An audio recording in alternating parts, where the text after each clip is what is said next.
you when you're waking up in my arms. When the sun is going down, we'll be dancing together all night long by my side.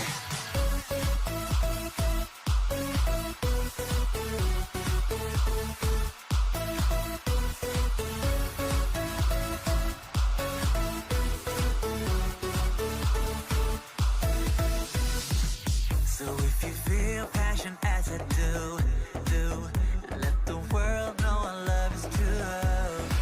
It's time for you, let yourself go. If you don't take this chance, you never know, never know. If you wanna be my dream come true, I will open my arms just for you. Lose myself when I look at you. My feelings are true, oh so true. When the sun is rising up, I'll be there for you when you're waking up in my arms. When the sun is going down, we'll be dancing together all night long by my side.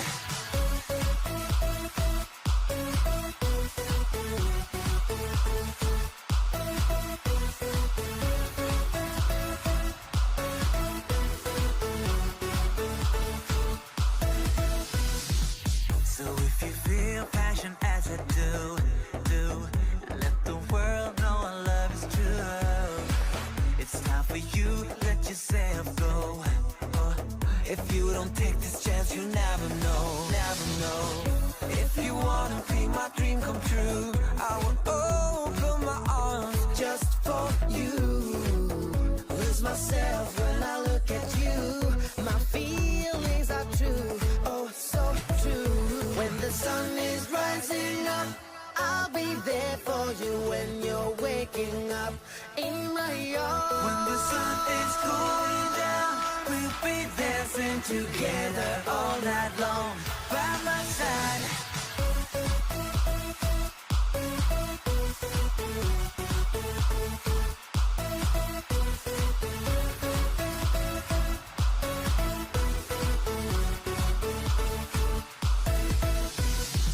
So if you feel passion as I do, let the world know our love is true.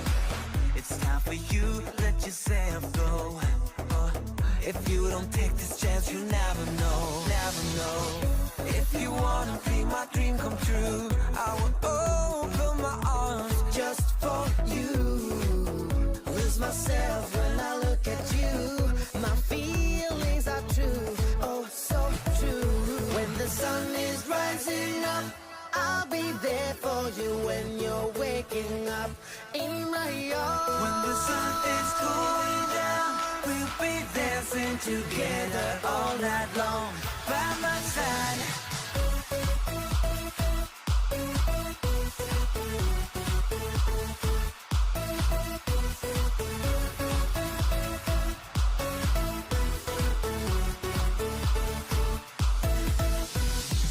So if you feel passion as I do, let the world know our love is true.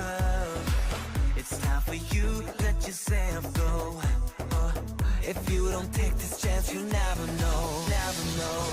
If you wanna be my dream come true, I will open my arms just for you.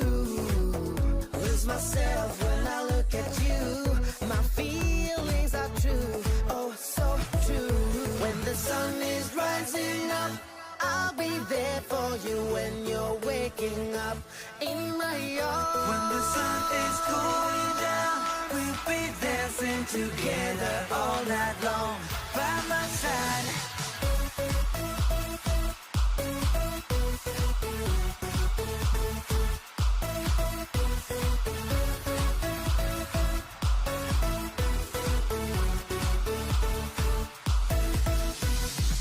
So if you feel passion as I do, let the world know our love is true. It's time for you, let yourself go. If you don't take this chance, you never know, never know. If you wanna be my dream come true, I will open my arms just for you. Lose myself when I look at you. My feet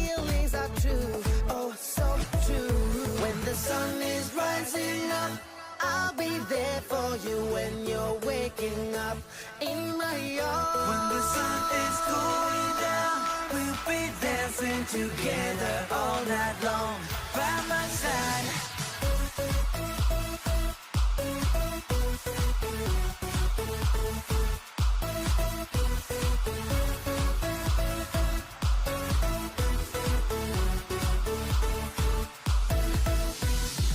So if you feel passion as I do, let the world know our love is true.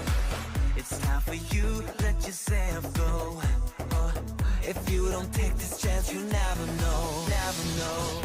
If you wanna be my dream come true, I will open my arms Just for you, lose myself when I look at you.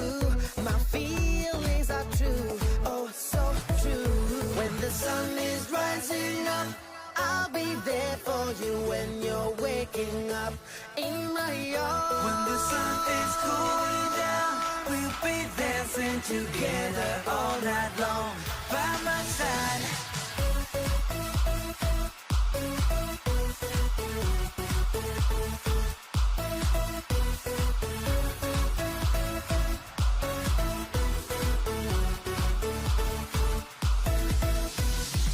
So if you feel passion as I do, let the world know our love is true. It's time for you, let yourself go. Oh, if you don't take this chance, you never know, never know. If you wanna be my dream come true, I will open my arms Just for you, lose myself when I look at you. My feelings are true, oh so true. When the sun is rising up, I'll be there for you when you're waking up in my arms. When the sun is going down, we'll be dancing together all night long by my side.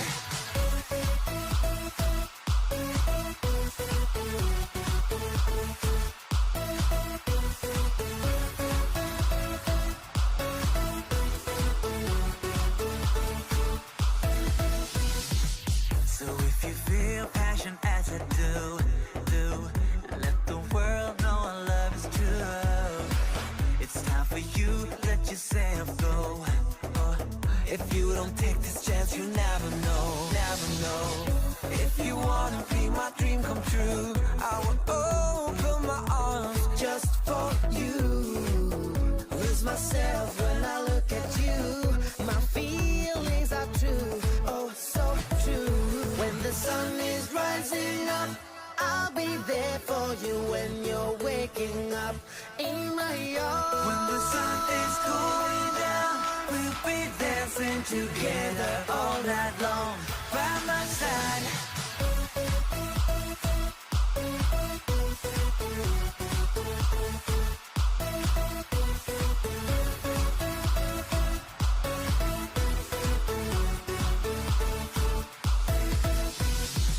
So if you feel passion as I do, let the world know our love is true. It's time for you, let yourself go. Oh, if you don't take this chance, you never know, never know. If you wanna be my dream come true, I will open my arms Just for you, lose myself when I look at you. My feelings are true, oh so true. When the sun is rising up, I'll be there for you when you're waking up in my arms. When the sun is going down, we'll be dancing together all night long by my side.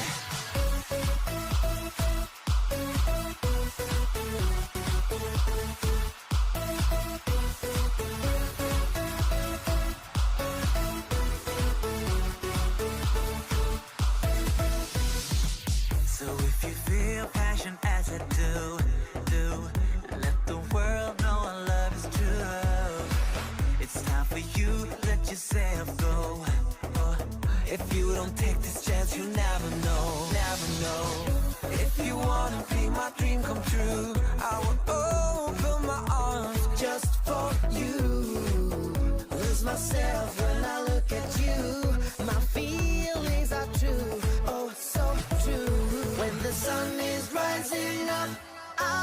there for you when you're waking up in my arms. When the sun is going down, we'll be dancing together all night long by my side.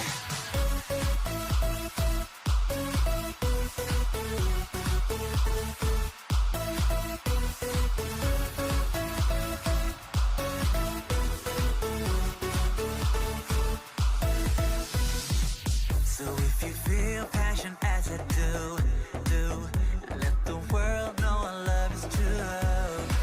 It's time for you, let yourself go. Oh, if you don't take this chance, you never know, never know. If you wanna be my dream come true, I will open my arms Just for you, lose myself when I look at you. My feelings are true, oh so true. When the sun is rising up, I'll be there for you when you're waking up in my arms. When the sun is going down, we'll be dancing together all night long by my side.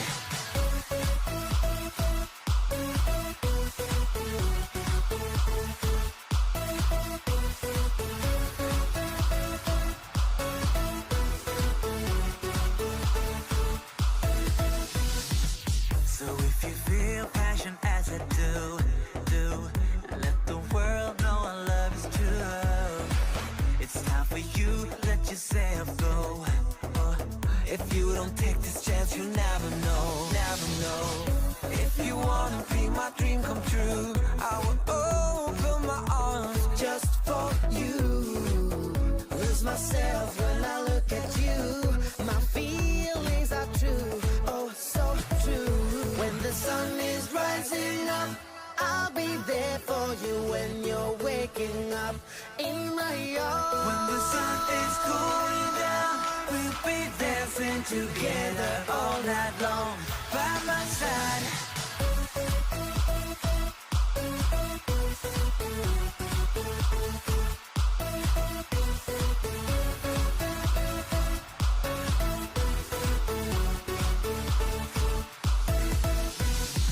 So if you feel passion as I do, let the world know our love is true. It's time for you, let yourself go. Oh, if you don't take this chance, you never know, never know. If you wanna be my dream come true, I will open my arms Just for you, lose myself when I look at you. My feelings are true, oh so true. When the sun is rising up, I'll be there for you when you're waking up in my arms. When the sun is going down, we'll be dancing together all night long by my side.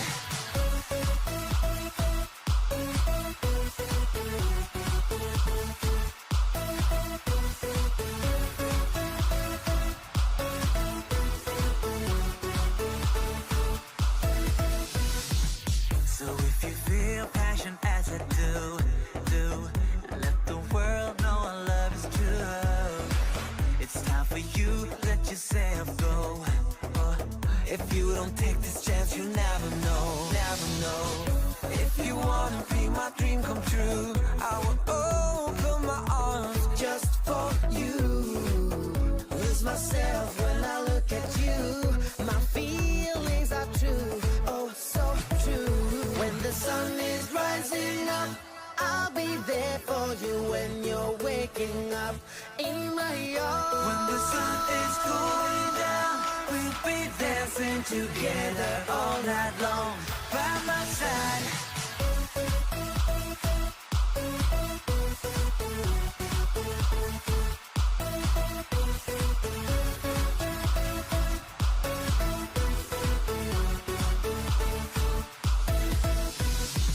So if you feel passion as I do, let the world know our love is true. It's time for you, let yourself go. Oh, if you don't take this chance, you never know, never know.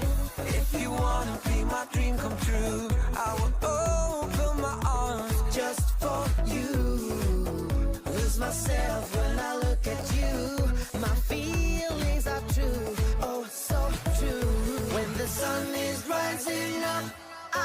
there for you when you're waking up in my arms. When the sun is going down, we'll be dancing together all night long by my side.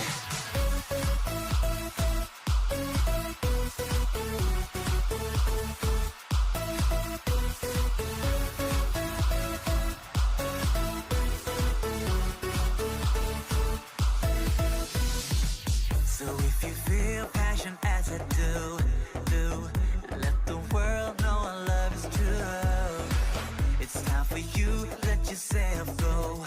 Oh, if you don't take this chance, you never know, never know.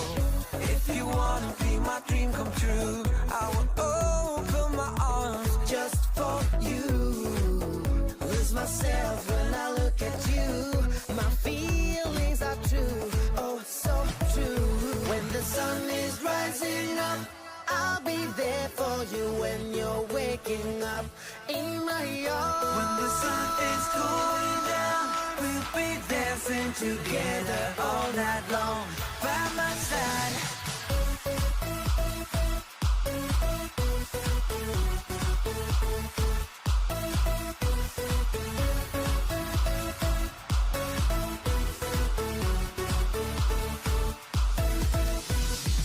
So if you feel passion as I do, let the world know our love is true. It's time for you, let yourself go. Oh, if you don't take this chance, you never know, never know. If you wanna be my dream come true, I will open my arms Just for you, lose myself when I look at you. My feelings are true, oh so true. When the sun is rising up, I'll be there for you when you're waking up in my arms. When the sun is going down, we'll be dancing together all night long by my side.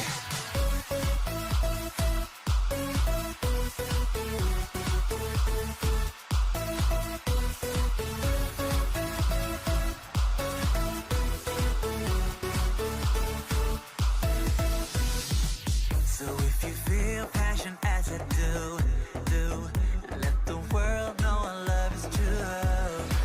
It's time for you, let yourself go.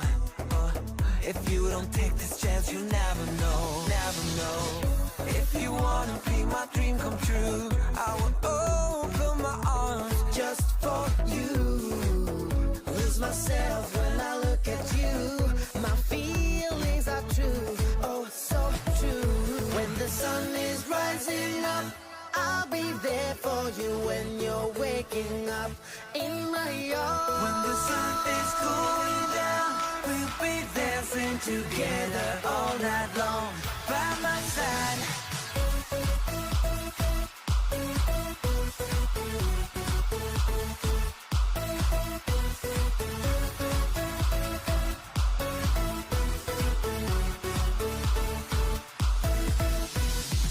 So if you feel passion as I do, let the world know our love is true. It's time for you, let yourself go. Oh, if you don't take this chance, you never know, never know. If you wanna be my dream come true, I will open my arms Just for you, lose myself when I look at you. My feelings are true, oh so true. When the sun is rising up, I'll be there for you when you're waking up in my arms. When the sun is going down, we'll be dancing together all night long by my side.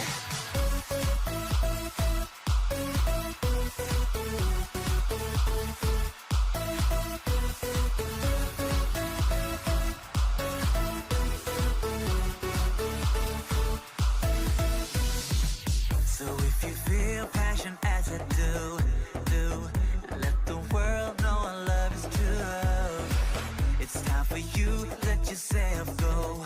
Oh, if you don't take this chance, you never know, never know. If you wanna be my dream come true, I will open my arms Just for you, lose myself when I look at you.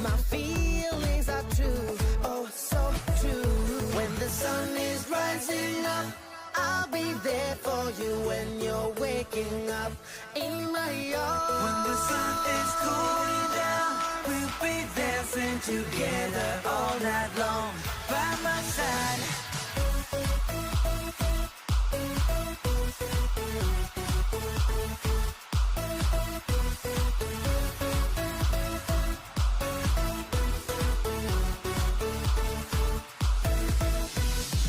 So if you feel passion as I do, let the world know our love is true. It's time for you, let yourself go. If you don't take this chance, you never know, never know. If you wanna be my dream come true, I will open my arms just for you. Lose myself when I look at you. My feelings are true, oh so true. When the sun is rising up, I'll be there for you when you're waking up in my arms. When the sun is going down, we'll be dancing together all night long by my side.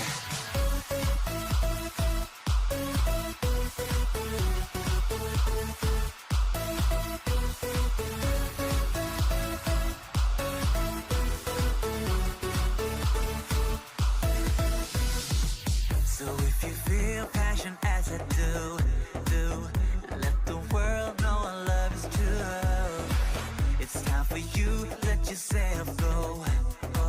If you don't take this chance, you never know, never know. If you wanna be my dream come true, I will open my arms just for you.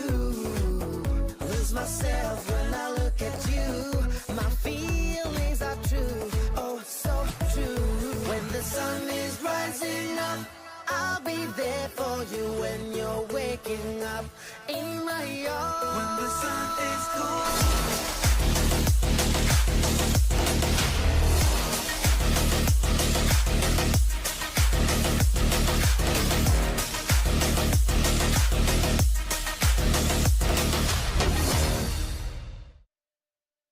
Hello and welcome to Kings World Cup Nations. It is day 4 here in Italy 2025, the road to Torino, and you just saw Allianz Stadium where the entire competition will culminate on Sunday the 12th of January. You're in the company of Patrick Koenig once again alongside Thomas Lawrence. Hello Tola, good to see you again.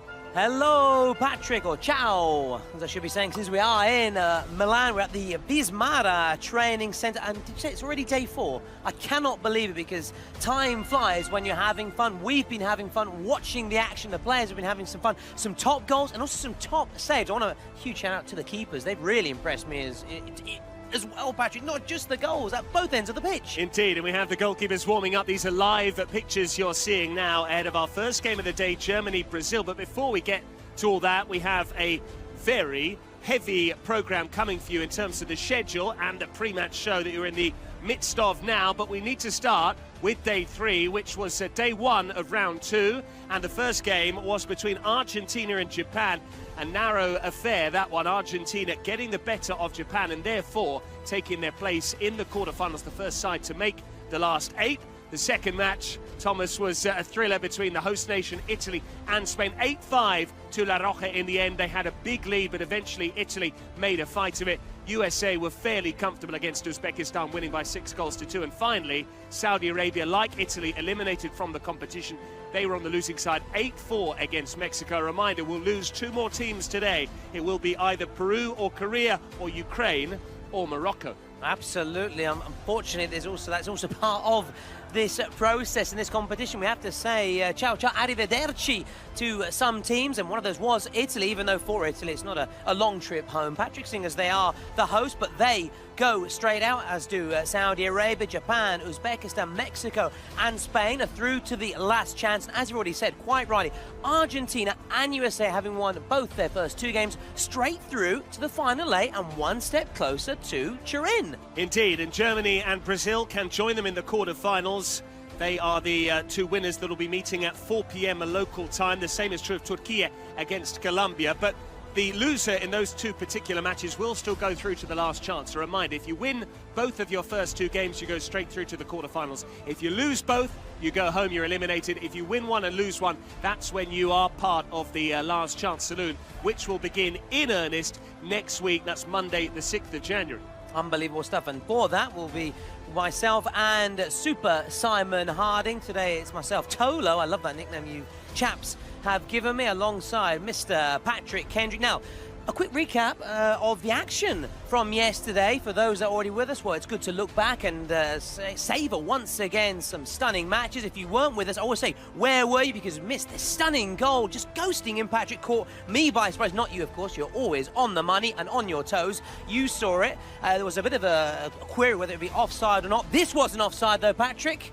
Facu Sanchez smashing home the second, a golazo after that. First goal from Augusto Fernandez, as you said, was initially ruled out, but then corrected by the video assistant referee. Argentina went 2-0 up, but there was a big change after that because Argentina missed their penalty from the president.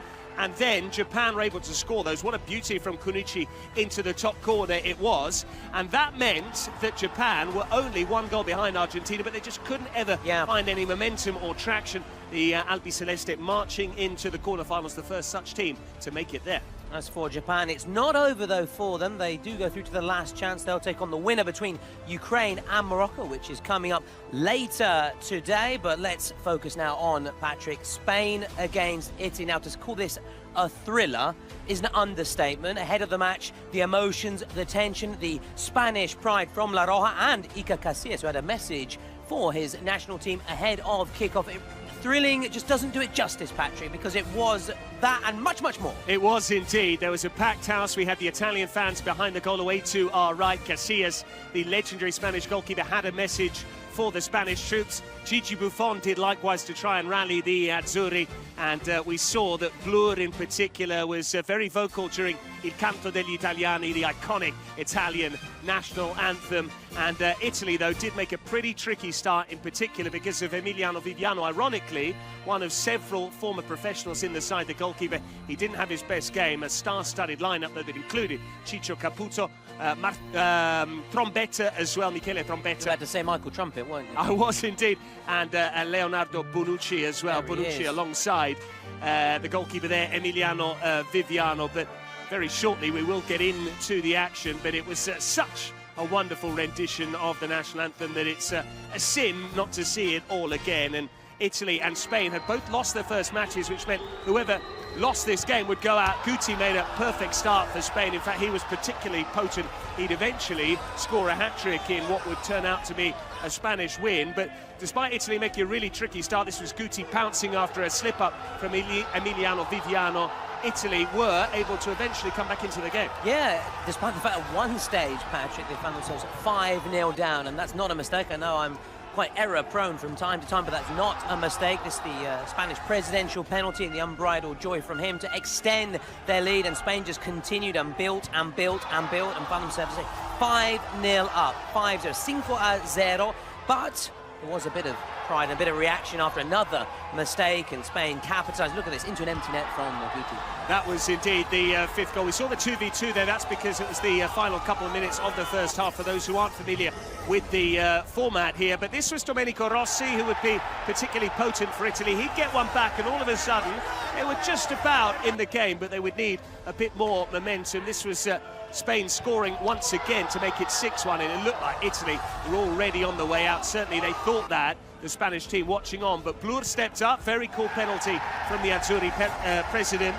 and suddenly at 6-2 you thought maybe, what if, especially if Italy could score again, which they did. They made it 6-3 here with his lovely near post finish, catching the goalkeeper out at his near post. And then we went into the stage where goals count for double, the final 2 minutes. So when Domenico Rossi popped up at the back stick, it went from 6-3 to 6-5. Absolutely, over, Patrick. 1 million people were tuned in across the world, across all our broadcasting channels and our streams following this match. But this really was the game that put it to bed.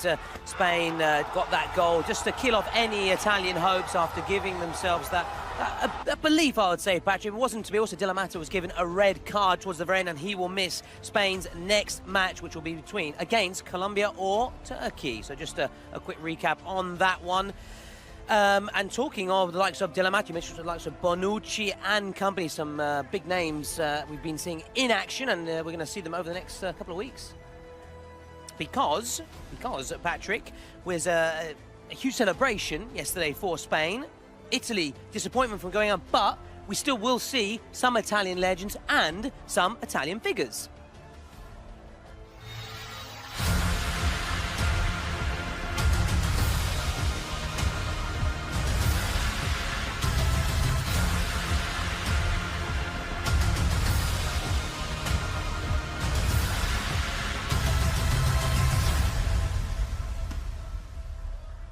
What a prospect that is then at Allianz Stadium on the 12th of January. We won't only see the final of the Kings World Cup Nations, we'll also see a Legends match featuring those big names you just saw there, Casillas and Gigi Buffon, two iconic goalkeepers who both cheered on and had messages of support for Spain and Italy respectively yesterday, plus Sergio El Kun Agüero, who we are hoping to see as well in the Argentina ranks over the course of the next few days, and Andrea Pirlo as well. So Pirlo and indeed Buffon making a return to Juventus Stadium, as it used to be called, Allianz Stadium now, where they were such prominent figures down the years. And it's not just, indeed, the Legends match. We also have an artist who'll be performing.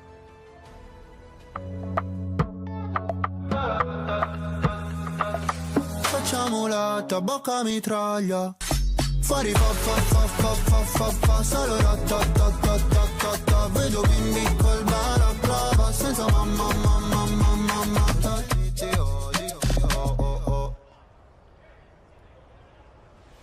Massive fan of Mahmoud in particular. I love his song, and it's quite old now, 4 or 5 years old. Brividi, Thrills, which he did in collaboration with Blanco, which I think won him Sanremo, if I'm not mistaken. But I'm a massive fan of Mahmoud, so I cannot wait to see him in action, just like those legends, for the final 12th of January in Turin, Allianz Stadium.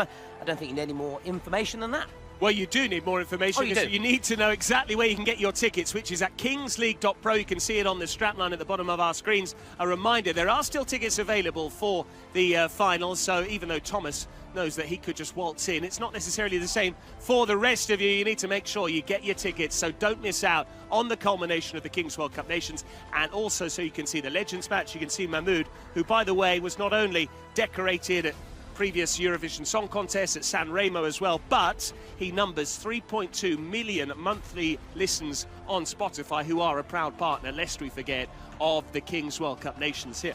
Quite a few more views and listeners than we normally get, Patrick, when we do our commentaries, I must admit. So congratulations to Mahmoud. Cannot wait to see him in action. So we know Mahmoud's going to be there. We know the legends will be there. Will maybe USA be there in Turin for the final? Well, they took a little step closer yesterday, thrashing Uzbekistan. Patrick, a reminder, USA won their first game against Mexico.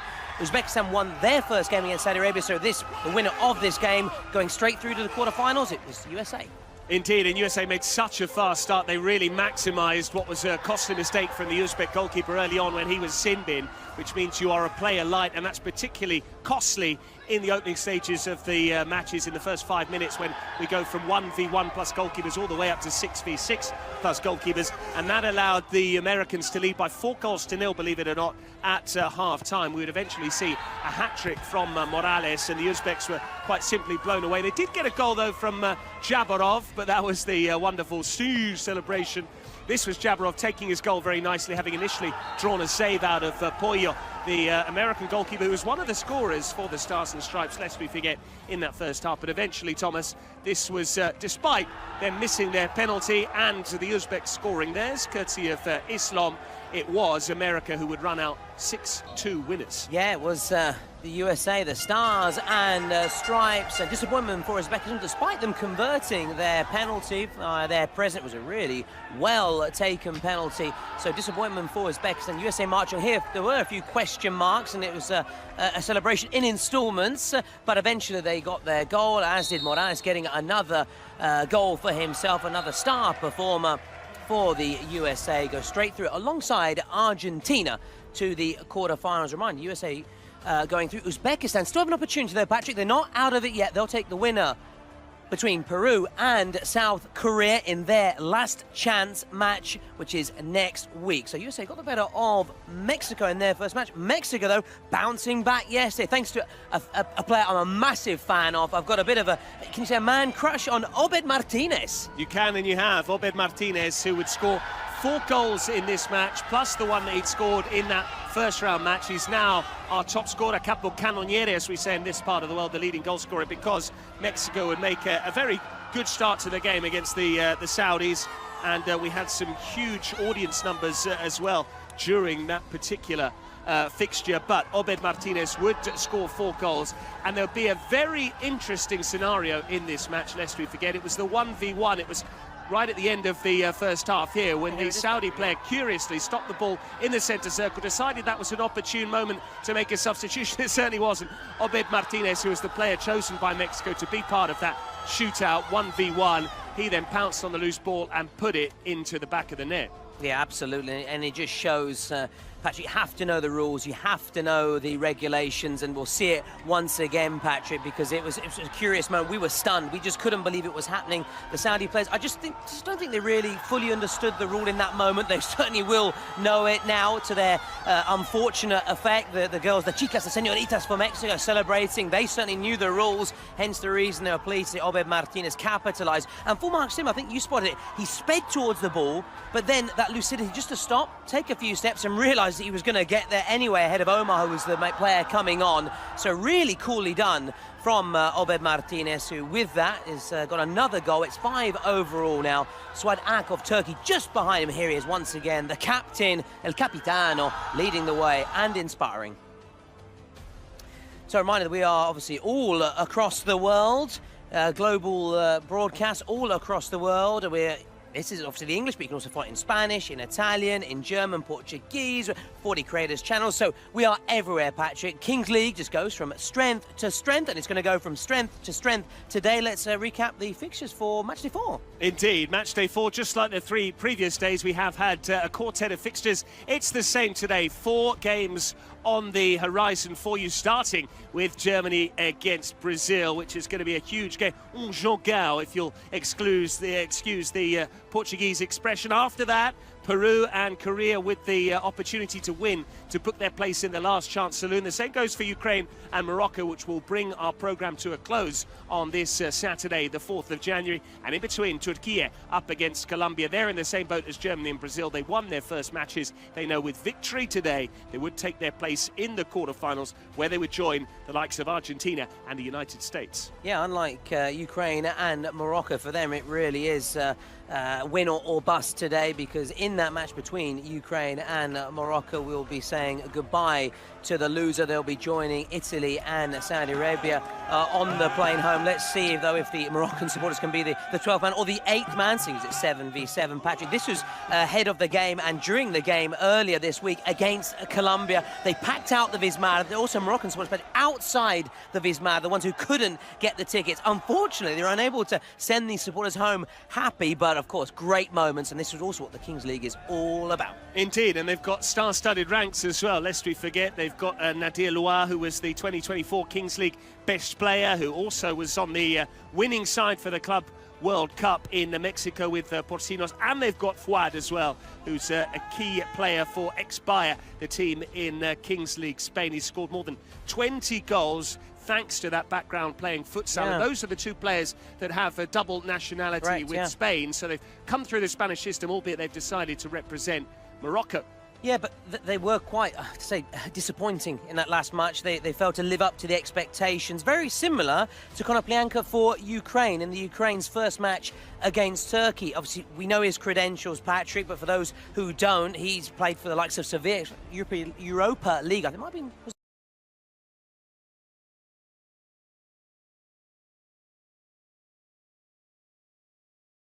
against Turkey, didn't capitalise, failed to light up the Vismara, and in the end Ukraine were heavily beaten. So he's the man they're looking to today to really step up. You mentioned him earlier, Nadir Loa, who is the stand-up player for Morocco. He didn't have his best game, unfortunately, against Colombia. He missed a penalty, but is a chance to bounce back. That's the beauty of football, the beauty of Kings League. A second chance is always around the corner. Second chance also for this man here, for what, as you said, who plays his football in Spain with the Kings League Spain, but he's opted for Morocco, and he has a huge opportunity, likewise, just like Nadir, to really step it up.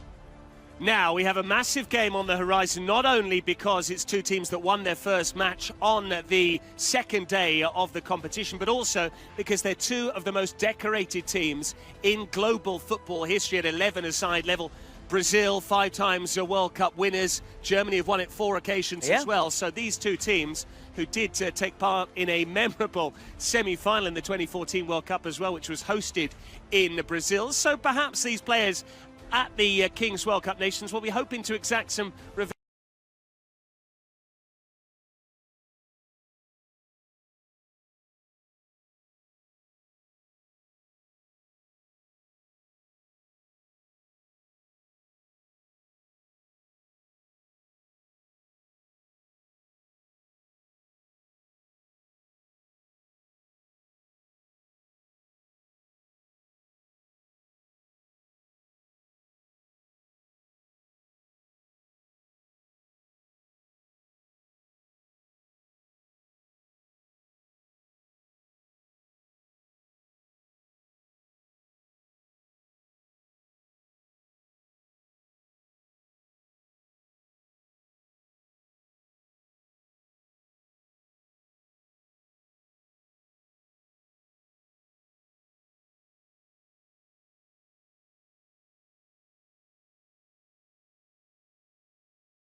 And one of several embarrassing moments for them across their footballing history, but there's been more positive ones. Let's be honest and frank about that, including those 5 World Cup wins, which puts them ahead of anybody when it comes to the winners list, including Germany with 4 and Italy just behind.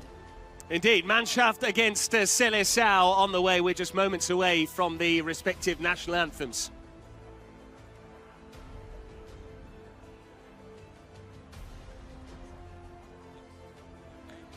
So Kelvin Oliveira, for me, has to be one that we're looking to lead the way. Obviously, he said he's been nominated in the past for some important prizes. He was on target in Brazil's first match when they got the job done against South Korea. That proud, just that lovely, just that verde oro we talk. I know I'm very repetitive, Patrick. I know, go back to verde oro. As I don't speak obrigado. I can't unfortunately speak any Portuguese. That's your problem, though. Every time you get a Spanish name, a Portuguese name, you pronounce it quite well, but you always say it with an Italian twang. Yes, you anglicise it. I will try my very best. Obviously, living here in Italy, in Milan in particular, for a decade, Oliveira. It's quite difficult. Kelvin Oliveira. There you go. One will try one's very best for that. But no, Kelvin, joking aside, because these players are not joking. They are going all out for the win. Kelvin Oliveira has to be one of the key players for them. And we saw him earlier, actually, Mo Leitner for Germany, experience in Italy, a couple of appearances for Lazio earlier in his career, but of course best known for his time with the likes of Dortmund, where I think he actually won the Bundesliga. Now he's going, though, for the Kings World Cup Nations, the inaugural Kings World Cup Nations, and Germany, they're very much like Brazil. When it comes to football, they are always there or thereabouts. They rarely disappoint. Die Mannschaft, the efficiency of Germany, their start, put their winning mentality, their brand of football against the, is it Seleção, can I say, or Seleção? It is Seleção, indeed. And their sort of samba style, their technical abilities, but they also have some physical players as well, Patrick. They do indeed, and we'll bring you up to speed with how they made it thus far. Brazil beating Korea Republic by 7 goals to 4 on day 4. That was the opening match, so maybe they like playing the opener, Brazil. And the final game on day 2 saw Peru go down by 2 goals to 4 to Germany. That's why they both meet here. A reminder, the winner goes straight through to the quarter-finals, and the losers will have an opportunity in the last chance saloon. Do we know who they would play in that particular fixture? The losers of this game will obviously have that chance to go through to a last chance saloon. So reminder though that this is a big competition. So the prize is on it for the World Cup Nations Road to Turin.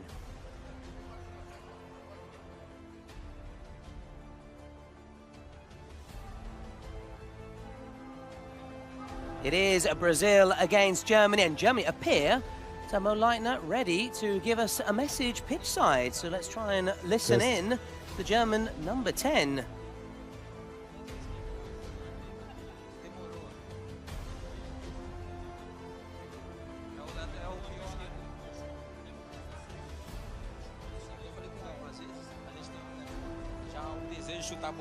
So we saw some celebrities that gave a rallying cry yesterday between Spain and Italy, and here's a German player doing likewise. Wir sind Deutschland.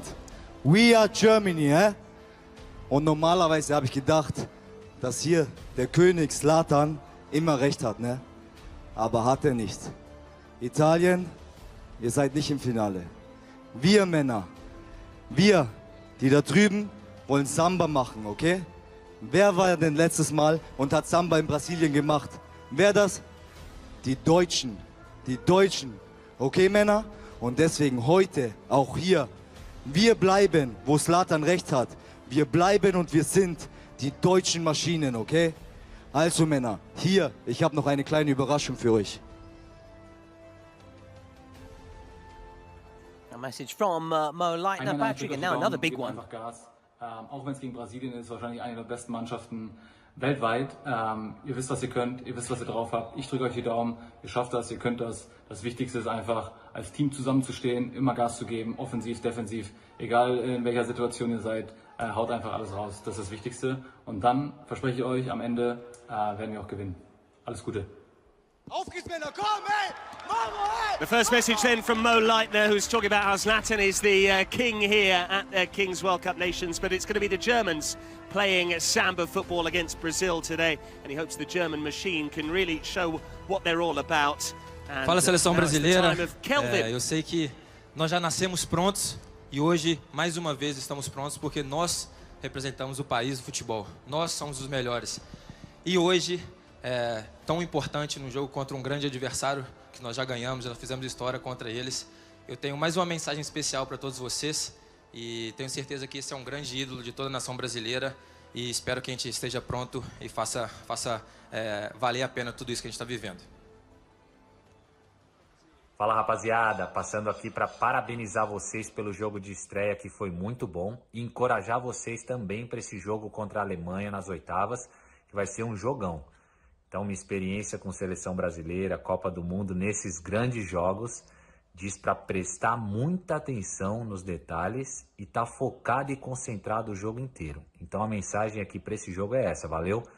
Alemanha vai ser um jogo nos detalhes, jogo truncado, decidido ali realmente em pequenas situações durante o jogo. Fiquem atentos, concentrados o tempo inteiro, não percam o foco do jogo e confiança. Rapaziada, bom jogo, que Deus abençoe vocês. Força, hein? Vamos! A message then from Ricky Kaká, once of Milan, a legend, a Ballon d'Or winner, and now we're all set for the respective national anthems, and we will, of course, give you a recap exactly of what those messages of support were all about once we have indeed heard these two very stirring renditions, first of all, of the two teams that will be in action today. A reminder, a massive game in prospect between Germany and Brazil.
There we have it then. The two national anthems have been played. Germany against Brazil. It is our first match on day 4 at the Kings World Cup Nations. Two teams that were victorious in day 2 in their openers. And Thomas, just to recap the messages we heard there were essentially 4 of them. First of all, we heard from Mo Leitner, who introduced Mario Götze. He spoke all about how the German footballing machine would be strutting their samba stuff, actually appropriating the national Brazilian dance for the Germans themselves. And then Mario Götze, who gave a much more institutional style message, talking about how Brazil are one of the best teams in the world. And clearly it's that sort of humility that allowed Götze in that victorious 2014 World Cup winning campaign for Germany in Brazil, when he scored the only goal in the final after they had won by 7 goals to 1 against Brazil in the semis. Yeah, a couple of embarrassing, doesn't really paint the full picture for Brazil. That 7-1 loss, humiliating. Also, then in 1950 they lost the World Cup again on home soil. That occasion to Uruguay, a team they expected to beat. But that's the past. This is the present, and the present right now is the draw of the Spotify secret cards, which really can make the difference and turn the game in your favour. It'll give you a bit of momentum, as we've seen over the previous days. Quite right, a bit of sportsmanship there from Jim, allowing Brazil to take that first draw of the secret card. A reminder, and it's always good to have a bit of a reminder and a recap and a refresh, Patrick. These can only be played in the second half, and of course only those coaches know what that card is. Germany swim earlier. It's hard not to pick out Mo Leitner as the star man, the number 10, but Noah Jones as well really had a good game earlier this week in Germany's very impressive victory from them. So, and there he is, talk of the devil, talk of the German number 19. As for Brazil, well, I know, again, I'm repetitive, but Kelvin Oliveira, really impressed by his performance the other day, netting twice for the Verde Oro, and there are the Verde Oro players just ahead of kickoff. Should one of these sides lose, it wouldn't be game over. They'll go through to a last chance, but they want to go through and join Argentina and USA straight into the final 8. They do. The 10-second countdown is on, and I am conscious of the fact we haven't yet been able to relay the message that Kaká gave to the Brazilian players ahead of this massive match. The crunch game to start day 4 here at Vismara, the south side of Milan. Kings World Cup Nations, Italy 2025. The road to Torino continues here. And we're underway then, and we'll get a message soon from Ricky Kaká. Ricky Kaká, one of the many curious spectators then for this big one. Germany against Brazil.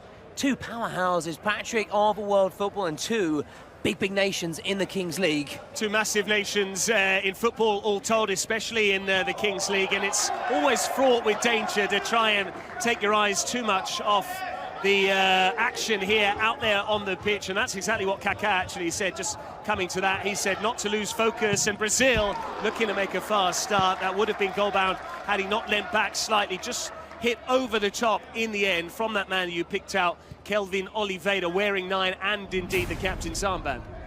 Yeah, he just went the beyond Jones there and put himself into that shooting position. Final 10 seconds then for the end of the first minute, when another player can join. Here he is. What a lovely finish that is. Dinked over the goalkeeper. Germany on the board first. And that is a fabulous finish indeed from that man you mentioned, Noah Jones. Look at this, beyond Kevin Oliver and then beyond the keeper, the on-rushing keeper. Such a cool finish. Wunderbar from Deutschland here. And the Verde Oro find themselves trailing, but can they hit back right away? We now have a 3v3, including keepers. We do indeed. Now Kelvin Oliveira's gone down. He wanted a penalty, got very quickly to his feet because there's an assistant right by him there who saw nothing wrong with the challenge. In fact, it was the man in the middle who had just momentarily taken a place away to the left side of the pitch. Noah Jones showing he's equally adept at both scoring goals and indeed winning the ball back. 2v1 situation now for Brazil. An open shot on goal, and it strikes the foot of the post. How close he came there. It was Nick Salihamidzic, which is a famous name in the world of football. Correct, yeah, his father, former Juventus man, amongst others, as more players join the pitch. Can Brazil get back into it, Patrick? They've got space to shoot, and they can. There's the equaliser. He just opened up the angle, Andreas Vaz, and that makes it Germany 1, Brazil 1. And it is pulsating stuff. What do you expect from the Kings League? End-to-end action. Two teams that want to go for the big prize, the final in Turin. What a start. Not even 3 minutes gone, already a goal apiece. A goal apiece indeed, and very little that Fabio Rasic there, the German goalkeeper, could do about that. In fact, it's Abdoulaye Gueye who's currently on the pitch in German colours. A reminder, you can rotate players on and off, but at this stage it is still 3 outfield players against 3 plus goalkeepers. And here is Abdoulaye Gueye. He's going to need to shoot sooner or later. Brazil keeping the Germans quiet, and Brazil celebrate that defensive challenge. Germany will resume with a throw. But just going back to what Kaká said, he said that Brazil really is the home of football, and he spoke about what an impressive debut match it had been for the Seleção in this competition. He was, of course, referring to Brazil's 7-4 win over the Korea Republic to open up Day 2. And he said his experience in big international matches in major competitions like the World Cup, as Brazil have got space to shoot here. The angle's against him. It needed a save from Gueye. But Kaká saying that his experience has led him to believe that it's all about focus and concentration. It could come down to fine margins, as we see here. And that was the finest of margins, as Kelvin Oliveira shot it just wide. Oh, fine margins indeed. Just the wrong side of the post from Kelvin Oliveira, who's warming up, though, Patrick. He's warming up. It's another sign to Germany. He means business. He does indeed, and we are about to see another German player and a Brazilian enter into the fray. And I do love that number that he's got on the back of his shirt there. Nick Salihamidzic, not only wearing 7, but also his stage name, if you will, is Nick Diego. So perhaps that's a reference to Diego Maradona, which is something that might just get under the skin of the Brazilians. An Argentine icon, the old enemy for the Brazilians. Oh, yeah. But yet see them meet later on in the competition. That would be tasty. Through to the quarters. That would be tasty indeed, that all South American duel. And here come the South Americans. Indeed, with Lipao, and there's a chance. What a wonderful sliding challenge. I tell you what, you can skin your knees on this surface. Not that he was necessarily worried about that. Paul Herbert with the challenge. You've got to be careful. You've got to be careful. Danger not over for Germany. Brazil, after that slow start, passing around nicely and creating chances. They are indeed. And again, Gueye making the save. Germany need to be careful. They've lost possession here, right at the edge of their own box. What a fast-paced start, though, to this match. Of course, it shouldn't come as a surprise, seeing the quality we have there out on the pitch. And, of course, the Kings League football, which is designed those first 5 minutes to make it so exciting. It is so frantic in those first 5 minutes. It is now, though, 7v7. It is. We are up to the full complement. That was a lovely back heel. And now Brazil trying to bend it in from distance there, but Lipão's shot was easily repelled. So we had 2 very early goals to strike from Noah Jones to make it 1-0 to the Germans. Brazil, courtesy of Andreas Vaz, then equalising. But since then, no goals. That might change now, though, because Noah Jones is in behind here, trying to open up the angle. It's off the line. Nicely dealt with there by Wembley. Oh, I love that. On the back of the jersey, Wembley indeed.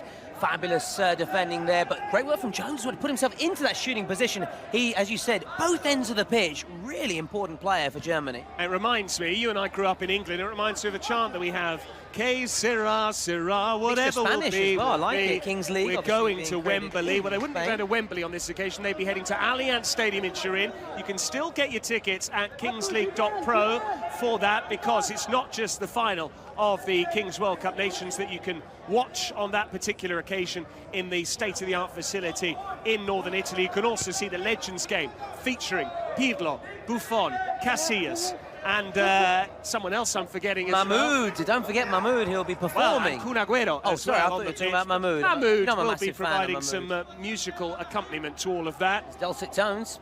Indeed. So, what did Germany do now? 1 apiece, as we expected. This was going to be un joguin, as Kaká described it, which is an augmentative, Thomas. It means a big game, quite literally. Un partitone, as they'd say in this part of the world. Again, I'm blessed to be beside a fabulous linguist, and I think there's 4 or 5 languages you speak fluently, Patrick. I had Simon Harding super side by side. Another one, like yourself, is a polyglot. Oh, that's a mistake. Kelvin Oliveira nearly punished the Germans, and what a double save that is in the end from Abdoulaye Gueye because he realised his initial tip was not going over the top. He had to then go back and claw it away. Well, we mentioned the keepers earlier in our pre-match show, Patrick, and we're seeing why they are so important, why we are so richly blessed when it comes to keeping talent. Thomas, this is your 4th day straight of Kings League. I'm in for day 2 running. As Brazil want to win a penalty, I think the challenge came outside the box. The Germans were saying that that was a dive. The officials also potentially saw in a simulation. There's no card there for that particular offence, but nor did they blow for a foul. And Brazil are incredulous. They're signalling for the VAR. They think, remember, on the line is in, that would have been a penalty. Might get a replay. Well, the assistant was well placed, the referee was well placed, but it might be checked. I'm not sure. Let's try and listen in. No. We resume then, and Thomas, just coming back to the rules, we've seen that staggered start, 1v1 plus goalkeepers to begin, and then after the first minute becomes 2v2. And so on, yeah. Minute up until the 5th minute mark, then we have 7v7. But what's the next milestone that viewers that are new to this, or even those that are familiar with it but just want a refresher of the rules, what's the next milestone to look out for? Yeah, as we then approach the 18-minute mark, we see Leitner go down, Patrick. Nothing doing there, and I don't think he necessarily expected to get a decision either, but as I say that, he's now going across to the assistant and pleading. That, to me, is never a foul. It's clumsy, it is clumsy, there was contact, but clearly no penalties. We're playing back on, and you were just about to talk us through the 18-minute mark. Yeah, I was going to say, when we get to the 18-minute mark, there's a break in play, there's the roll of the dice, and whatever number comes up on that dice is the number of players that then play the final 2 minutes. So it could be a 1v1 as we try and just listen again. Dani, ahí delante tuyo, vale. For me to shut up. Te escucho, Edgar. Te escucho, Edgar. Wait a second. Wait a second, says the official.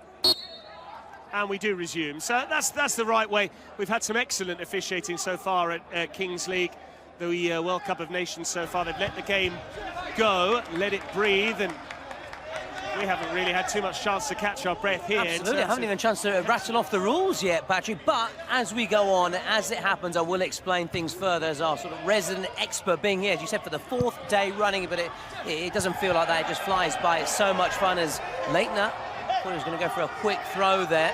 We saw something quite interesting there, that those who are new to Kings League might not necessarily be familiar with. The ball actually ricocheted off the roof here, and we played on because it bounced back in play. There was no suggestion that we'd necessarily stop and start again. So that might be a tactic later on. If you can, wouldn't it be great if we saw someone pinging one off the roof and then it bounced in? I think it's unlikely, but you never know. But unsurprisingly, this is very close. So at the 18-minute mark, that is when we will roll the dice and see how many players will be on the pitch for the final 120 seconds plus added time. 2 halves of 20 minutes here in the Kings League. But there is scope for a presidential penalty which can be played at any time during the first half, apart from the last 2 minutes. And the same goes for the last 2 minutes. Absolutely, absolutely. Whereas those secret cards, which you saw that were picked out ahead of kickoff, they can only be used in the second half in that 20 and 38-minute mark, Patrick, and that's where the strategy side of this game comes in. Okay, it's not just about the spectator, also strategy, because if you know what card you've got, it can then sort of condition, influence when you play that card. Some good marking here from the Brazilians. That's why Gueye is waiting for someone to press him. He eventually pings it forward direct. Wembley doing the defending, ably supported there by Rufino. Can Brazil just carry it out and pass it out from the back?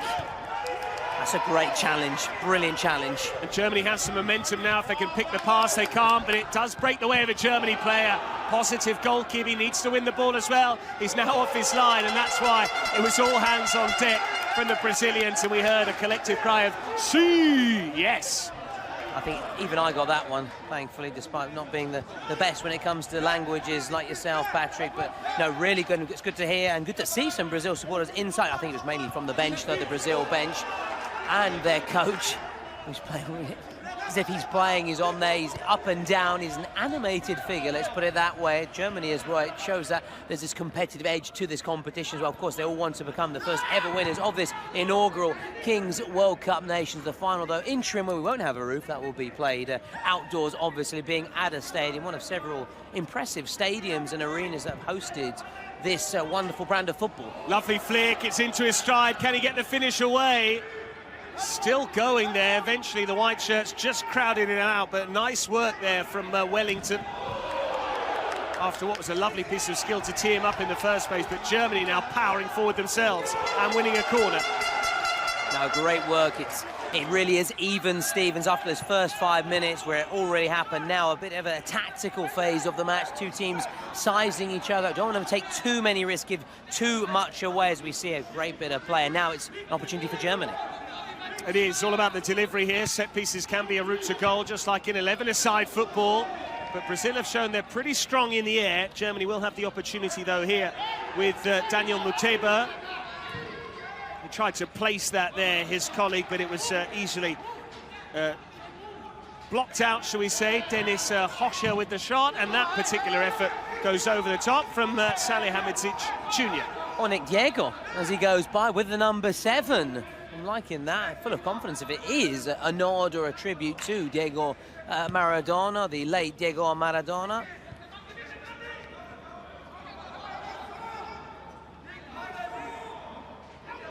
Just assessing his options now. So low ball in again to Kevin Oliver, the big target man. Holding it up well. Again, he felt he was fouled, and he just bumped into his opponent off the ball after that. A reminder, there is some needle here.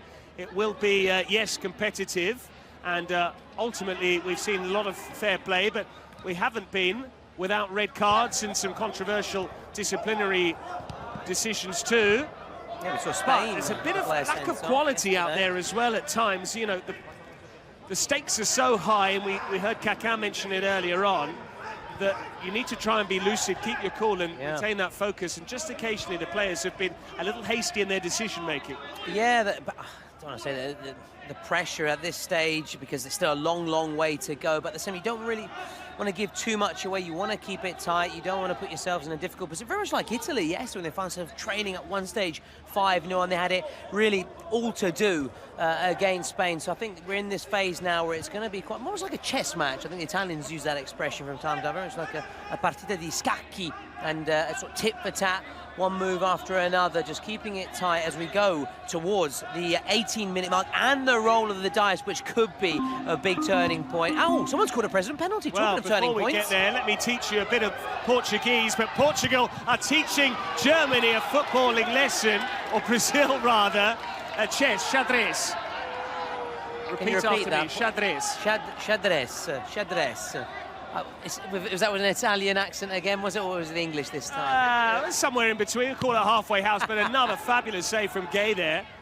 And here's an opportunity for Muteba, just took it a little touch too far, but we've got the presidential penalty on the way. A reminder, that won't be taken until the ball goes out of play. It would go out of play if Brazil were to go up this end and score here. They've got an overload with Andreas Vaz, and now it does go into touch. Which president is it going to be? There we go. So, Brazil, we saw Gaules take the penalty the other day, but I believe... Chris Guedes. Yeah, it looks like Chris Guedes is going to be taking it for Brazil.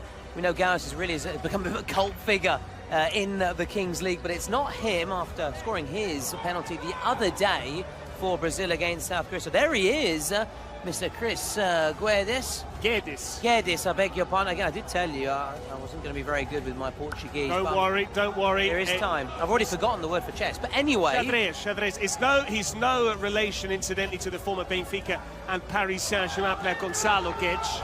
That's with a Portuguese pronunciation, Guedes. This is Chris Guedes, as they would say in Brazil, but Gaules watching on. Great and a big opportunity. Now, nice sportsmanship there, the fist bump with Abdoulaye Gueye, who so far is it mind games? Look, stand out. Well, until he's told to retreat by the referee, can do exactly that. But he would back the stand-in then. Penalty taken, not Gaules.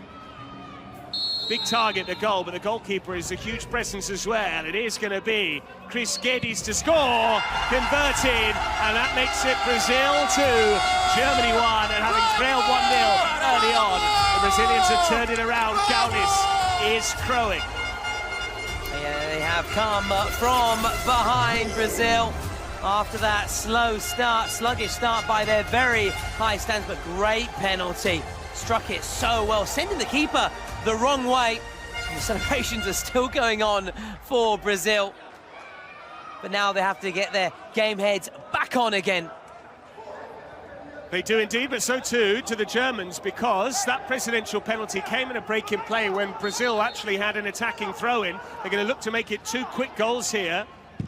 And that shot is blocked. It was goal-bound, but that's something fairly unique about this, because it's just a separate passage of play. So it's not like you necessarily have a penalty and then you score and you go back to the centre circle. No, we resume where the ball initially went off the pitch itself. Now, a corner for Brazil, looking to turn the screw, because they do have not only the lead here, but also the momentum as well, the Seleção. Nicely worked here, but Germany doing fabulous work again to get the blocks in. That's what it's all about. It reminds me a little bit of watching Giampiero Gasperini's Atalanta. This is 1v1 all over the pitch, and the pitch is much smaller than your traditional 11-a-side game, but the goals certainly aren't. Don't let Gasperini catch you hearing... catch you say that. He says we're much more than just one-on-1v marking. Germany haven't seen too much of the ball. They need to try and get that man Noah Jones into goal-scoring positions. We saw him take his chance right at the top of this match, but since then he's been kept quiet. The Mannschaft as well have been relatively quiet themselves as Brazil prepare to make another rolling substitution. But a reminder, if you are new to Kings League, you might just be witnessing another goal there, because the attempt came in from Choco, alias João Victor. Yeah, very nearly a third for Brazil. Brazil being tipped by Leonardo Bonucci himself to go all the way and win it. Bonucci no longer in the competition, going out with Italy yesterday after that thrilling game against Spain. And that's awarded in favour of Brazil. As I said, Bonucci tipped them to go all the way and win the competition in Turin on the 12th of January. Germany, though, you certainly can't write them off. It's still very early days as we go into the final 30 seconds, and then there'll be the gong on the 18-minute mark. So my advice always is have a shot now, have a shot. Why not? And they might do just that, following your advice, your pearls of wisdom. But Germany may be in transition. Instead, they've lost the ball. And it's straight at the goalkeeper. They did get the shot away, but we saw that previous challenge. The reason why the whistle went was because it wasn't actually a foul on the German player who went down too easily. He then dived on the ball, and the officials gave the free kick because of handball by the player in white. We are now just seconds away from the final 2 minutes of the first half. Germany going route one, Wembley dealing with it. Do Brazil have time? He's spun in behind here, but again, attentive defending there from the man at the back, Vendim Sinani. And here comes the roll of the dice. And Patrick, it is from a very famous face indeed, Mr. Park Ji-sung, former Manchester United man amongst others. I've been told he also speaks incredible Spanish. The Red Bull roll of the dice is energy break, energized by Red Bull, and it's a number 4, so it means 4 versus 4. 4v4 then, is that with or without goalkeepers? You know with, my usual question. With goalkeepers, you know it by now, Patrick. I know you do. I think you're just doing it. You're too humble. You're too humble, Mr. Patrick Kendrick. It is with goalkeepers, of course, for this final 2 minutes of play. Countdown begins before those lights come on, very much Formula 1 style. Can we do a bit of Murray Walker, maybe? We're not too far from Monza either. Monza up on the north side of the city. We're on the south side of the northern Italian metropole here, Milan, Mediolanum, to give it its Roman name. It's a very ancient settlement, this, and deep roots as well when it comes to football in this part of the world. We're at Vismara, which has also played host to a number of quality talents down the years in the AC Milan Academy, but Brazil on the offensive here as well. They might, because it's 4v4, or rather 4v4, but as you said, with goalkeepers, so that means it's 4v4, 3v3 outfielders. Yeah, exactly. I didn't clarify that, but 4 on the pitch, but 3 outfielders, and very nearly a second goal and a 4th goal of the match. Again, that man wearing the number 7 has caused a few issues, but I'm surprised that Kevin Oliver hasn't left his mark, but he has been heavily involved, and all the good things that Brazil have done, he's been involved. Again, the Brazilians showing their flair and trickery. It's something that's so synonymous with the team in green and gold, but they're playing with the yellow shirts and blue shorts this evening. It's always and the yellow socks as well. I like the white ones. Absolutely. Oh, lovely work from Kelvin Oliveira, and it was very nearly another goal for him in this competition. Yet to get his name on the score sheet so far. A reminder, Andreas Fass with the equaliser. Chris Geddes, who converted the penalty after Noah Jones had given Germany a relatively early lead here, but it is cagey. And so far, they're just checking as to whether there was a handball in there. There wasn't, but so far, none of the specific rules unique to Kings League have necessarily kicked in. We are seeing one now with the 4v4 for the final 2 minutes. But beyond that presidential penalty, and here go Germany. He's in the clear if he's got the pace, could square it. Instead he goes himself and he lifts it beyond the goalkeeper. What a chance that was. Instead it's gone begging from Nedzad Plavci. I'm so surprised there, Patrick. Normally he puts those away for fun. Came steaming forward here. Maybe the keeper did just enough to make it awkward for him. I'm not sure. We're in just 1 minute of added time. So if Brazil could score here, they could go in with a 2-goal cushion at the break. Lipao looking to work his way past the German defenders. Still got Kelvin Oliveira on the pitch as well. Instead it's on the far side. Kelvin wants the ball, but his teammate only has eyes for goal. Simple save for Gay there after Leonardo went directly towards goal. Now it's a 1v1 situation. Lipao doing the defending. Germany looking to score. Lipao stayed on his feet, kept his eye on the ball, and following Kaká's advice to the letter. Oh, that was a fabulous change. Had to get that spot on as well in the penalty area. Couldn't get it wrong. Well, yes, Abdoulaye Gay. He tries his luck. Certainly put his boot through it. Well worth a go from there, especially was conscious at the time. We've now just got 7 seconds of added time remaining. Brazil will take their time and they will enjoy a 2-1 half-time lead, unless Lipao, they will just finish this last attack. Lipao! There's Gay. Still Leonardo picking up the pieces. He's unhappy. The Brazilian bench are not pleased. They weren't allowed to take another shot there. The coach trying to calm them down. But for Abdoulaye Gay, Germany could well have been out of sight here because Brazil nearly led it 3-1. Oh, full marks to the keeper there. Full marks indeed. At one end, very nearly bringing his national team level. At the other, keeping another goal out. As we go towards break, and we'll just pause a minute and try and listen in to what the coaches are saying. Klipp und klar, wir liegen 2-1, aber wir haben immer noch Präsidentenelfmeter und unsere Karte. Wann setzen wir unsere Karte? Wir warten jetzt. Wir arbeiten jetzt nochmal, okay? In dem Block. Wir kotzen uns aus, okay? Wir kotzen uns aus. Und dann kommen die rein und dann holen wir unsere Karte, okay? Am besten, wir machen erst noch den Präsidentenelfmeter. Den würde ich vorher machen. Aber da ich spiele jetzt, dann komm kurz runter und dann. Okay? Also die 6 rauf. Und Männer, wir fressen jetzt auf. Pressen, 1 gegen 1. Männer, wir machen es fantastisch. Wir sind da, wir ackern. Vorne einfach noch klarer, okay? Und kontern, Jungs. Wenn wir einen Ball haben, nicht. Schnell. Wenn wir einen Ball klar kontern, das dauert. Schnell. Weil da sind sie anfällig. Wenn wir kontern, sind sie anfällig, Jungs.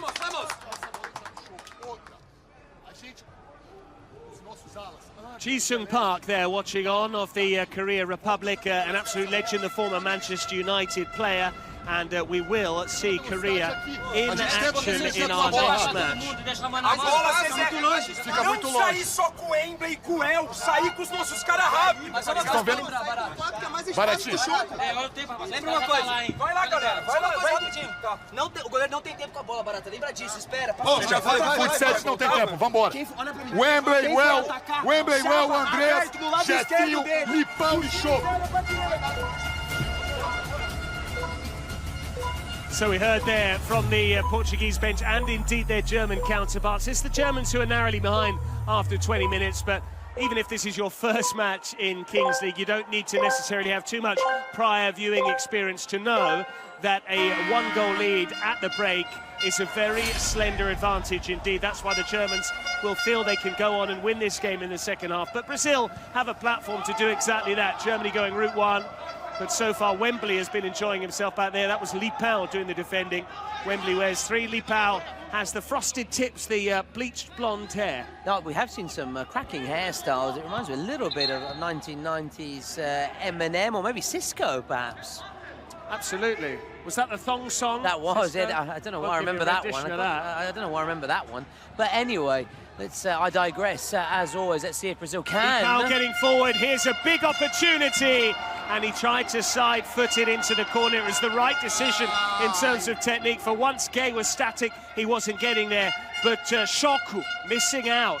Yeah, a glorious opportunity, as we can see it again. Just the wrong side.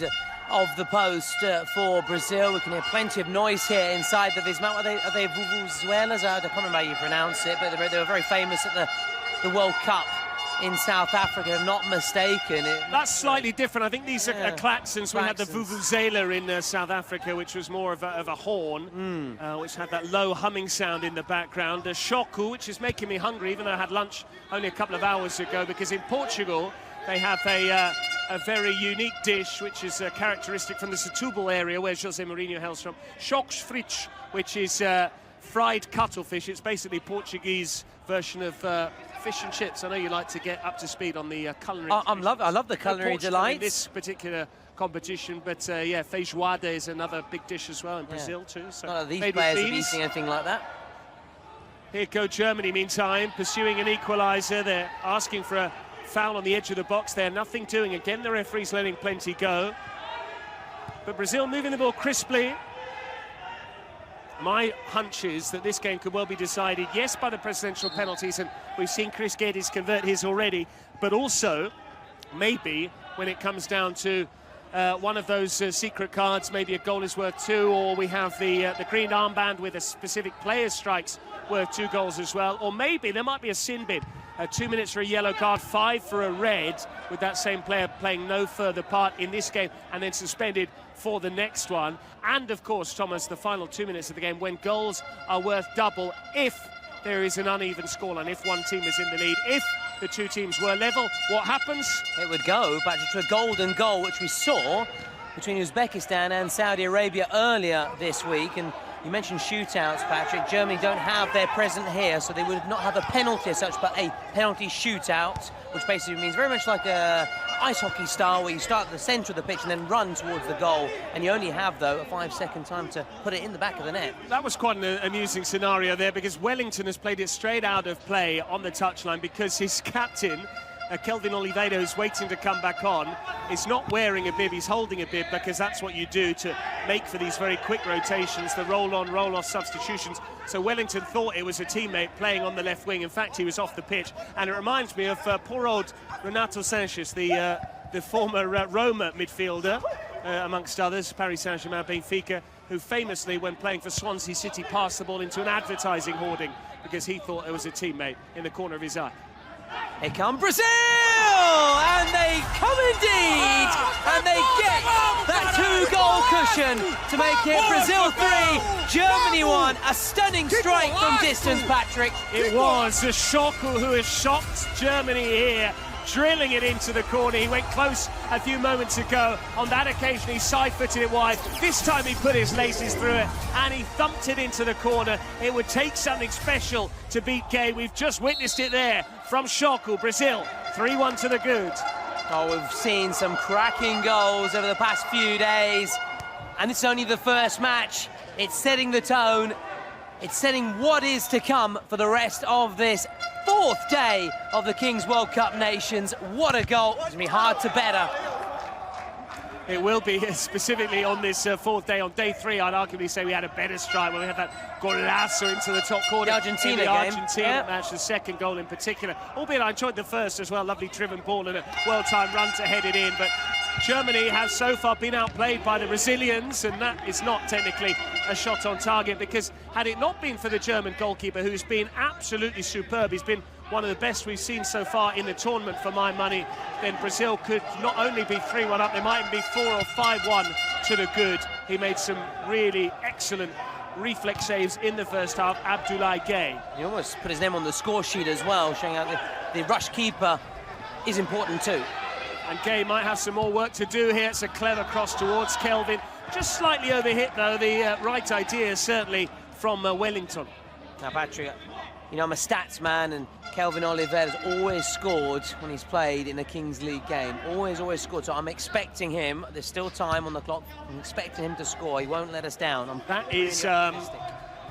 That's quite ominous for the Germans, because then you know that you have to factor in almost another goal that you need to make up if Kelvin is indeed to keep up his excellent record in terms of scoring goals. Secret card on the way, Tolu. And it's from Germany. We have a long throw, and it comes to nothing. You have to get back and defend here. Here is Kelvin Oliveira. Kelvin Oliveira going himself. It's off the underside of the crossbar. It definitely didn't cross the line. We're almost in a perfect position to ascertain that. It caught the woodwork. He thought it had crossed the line. Gay and Germany get a big reprieve, and that was nearly you teeing him up to perfection. Does he score? He always scores. Oh, I very nearly got an assist, Patrick. Very nearly set up a goal of sorts from the commentary gantry. Now, can Germany get a goal here? They can't. It's a fair challenge. The German has taken a tumble, but Brazil are just marauding forward at will. Lipao taking the sting out of things.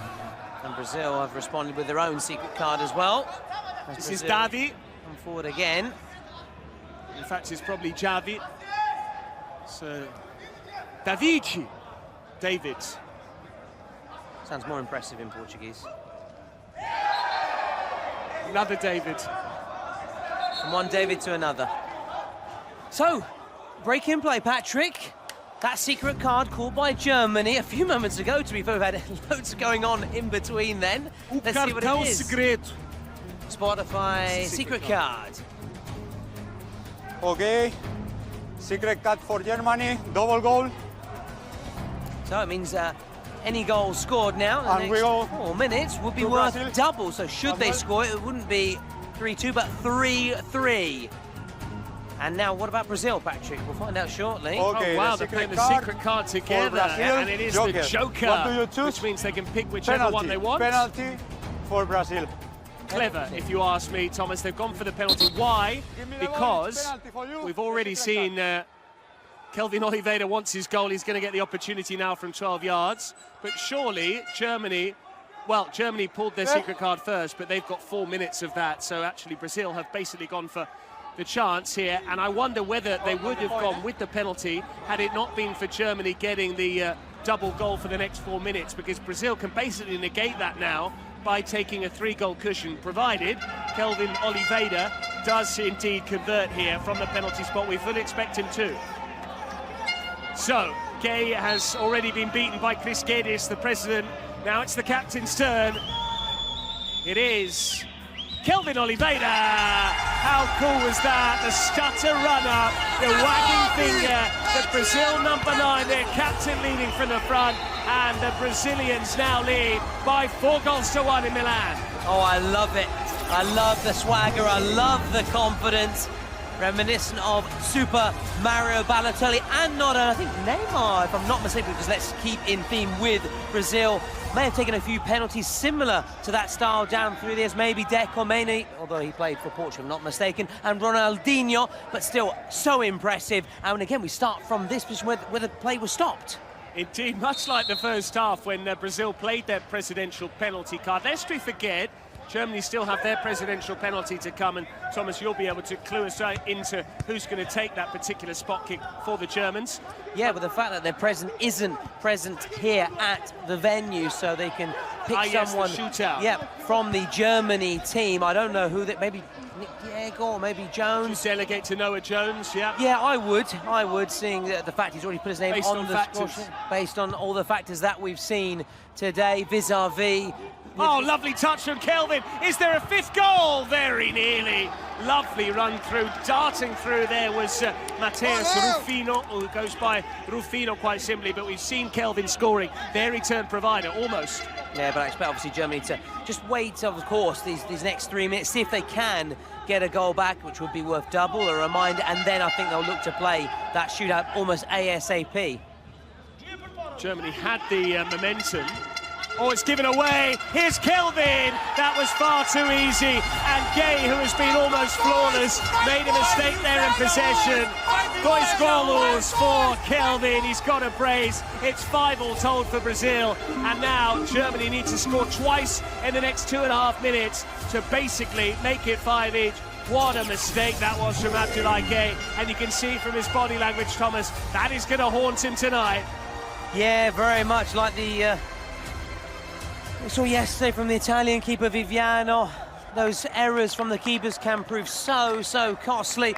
it's harsh on him. He's had a really good game so far, the Germany keeper, but it's not his moment. And who knows, maybe Brazil could go and win this 7-1 themselves after being on the receiving end of a 7-1. That would be some poetic justice, wouldn't it? If you're going to exact revenge, why not do it by the very same scoreline by which you were humiliated just over a decade ago in the mother of all matches, that semi-final between Brazil and Germany. I still remember David Luiz, who in particular really suffered that day, and just how the Brazilian players were in tears. Well, they're going to be crying tears of joy here, but it is time for the presidential penalty. They have turned to the number 10 to take it as a shootout. A reminder, Mo Leitner, who we saw geeing up the troops in the lead up to this match, has to be a shootout because they've delegated. It's not the president. He has passed it on to a player. Mo Leitner really needs to score here, but he doesn't. The Brazilian keeper makes the save. The Brazilians are once again cheering here, and it looks like, thanks to Barata, Brazil are very close to the finish line now. Yeah, Leitner, who was so impressive with the shootout against Peru in Germany's first match. Not so on that occasion. Of course, had he scored, it wouldn't have been worth double, of course. It still would have only counted as one, even though Germany still have that secret card in effect. Lovely ball round the corner. Brazil want another goal here. That's a fair challenge, a very risky one. But desperate times call for desperate measures there, and Paul Herbert had to put in the challenge. Here is Herbert again. Gainer going to press him once more, and that was a more hurried clearance, but he has found Mo Leitner in particular. But you can be absolutely sure now that when the German goalkeeper has the ball between his feet, then they are going to be pressing him aggressively. Reminder, the final played at the Allianz Stadium in Turin, and thanks to the support of the Regione Piemonte, the Comune di Torino, the Città Metropolitana di Torino, the Fondazione per la Cultura Torino, and Irene. Indeed, our institutional partners. We've got the region of Piedmont, which Turin is capital of, plus the city council, the city itself, all of those institutional partners who have been able to support us in creating what we hope will be, and I'm sure it will be, a very special final act to this inaugural edition of the Kings World Cup Nations. Held in Italy, yes, the main portion of the tournament here in Milan, in Vismara, but the final deserved the best possible ground, and we certainly got that in Allianz Stadium in Turin, home of Juventus Football Club. But here comes Leitner dropping the shoulder, trying to slip it through, and all of a sudden there's an overload here for Brazil. 3v2, if they can work it, they can work it. They can't quite score. Did it come off the toe of the goalkeeper? I think a corner indeed has been awarded. For it. Davi nearly scoring there. And they have been given a corner. Just a few more stats about Mr. Kelvin Oliveira. It's 3 from 3 when it comes to penalties in the Kings League. 1 with Porcinos. And 1 in the Nations Cup there, very nearly catching me out by surprise. I have to be careful not to think too much about Kelvin Oliveira, although I'd love to see him in a one-on-one with Obed Martinez. That would be some impressive standout shootout between those two. The Mexico top scorer and the Kings World Cup Nations top scorer, although Kelvin Oliveira is hot on his heels. Foul by Maicon there, but Brazil are completely in charge of this. We knew it was going to be a good match. Herbert's ball through is given straight to a Brazilian player, and all of a sudden they've just got that extra energy. Again, they'll try and use the player on this near side, Leletti, but they couldn't quite get it through towards him. Leletti, alias Leonardo Leletti Garcia. But Germany need to score, and quickly. They have now seen that particular secret card period has elapsed, so there's no opportunity for them to score. Goals will be worth double, not until the final 2 minutes of the match. But to have any chance of getting something from this match, they need to try and reduce arrears here in what remains 4.5 minutes until we get to that juncture. Yeah, it has to be schnell now from Germany. Fast, fast, fast.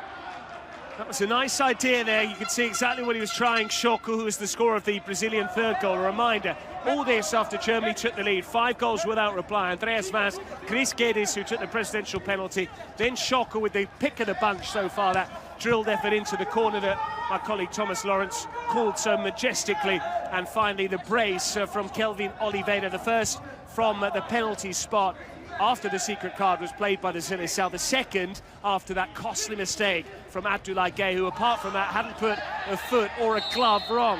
Yeah, no, really, really cruel on the keeper, and we saw something similar in Uzbekistan against Saudi Arabia. Omar was having a cracking game for Saudi Arabia, a little slip which allowed Jabarov to come in as well, just stop and score that golden goal. Okay, here. Vale, aye, stop there.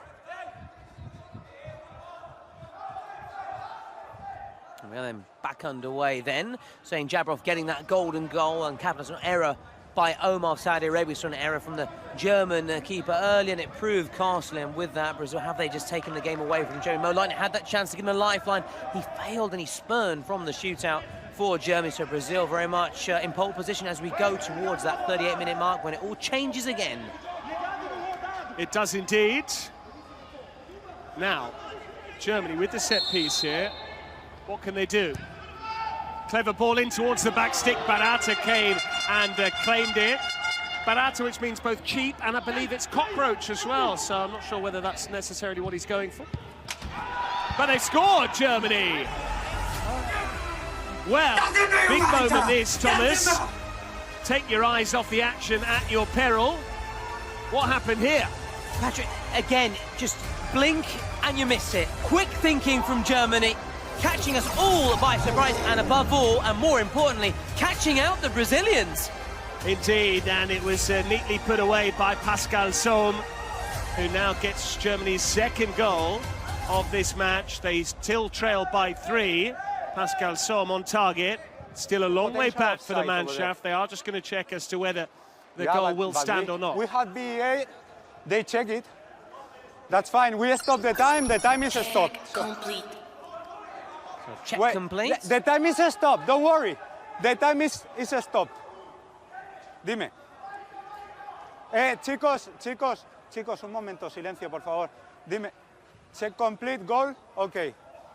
Check complete, the goal stands, and the Germans, quite understandably, were anxious that they would have the clock stopped so that they would have as much possible time to try and find a route back into this game, Thomas. If they can score again, it makes the final 2 minutes of play very interesting, because goals would be worth double, and they would trail 5-3, and all of a sudden, if they could score once, they'd set up a 5-5 scoreline, which would eventually lead to the prospect of penalties. And they're again on the front foot here. All of a sudden, Brazil, who had looked so self-assured, are suddenly making mistakes like that one from Schock, who was actually trying to head it towards Andreas Fass on the far side, who does now collect possession.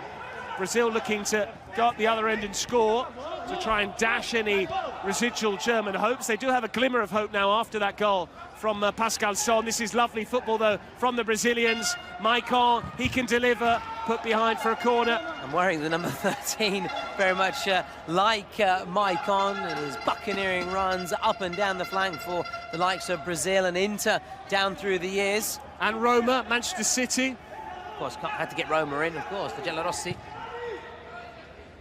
Brazil start again quite wisely, just trying to keep possession as much as they can and not give the Germans any sort of encouragement. They certainly drew some courage from that finish from Sohm. It was a lovely near-post run just to tuck it into the corner. So swift indeed that we missed it from our commentary position here. We can't even blame the match director. We had a good view of it, and instead we're just daydreaming, switching off, Thomas. Like I said, you just cannot take your eyes off the Kings League. Blink and you'll miss the action, and that's what pretty much we did there. But they also caught us by surprise with that quick thinking. So full marks, they're good from the Germans. Here go the Germans again. They've got a chance, and it's a great save from Barata. And no wonder he's celebrating, because that was a potential big match-changing moment. Oh, what a moment indeed. They still have a corner, though. And if they can take the set piece quickly, there might be a repeat. You can be sure that they'll be keeping tabs on Sohm this time. Won't want to lose the big number 9 as we go down to the final few seconds before the 38-minute mark. Is there to be a goal here for the Germans? No one got the shot away. The buzzer sounds. So we have a scenario whereby Brazil very much in the ascendancy, in the driver's seat here, because they lead by 5-2 with 2 minutes remaining. It does mean the goals are worth double, but it also means Germany will need to score twice without reply to win this by 6-5. If Brazil were to find the net, game over. Depende do Lelete. Lelete, tá bem para correr nessa? Ou prefere não correr? Vamos, então. Well, that's a bit provocative there from the coach. He said, come on, lads, molekis, lads.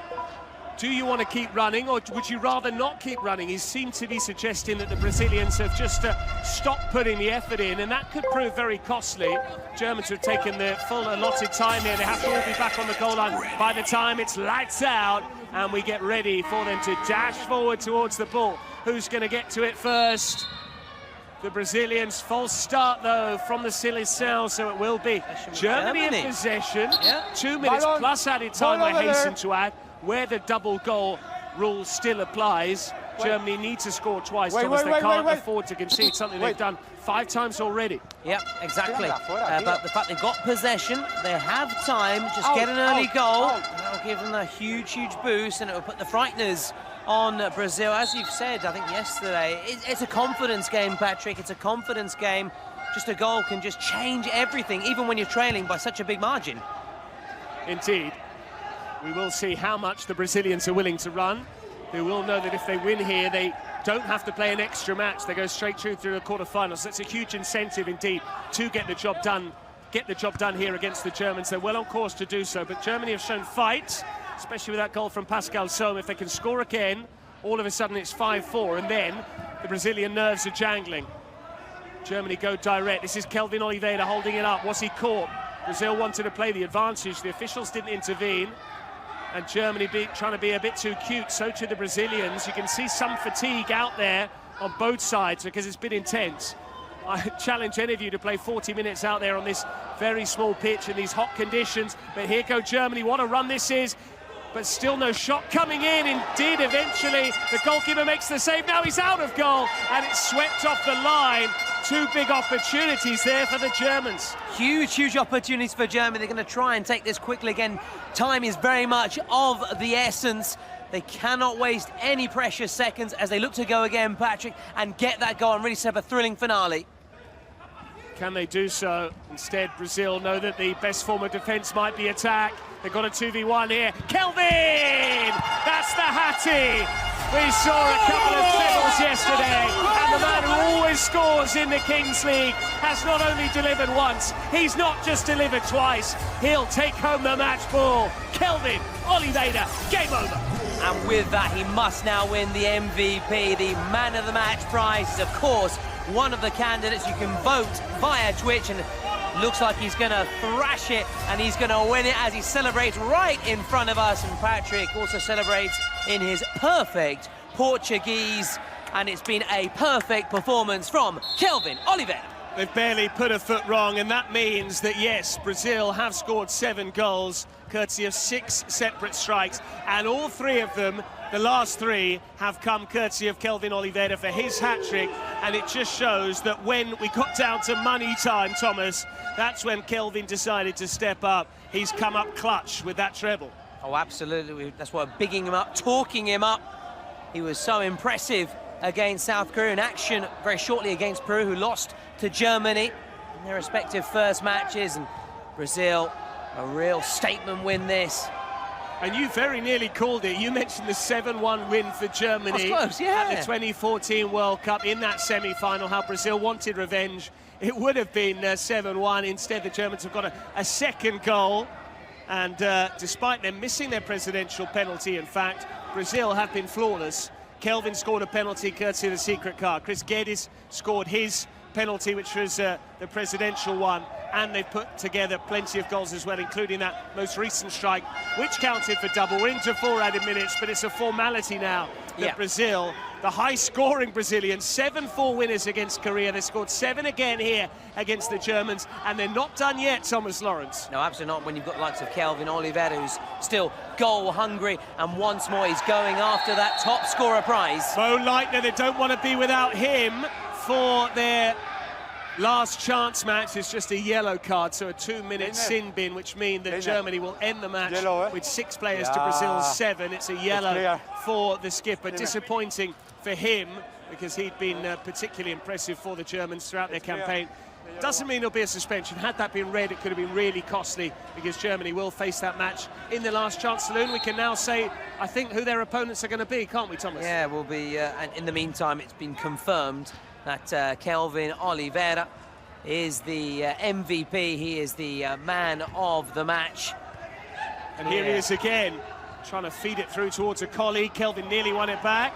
Player wearing 8 looks like Toni Kroos. It's not Toni Kroos, unfortunately. Maybe one day if PK can get on the phone. He has now retired, lest we forget as well. So we've seen some very famous faces feature in the Kings League, from the likes of Pirlo, Totti, Ronaldinho, to name just a few. Sergio Aguero could be in action for Argentina in the quarter-final stage, so keep a close eye on that. Certainly in the Legends game, that's for sure. So that's confirmation. Kelvin, 86%. Is there another one? It needed a save from Gay.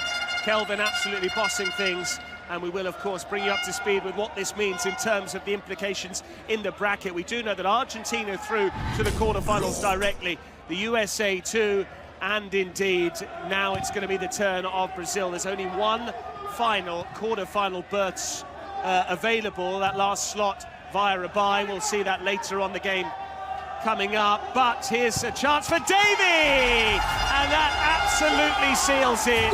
It is going to be 8-2, so some 9-2 in fact. That counts double, lest we forget. So in fact they've got one better than the 7-1 loss in 2014. They lost by 6 on that day. They're going to win by 7 here, because Davy has signed off a comprehensive performance, and he celebrates just like Steph Curry. He puts the game to bed indeed with the last passage of play. 9-2, whopping victory from Brazilian. A huge statement, and they have in part put that horrible nightmare from a decade ago behind them, and now it's Germany on the receiving end of a humiliating defeat. Kelvin Oliveira inspiring the Seleção, and he really wants the top scorer's prize. He doesn't want just to win this competition, he wants collective and individual honours. What a player he is, Mr. Kelvin Oliveira. Absolutely. The Germans with a valiant attempt, but the Brazilians just far too strong, and it does show that perhaps we should expect plenty now from Korea in this second game, because Korea lost 7-4 to Brazil on day 2 in the opening match. Korea are now up against Peru, who themselves lost 4-2 to Germany. So Peru were fairly closely matched with Germany. Korea didn't lose by a great deal against the Brazilians, but Brazil now winning 9-2 against the Germans. It does make you think that maybe Korea are better than we might have given them credit for in that opening match. Plus, they're inspired by the legend that is former Manchester United player Park Ji-sung. So confirmation that the Germans, that's what we were getting to, will play Mexico in the last chance. We have our first game confirmed in the last chance. A reminder, Japan, Uzbekistan and Spain all await their fate. But a reminder, Brazil joining Argentina and the USA in the quarterfinals. As you can see, expected goals 4.38, but 4 of those goals were courtesy of 2, lest we forget, 2 goals coming in the final 4 minutes of play, 2 minutes plus 2 minutes of added play. And we are going to give you the best of the action very shortly as we see the Brazilians celebrate.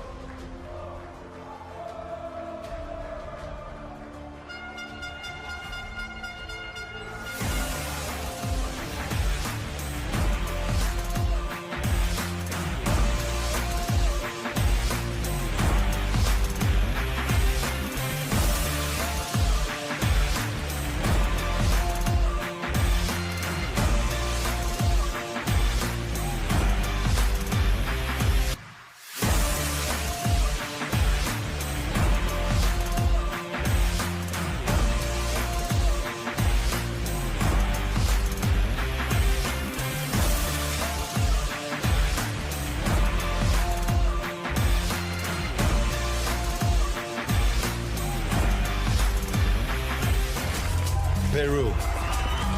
No one counted on them until our entire community said enough. The power of the masses brought Peru to the World Cup in Italy. The rest of the journey must be done by the players. Republic of Korea. The perfect blend of streamers and legendary football stars. Much more than a team. Pure Kings DNA. Talent and passion combined on a unique path to the World Cup. Here we go then, we have just seen Brazil smash Germany by 9-2. Now it's the turn of Peru against Korea.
There he is then, Park Ji-sung. We saw him.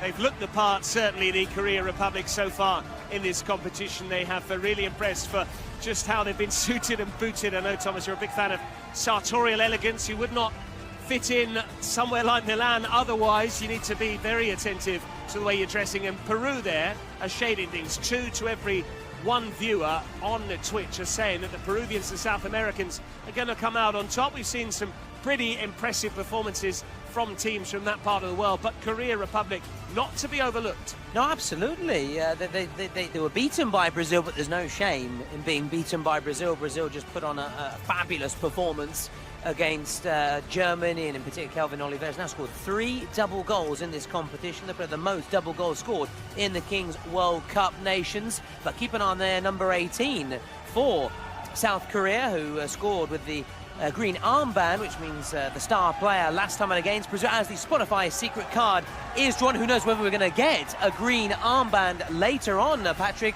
or not. So can South Korea build on the positives from that defeat against Brazil, or will Peru, after being heavily beaten by Germany, bounce back? This is a last chance for these two teams, otherwise they're going home.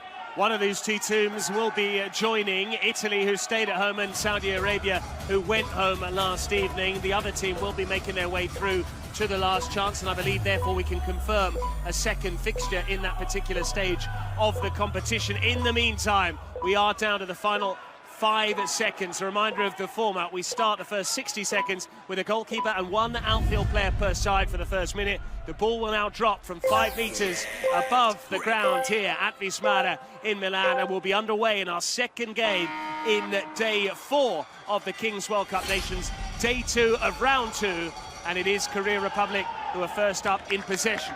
Yeah, nicely done. You know how important it is to quickly get possession and try and launch an early attack, which is what Korea do. Indeed they do. They've got Lee Ho out there wearing 20, trying to work a shooting angle. Can he get the shot away? He can. It's a fabulous bit of goalkeeping, though. Nicely done there by the Peruvian keeper, really having to show his stuff there.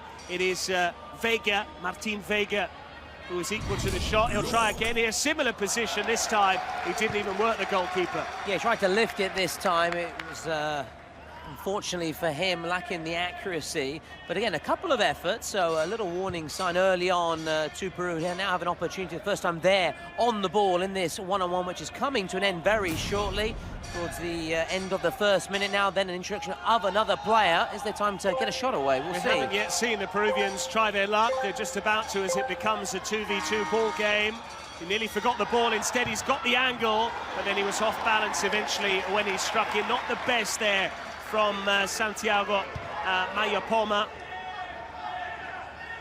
Now he's been joined by his skipper on the pitch. And now the keepers can come out their box as well, Patrick. Absolutely, the keepers are pinned back. They are caged inside their penalty areas for the first 60 seconds. Yeah. But now he can start to wander, the keeper. So we've got the Peruvian captain on the pitch. We've also got the Korean skipper, which is the goalkeeper, incidentally. It's Lee Bum-yong. He might shoot here, Patrick. He does shoot! And it was not far away at all. Well, goalkeepers tend to be very good with their feet. They spend so much time warming up, pinging balls about, and given the distance there, it was well worth a go from Lee Bum-yong. Really good shot. And waiting for our first goal of this match. And it's the opposite keeper, Martin Vega, this time, who didn't look as comfortable in possession. He wants a corner, that's why he took his time in dashing back towards his own goal. You sensed, had it been a goal kick, it had been sprinting back for fear of the Koreans scoring into an empty net. 2 minutes gone. It's now 3v3 plus goalkeepers on the pitch. It will be 4v4 plus keepers in another 30 seconds from now, as we see Park Ji-sung watching on there on our big screen away to our right, and the Peruvians watching on away to our left. I think he still could do the business out on the pitch. I'd love to see him out there, and would be at home with some of the legends we've already seen. Bonucci et al. That's nice feet, but again, attentive defending from Lee Ho, just to keep El Varón quiet. Peru needed to shoot there. He got the memo, did the player wearing 6, Santi Mi, and he smashed it over the top. So cagey affair thus far, goalless, and not much in the way of goal-mouth action either. Yeah, Parkinson, what a player he was. One could say a bit of an unsung hero in some respect, but allowed the likes of Paul Scholes and the players in to really flourish and do their business, bring so much balance to the play. Really popular with Alex Ferguson as well, who really rated him so highly. We have spoken about cuisine over the course of the last couple of days. I can tell you that Milan is a very international city. I've both been to a Korean restaurant in Milan and a Peruvian as well. Oh, wow. Oh, yeah, a Peruvian restaurant not far from Lambrate station, for those of you familiar with Milan, and a Korean restaurant very close to Piazza Duomo, actually, Corso Italia, if you know that neck of the woods. I have to say, of the two, I preferred the Korean, better value for money, and much more my cup of tea, shall we say, spicy but flavoursome. Peruvian is quite stodgy but wholesome food, shall we say. Ah, good. I'd rather go for Peruvian than myself, you know me. I can see that. Yeah, I know. It's the new year. I'll try and get back in the shape. Maybe in 2026. I'm only kidding, Tolo. You know, I would never body shame you in private, let alone publicly on a broadcast. Don't worry. Luckily, we're not in vision, so no one can quite. Well, and also we've got hundreds of thousands of viewers watching on all over the world. English, Spanish. What else we got? Italian broadcast, Arabic, Portuguese, German, French, Arabic. Yeah. And we've got 40 individual streams as well, haven't we? And several television partners all over the world. So wherever you are, you're a fool if you're missing the Kings World Cup Nations. And if you do have the opportunity to come and attend in person, particularly on January the 12th, that's a week tomorrow, then please do so. It's not only the final of this inaugural Cup of Nations, but also we'll see the Legends game featuring the likes of Kun Agüero, Andrea Pirlo et al. As Peru is still chasing that first goal. They might get it here. The goalkeeper's palmed it away, and it needed his colleague to pick up the pieces. Here's Lee Ho with his back to goal, winning a cheap free kick. And a reminder, how long is it valid for that if you make a foul and you do without a player, Thomas?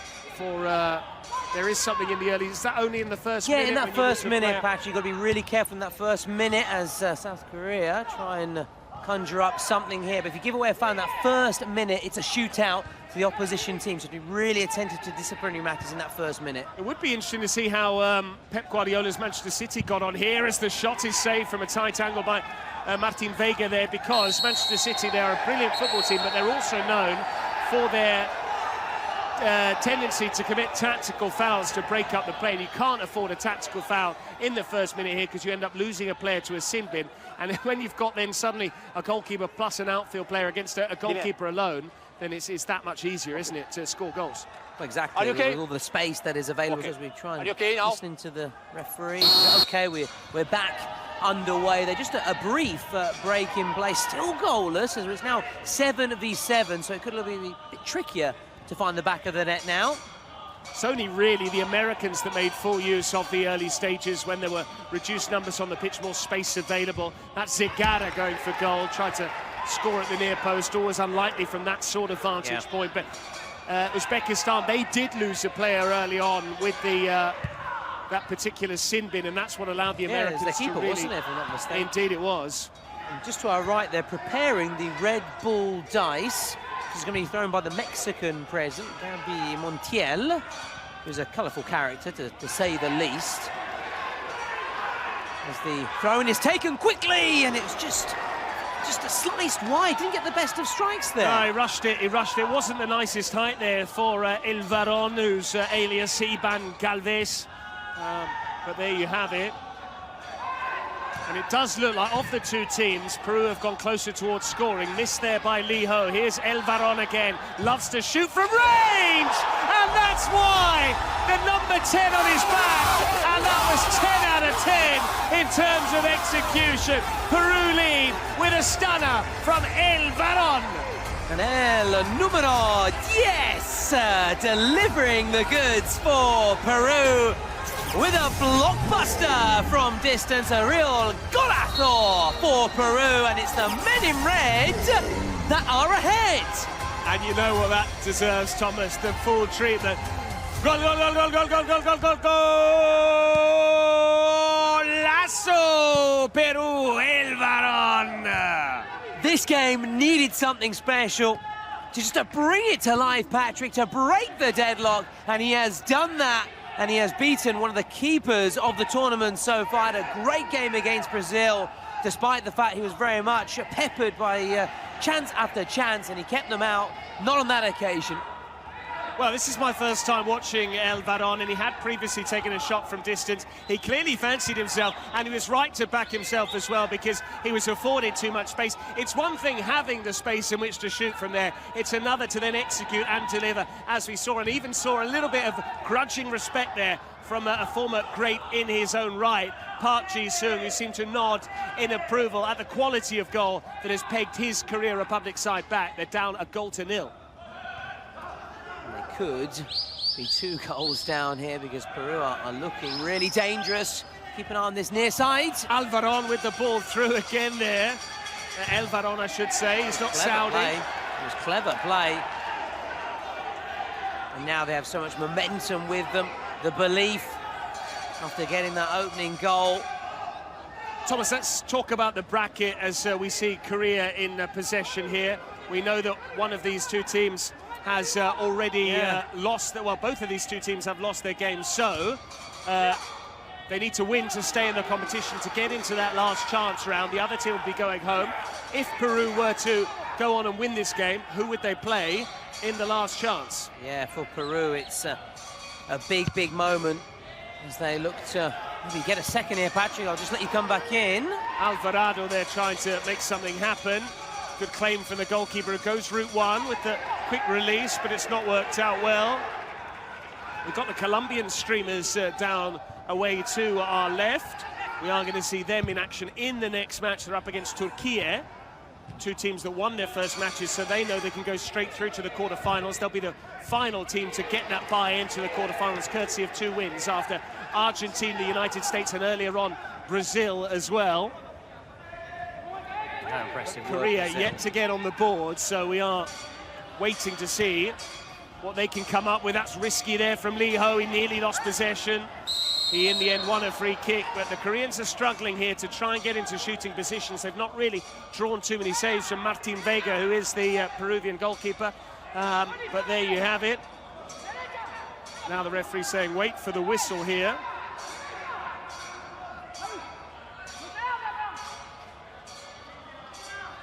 Two-man wall, Lee Ho is stood over it. We've got the drone just going into position behind him. We could get some terrific shots with that drone, and indeed, Lee Ho taking his time, needs to first get it past the wall, and latterly on target, went through the wall. Martin Vega prevented the corner, and Peru on course as things stand. There's still a long way to go. If they were to win this game, then they would go into the last chance salute. Yeah, and they would take on Uzbekistan, Patrick. Just wanted to wait for that break in play. Uzbekistan, who were soundly beaten by the USA yesterday, but got the better of Saudi Arabia with the golden goal. The only golden goal we've seen so far. Lovely ball through, swept just wide. The biggest chance we've seen from Korea. He didn't really connect there. Lee, Jeongjin Lee was unattended there, just had to guide it home, didn't really make the purchase that he required. No, and it was a golden opportunity, again, just showing about the Kings League, just out of nothing, just something just takes a floated ball upfield to get you in a position to get a goal. And again, there seems to be the trend here that the presidential penalties are taken in the second half as opposed to the first. A reminder, we'll have another milestone moment on the 18-minute mark, as and when the final 2 minutes will see us with the number of players that are on the pitch after we've had the Red Bull roll of the dice, which, as you said, is our Mexican president who's going to be set to roll that particular dice. But in the meantime, teams can play, decide to go with their presidential penalty, but Korea pursuing an equaliser. That was a risky challenge in the box, but now it's a 2v1 for Peru. If they can pick the pass, they can. Great goalkeeping once again. How big was that from Lee Boom-young? Oh, I love the end-to-end nature of the Kings League. We saw at one end Korea very nearly get themselves back in the match, then Peru springing upfield. Will this be checked? We're going to get back underway, then no penalty out the other end. There was just a brief check. The time has been stopped as well, Patrick. It has indeed. We'll wait for the moment. Try and hear the officials. Dime. Dime, which basically means tell me, let me know what you got to say, and the message was no penno.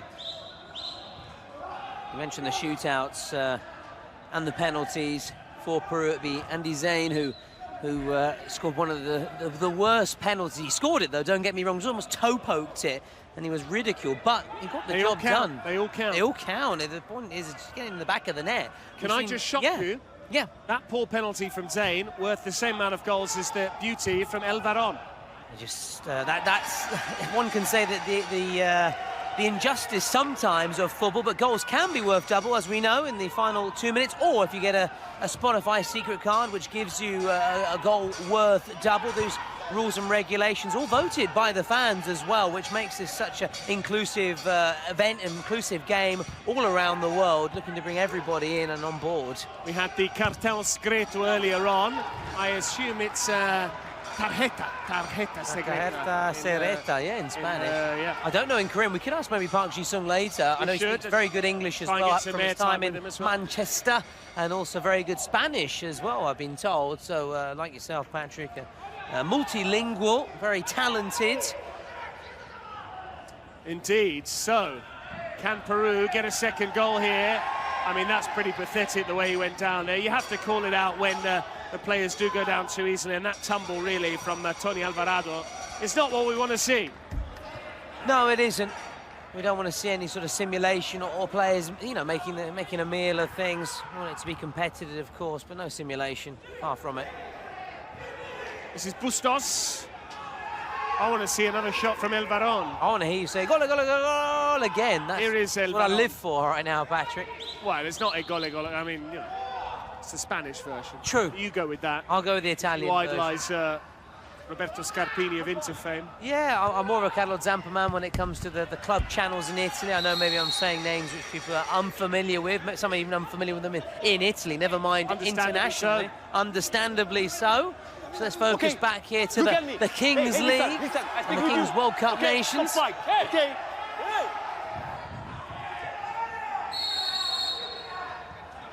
Lots of interested spectators as well, even if their teams aren't in action today. Zegara thumping it. It was blocked by a Korean. We've just seen our Mexican streamers have arrived. What's it you call them, Thomas? The señoritas. There you go. The chicas. Now joining, they're just fraternising a little bit with their Colombian counterparts ahead of Colombia's game, which will be up in match 3 to Colombia. The winner goes through to the quarterfinals. Yep, that's spot on. Whereas the loser will take on Spain. Well, one of the favorites. Has the clock been stopped here? It has, yeah. Well, we saw an earlier free kick from Korea that didn't do the business, but this is El Varon, scorer of that only goal, the beautiful goal, the opener. He's looking to make it 2 to his personal tally and 2 for his team all told. There we go. It is El Varon, and it's straight at the goalkeeper. Thomas was already celebrating there away to my right. Got a little bit excited. Raised your hands. Yeah. Enjoy. Yep. Oh, yeah, absolutely. I was ready to do the song, if you know, the Chihuahua, Chihuahua. It's very popular in Latin America and the Spanish-speaking countries. You know what I'd like to see if Korea do win? A collective rendition of Gangnam Style. Wow. Was it South Korean? Is that where it originated? I believe from? so. Wow, well, there you go. You're welcome to Google it and prove me wrong. I mean, it was a bit of a fad, wasn't it? It was. Drifting out. Here go Peru again. Clever step. Can he poke it through? He tried to, but there's an option here. Left and right for Korea. It's not the best ball. Martin Vega first to the loose ball. The Peruvian goalkeeper has been on his toes, and our Korean counterparts as well streaming the game. Really unhappy there as to exactly what happened, because they saw that they had a 3v1 situation. They had options on the left wing, options on the right-hand side as well. They went right, and the ball was over here. Well, if Spain won, what about the Macarena? That'd be quite nice.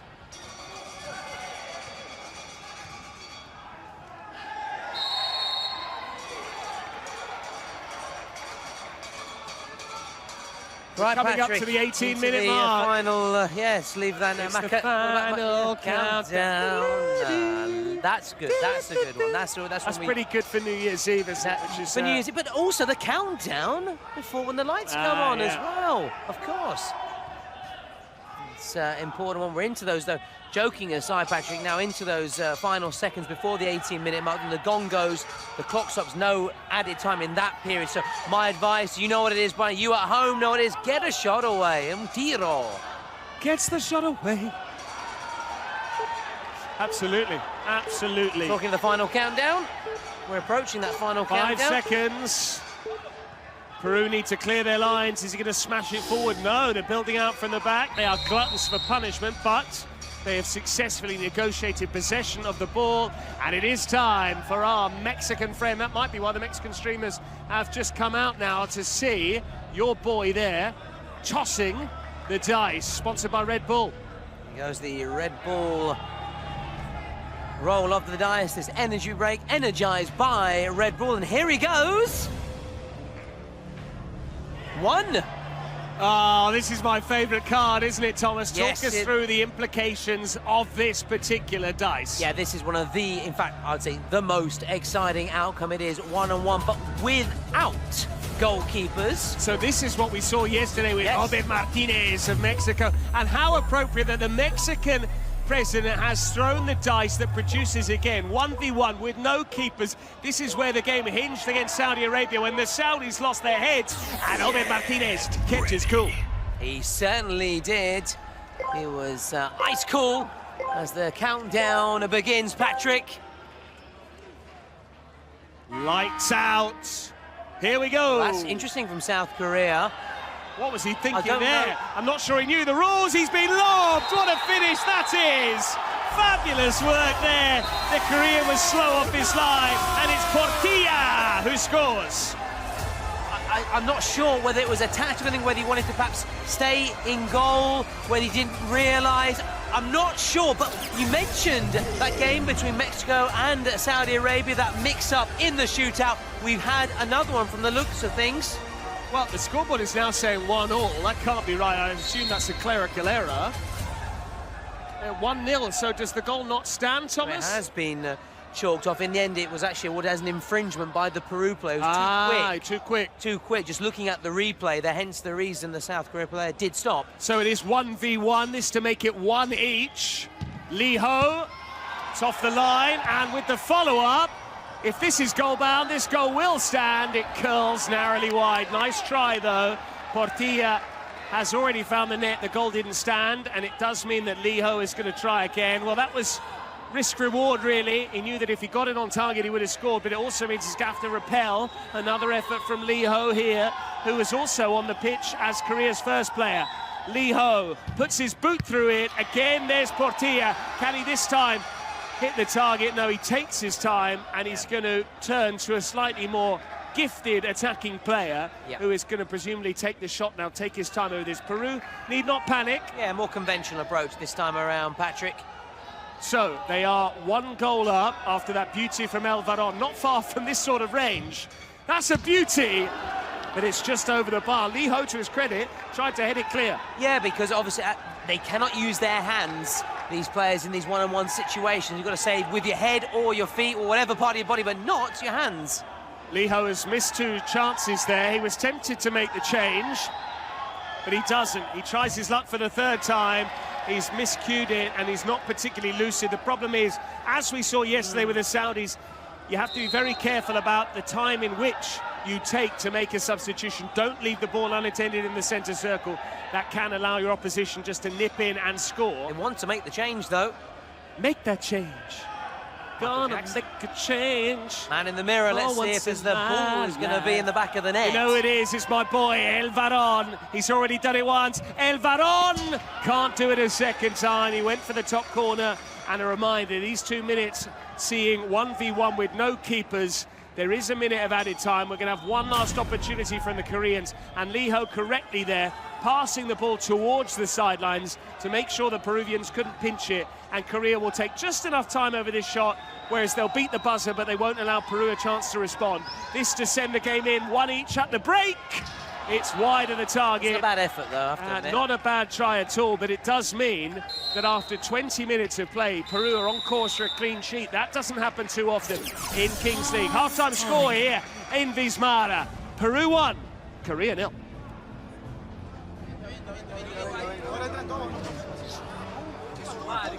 Hey, dale, portilla. Van a salir los que terminaron, ¿ok? Quiero que pelees la pelota arriba, ¿de acuerdo? Todos van a tener una marca, no los quiero ver en nuestra cancha. Todos se van a ir con un jugador coreano. Si la ganamos, tenemos un duelo, un mano a mano, ¿ok? Relájense, no tomen malas decisiones, lo estamos haciendo bien. De repente la emoción nos está ganando. Ya lo que pasó, y quiero que lo desbloquees en este momento, ¿de acuerdo?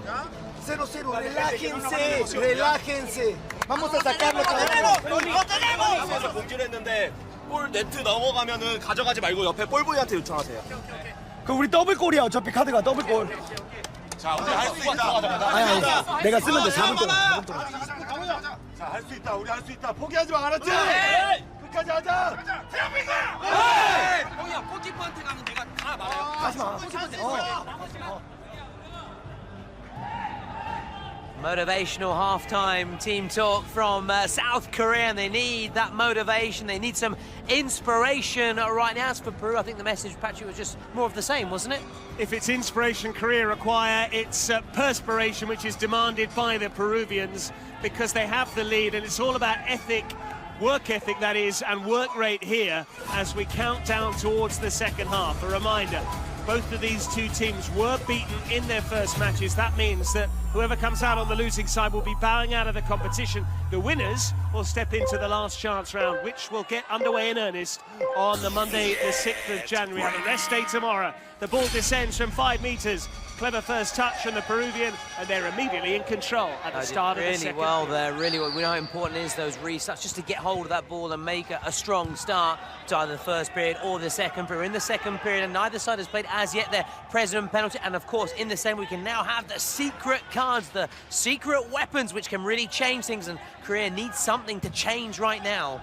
They do. The momentum is with the Peruvians, but as we've seen so many times over the course of the first 3 days, this is day 4 for those of you who've been a little bit late getting to see Kings World Cup Nations, the inaugural edition. We've already had a World Cup at club level. It's the first time the international sides have gone head-to-head, but as we've seen, a 1-goal lead is no advantage at all. Things can hinge on the slightest details, as Kaká mentioned earlier. We've got a lot of legends that have lent themselves to really inspire their teams. It was the turn of Kaká, and he certainly did that with Brazil winning 9-2 against Germany in the opening match. But Korea, all of a sudden, starting to move the ball a little bit quicker. We saw that motivational speech at half-time for once. Park Ji-sung taking a back seat. Yep. And you mentioned about it's never over. Even yesterday, Italy trailed at one stage 5-0 and worked their way back into the match, Patrick. They did, with Domenico Rossi in particular. Now, they're asking for a card here. It is certainly a free kick for Peru. But the question is, are we going to see a yellow card, which would result in a 2-minute sin bin? It's not going this. It's going there. It's foul. Just foul. Play. Go give the ball. Salva. Okay. Just a foul, I think, was the message then from the decision from the referee and his assistant. So no card, but free kick for Peru. And look who stood over at the number 10, the only goal scorer so far, El Varón. In fact, it's not him. He leaves it for the skipper, and it wasn't a bad try either. Really good. Struck with plenty of conviction by the Peruvian captain on this occasion, which is Tony Alvarado. Yeah, don't get your teams mixed up. That's what one of my former bosses used to say to me, Patrick, in these situations when I'd get tongue-tied, which can happen. The pressure is up there. Big game on the horizon, Turkey against Colombia. That is game 3 on day 4. Game 3 on day 4, which is also day 2 of round 2, Thomas. I know you're a numbers man. You've got to get. I'm a stats man, but I'm not necessarily a numbers man, I have to admit, Patrick. Certainly stats, that's my game, Mr. Statter, but numbers, I'm not so good with mathematics. Now, Peru coming forward with El Varón. He's got Alvarado in the middle. It didn't reach its way through towards the skipper. Korea tossing the ball away. Here come Peru again. Portilla. Lovely ball across the face of goal. Is there a final ball to tee someone up in the middle? Korea have won it back and then ceded possession again. Peru keeping their feet. There was a temptation to go down there and look for a penalty. Here come Korea in transition. If he can keep it in play, he can't. The whistle goes.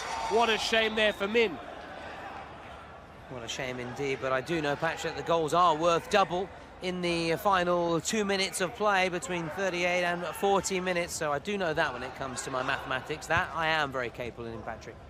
And as you can see, here's Tony Alvarado going the long route round. It needed a save at his near post from the goalkeeper. Many of times has he been tested so far, Bum Yong Lee. So corner now for Peru, and the Korean keeper could be tested again here, you know. Peru restarted really intent the second period. Absolutely, and as you can see from the graphic at the top of your picture, still a green and a blue, which means that neither presidential penalty nor the secret card have been played yet. That was an enterprising run into the box, but it's not worked out well. Now Korea, again, looking to make something happen in the final third. They tried to switch the play. El Varón with the interception, who's been the standout player on the pitch so far, not just because he scored that brilliant goal into the top corner, but also because he's just kept the tempo ticking over. He's been dictating the tempo, I should say. Yeah, I haven't seen the drone flying around today, by the way, or have you seen it? There it is. And want to thank our sponsor now. They're right back in to read this important message. Air Asia Move, your favourite travel companion across Southeast Asia. Explore flights, hotels and activities all in one app. Here's Portilla, who thought he'd scored that all-important second goal for Peru at the back end of the first half. It didn't count because of a false start from the number 16. El Varón, meantime.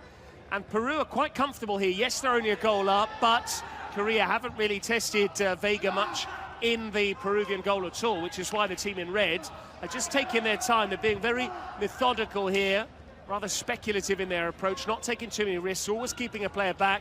El Varón trying to probe down the right side meantime. Zegarra, dispossessed by a couple of grey shirts lunging in.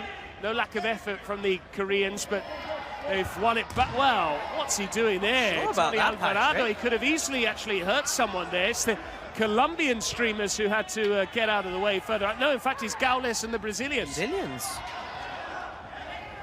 Could have taken Gaules out of the competition there. Good challenge meantime from Zegarra. He's up on his own, though. He's going to have to do it all himself, and he can't. I'm surprised.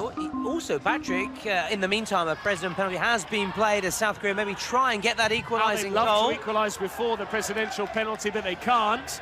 And El Varón going the other way. So Peru will have the chance to make it 2-0 or perhaps 3 if they can score with this passage of play. Zegarra. Portilla let it run. There. A bit like you and I when we don't know who's going to speak next. Oh, absolutely. Is it my turn or your turn? Yeah, we get our cue. Please talk. Here's the player wearing 9 for Peru, exchanging passes with his skipper.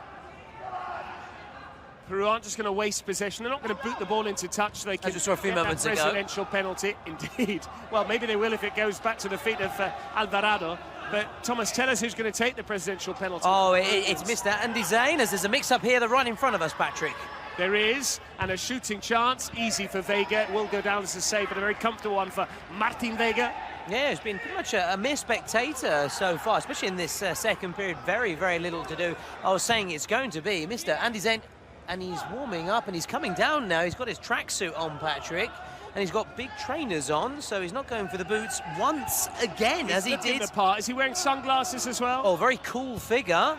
Clever ball over the top. Good defending as well. Needed to win the aerial challenge and did so. Korea now trying to strike in transition. That's been their game plan right from the word go. Here's Alvarado, the Peruvian skipper, but the presidential penalty was called some 2 minutes ago. And we're still playing on. At least, there's a player who's rolled off the pitch. That's why Peru have put the ball into touch so that he can get some treatment, and the upshot of Park Sion getting treatment is The ball is now out of play, and we will see your friend, Mr. Zayn, take the penalty. I know he was amigo. He was mocked, wasn't he, from pillar to post for his rather unconvincing spot kick. But as I said, if they go in, they're automatically a good penalty. If you miss, then it's automatically a terrible spot kick. Exactly, and Zayn will have the chance to make it 2 here. You spot on me, because we've seen penalties struck really well, sweetly, but that they've been saved. Missed Andy Zayn against Germany, one of the worst penalties you'll see. It was Simon and I were in disbelief. Simon actually started laughing. I was shocked into silence. That doesn't surprise me. He can be a very churlish individual, Simon Harding.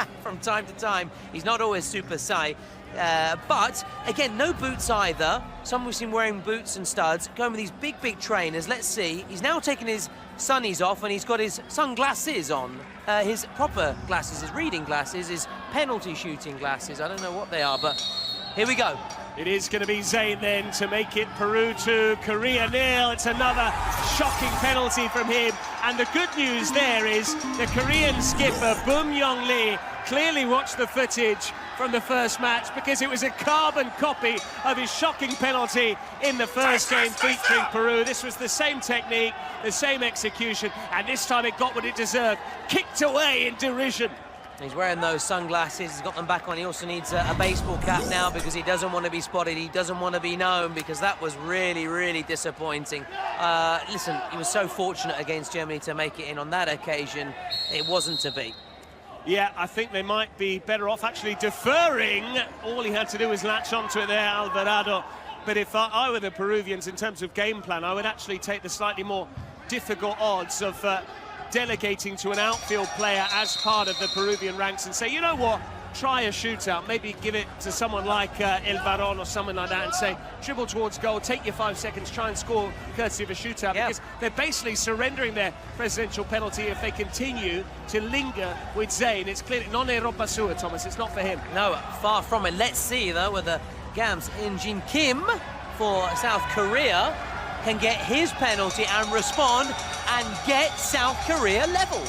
Indeed, so Gamst is his alias. Gamstam style. Yeah, In-jin Kim, not to be confused with Morten Gamst Pedersen, a former Blackburn Rovers international, but it is going to be Gamst, and this could be big for Korea, because yes, Peru have the lead, but Peru only scored once, and this would actually level proceedings, but he's got to get the better of Martin Vega. I like this, though.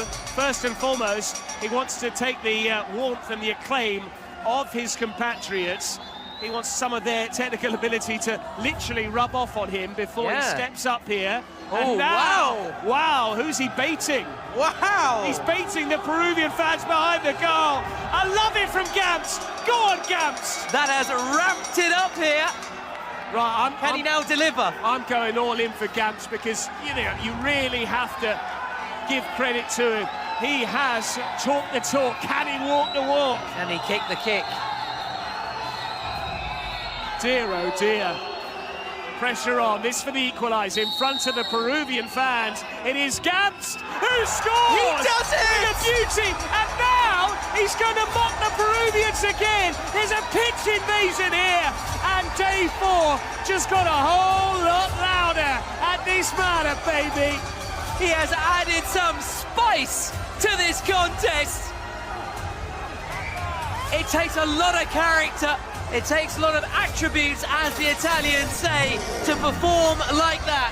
Oh, he's got a big pair of cojones there, Gams. What a penalty that is. Picture perfect. If we saw the worst possible spot kick from Zayn, well, his compatriot, the penalty of the Presi from Korea Republic, was a work of art, and that is why it now reads Peru 1, Korea 1, and there's nothing to choose between them. And this game has been so low on goal-mouth action, Thomas. I don't want to say low on quality, I want to say cagey, that there is now scope, but hang on a moment!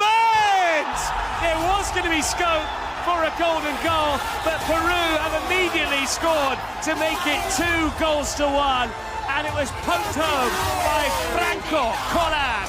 And the Peru fans are going wild again. Now it's them celebrating. Now it's them goading South Korea, their president and the players. How things can change. And talking of changes, Patrick, secret card.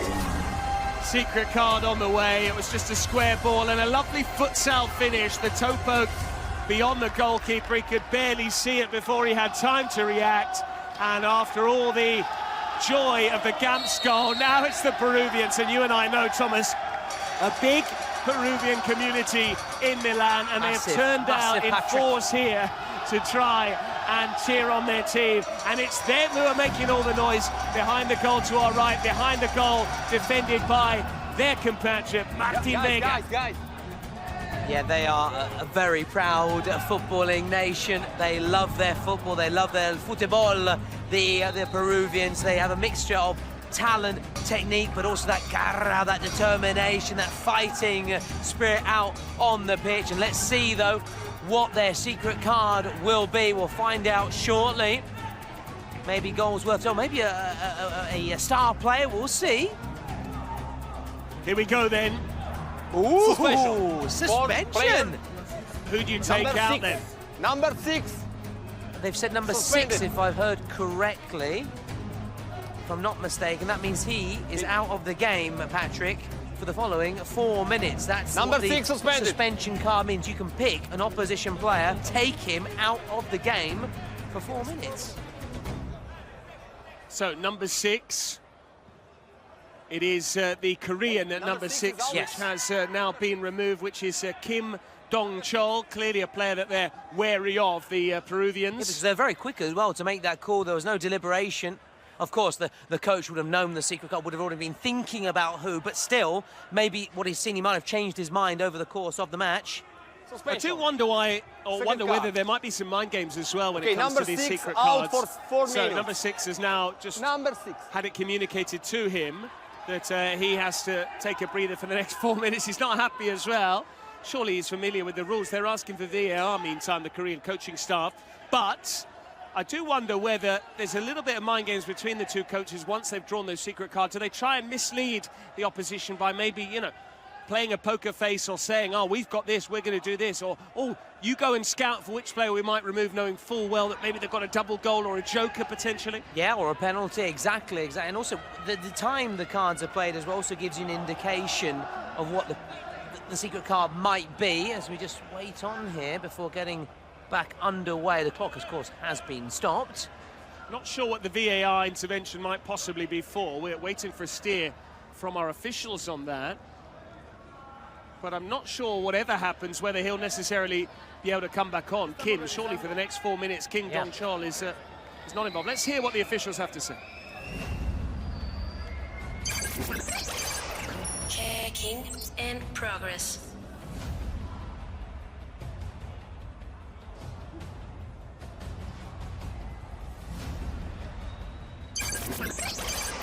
Checking in progress.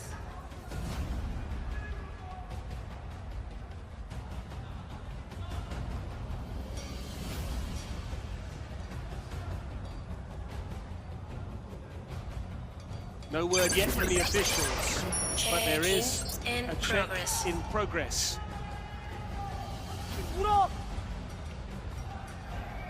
South Korea, determined, adamant there is some kind of infringement. Dime. Okay. Check complete. Well, check complete. That was all a bit of a disappointment. We got all very excited there, the Koreans in particular. Martin Vega's gone route one! And what a save that is! But very nearly another goal for Franco Collan, the score of the second. But it was Alvarado, the skipper, who was kept out with the initial header. And then on the follow-up, the number 9 also kept quiet. Credit, shout out once more to Lee Boom-yong, who also saved the penalty, lest we forget, from Zayn. Yeah, not once, but twice there. Coming up, trumps the South Korea keeper, and he could be called an extra more occasions in the next 3 minutes. They're down a man, the South Koreans, a reminder. So that player suspension is not only getting rid of a player, they can't be replaced by someone else. It's a 7v6 situation. Exactly. Oh, wow, I didn't realise that. Here's Franco Collan, and no wonder they've got numbers up here. Alvarado, Franco Collan tried to let it run, but Korea come away with the ball. This is just about them hanging tough for 4 minutes. That's what makes it such a great card to have, Patrick. I know it's Simon's favourite. Arguably the best, I would suggest. It's one of Supersize's favourite cards. He likes the Joker, obviously, because he likes to have different options. Well, the Joker allows you to play that card, doesn't it? Exactly, that's the thing. I tell you what, it'd be very interesting to see from our viewers. It would be good to have a Twitch vote as to if they had all three of us in the broadcast booth, between you, me and Simon, which of us they would want to shut up for 4 minutes and take us out of the equation and take the microphone off us. I've got my money on someone, but I won't tell you who it is. It's me. I'll also say myself as well, and I know Simon is like yourself, but a very humble chap. He would also follow suit. Self-deprecating. So no one's talking. No one's talking, basically. That's why and we'll I'm have the cue. talking. We'll have the cue though to be talking though. That's why I'm talking. Yeah, it's important to keep talking, keep the wolf from the door, which is what Korea are trying to do here, to try and make sure that these 2 minutes pass by without much incident. They don't want to concede to the Peruvians. If they could score in the 6v7 situation with their so-called star player off the pitch, it would be quite the upset. That was worth a go. There's no better option really there, so he decided, you know what, I'll try my luck. Lee Ho, who has had more shots than any other Korean player, by some distance too. Yeah, just got to keep trying to weather this storm. It's not going to be simple against this Peru side. Trying to get another goal here. Maybe another shot from distance. Why not? El Varón! That's the second time he's done that. And it is, once again, the Peru number 10 who has stepped up and delivered. And Korea now are really struggling. That makes it 3-1. And the 7v6 has come back to haunt the Koreans. Perfect from Peru. We're now pummeling South Korea. Their third of the match. Another long-range beauty. Another brilliant blockbuster from distance. South Korea, do they have an answer? They might have more defending to do here. Not enough bend. Really good try, though. Nonetheless, from Jesus Honores and Thomas Lawrence. Let me just praise you for your reading of the game there. I could tell by the way you teed me up, from your excitement there, that you sensed that El Varón wasn't only going to shoot, you also had a hunch he was going to bury it, didn't he? Absolutely. Very much like Kelvin Oliveira earlier. I just sensed that his run was going to go and go and go on, and we've seen another one. South Korea looking to their secret card soon. They'll be back with 7 players on the pitch. They're currently a man down. They have to hold on for another just under 30 seconds. It's been a costly suspension for them. The main issue for South Korea, though, has been that they haven't scored outside of their presidential penalty. But Alvarado holding it up, the Peru skipper. Peru want to add a fourth to have a 3-goal cushion here before Korea get the opportunity to play their secret cards. If you're Peru here now, surely you just want a penalty to try and get back on the board, cut the deficit to 2. Yeah. Sure, a double goal would necessarily help them. They haven't really That's the thing. opened up the Peruvians. That's the thing. Sometimes you might have been dealt a card that really isn't that helpful to you, Patrick. So they want a penalty, they'd love to, or even a shootout. I think that they'll take a shootout. They're waiting to call the card. Swings and roundabouts, similar sort of vibes with the shootout and the penalty. But first of all, we need to see the ball go out of play. As and when it does so, that's when we'll see what the nature of the secret card is. You've got those wonderful green graphics going across the lead walls across the way from us. This is Park, right in the challenge. Then he went for the toe poke finish, which was the way that Peru scored their second, courtesy of Franco Collan, but it didn't work out the same way here for the Koreans. And although Peru are in possession, if I'm Korea now, especially now we're back to 7v7, we're moving towards the 38-minute mark, get the ball out of play. Get your secret card, and in fact, Portilla has done it for them. He's just smashed it into touch. There you have it now, all eyes on the touchlines as we find out the Spotify secret card. And glean something. Can you read, Patrick? Korea, goal for 2. Well, it's one of the worst ones they could have had. Double goal. It's, you know, that's the way the cookie crumbles, to borrow a phrase that you used earlier on. It is the luck of the draw. They can't choose it. The cards are uncovered. You have to pick one at random, and the one that they have selected is double goal. It does mean, look, on paper, it's the perfect card to draw because they trail by 2 goals. They've now got a 4-minute period of double goal. They've tried to extend that, basically, because then they'll have 2 minutes after that, albeit the same will be true for Peru. So they'll have a 4-minute unique window now where if they score, it's worth 2. If Peru score, it's only worth 1. And then when we hit the 38-minute mark, that's when, provided the scores are not level, that's when goals would be worth double. But If Korea score now once without reply, we go to 3-all, and that means if it's that way after 38 minutes, we've got the golden goal. Golden goal, which but I'd love to see a penalty shootout to decide a match. We haven't had one yet in the Kings World Cup Nations. We haven't. But it is quite Best a of rare 5, is thing. it? Yeah, exactly. Very much that like traditional football, and it's shootouts though, not penalties. Right, this is Shin with the right foot, or it's going to be Min with the left. I think Shin's going to strike this with the right. He's also trying to play some mind games with Martin Vega as to which way he's going. This would be worth 2 goals, remember. Is it Shin or Min? It's Min who leaves it for Shin, and it's over the top.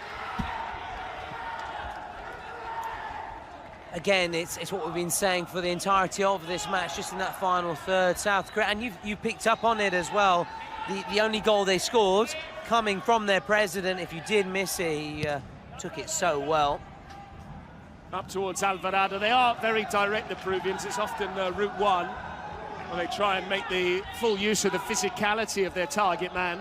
And so far, it's a game plan that's worked well. He's not scored, but he has given them a platform if they do want to go direct, and they're sort of dispensing with the building out from the back. El Baron wins the header. It's a free header, but he's headed it straight into touch. Still 2.5 minutes or thereabouts for Korea to get a goal that would make it 3 apiece here in this second game of our 4th day at the Kings World Cup Nations. A reminder, the road to Torino. The final will be played at Allianz Stadium. Lovely ball from Alvarado, and here's a chance. That makes it 4-1, and that might well be that. It is Peru who basically score during the Korean power play. Lovely ball there from Alvarado, and it is Jesus Honores who has scored the 4th goal for the Peruvians, alias Aicardo. It is 4 now. It is, as the Italians say, a poker for Peru, a Peru poker, powering their way through then to the last chance, having lost their first game, but they're on course to win this one. And South Korea, it could soon be adios for them from the competition. I don't know how you say bye-bye, arrivederci in Korean, but it doesn't really matter because they could be going out regardless. Well, it's interesting, isn't it? It's quite ironic, actually, because Korea had eventually used their power play there. That's essentially what it was, the double goal. We now move into that particular scenario for the match as a whole. Korea will need to score twice to try and win the game 5-4, with goals now being worth double. But they did have a 4-minute window where goals were worth double. It was their power play. They played their trump card, but in the end, the flush was the 4th goal for Peru, and it's a flush finish, not a fluff line like I've just delivered there from Jesus Honores, alias Aicardo.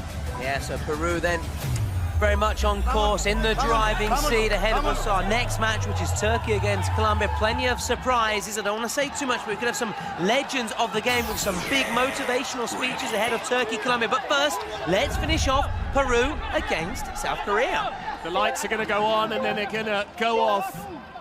But Peru, with their home support here, yes, we're in Milan, but lots of Peruvians in the crowd, young and old. They've made the trip down here to Vismara. Oh, what a thumping challenge that was to start this 2-minute period. Korea are chasing them down with a huge determination. Thomas, you are our bracket specialist. We are about to see Peru move into the next round, which is the last chance.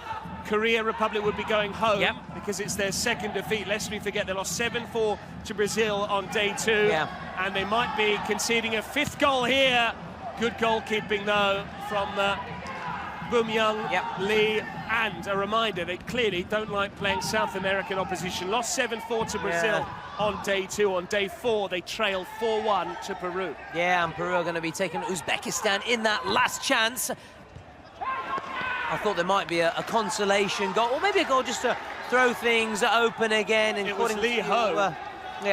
Who is not one of the candidates for Man of the Match MVP, which you can vote via Twitch right now. All you need to do, guys, Patrick knows, I know, everybody knows by now, but I'll remind you, again, just write the name of who you think is the MVP. Is it this man here, in between the sticks?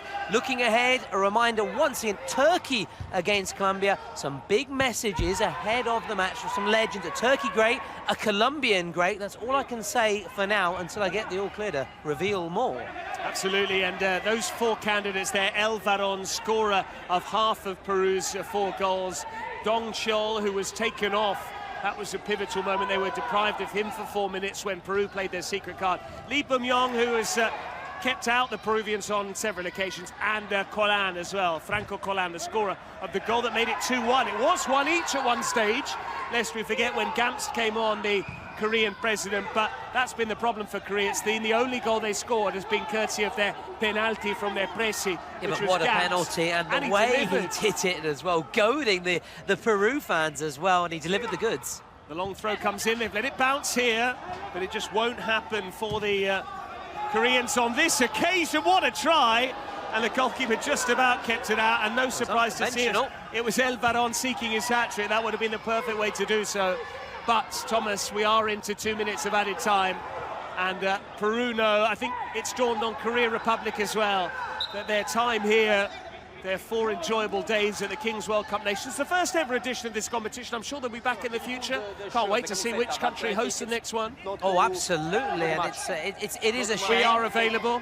But they wink, wink, nudge, nudge. Exactly, Need some casters. And there's also Super Simon Harding as well. We love it. We love it. That's true. That's true. But it is a shame. But they do go out with their heads held high. The South Koreans. That's one thing for sure. They haven't disappointed. They're just perhaps in this game, just maybe the pressure of it on Peru, just being far too clinical, and South Korea are bowing out of the competition. Or there's a VR decision potentially. Yeah, that's why we were waiting, and we finally got the... this is what they're looking at. Now, is that a high boot there, potentially? Checking in progress. Okay. Okay, if you show me it's a penalty, of course. Because he pull, sorry. Oh, a possible penalty now for Korea. This could really change things. Just as I was saying, South Korea going out. Okay, it's easy. It's pull. Fantastic. Okay. Check complete. Okay, it's half meters. It's half meters. Pull. Okay.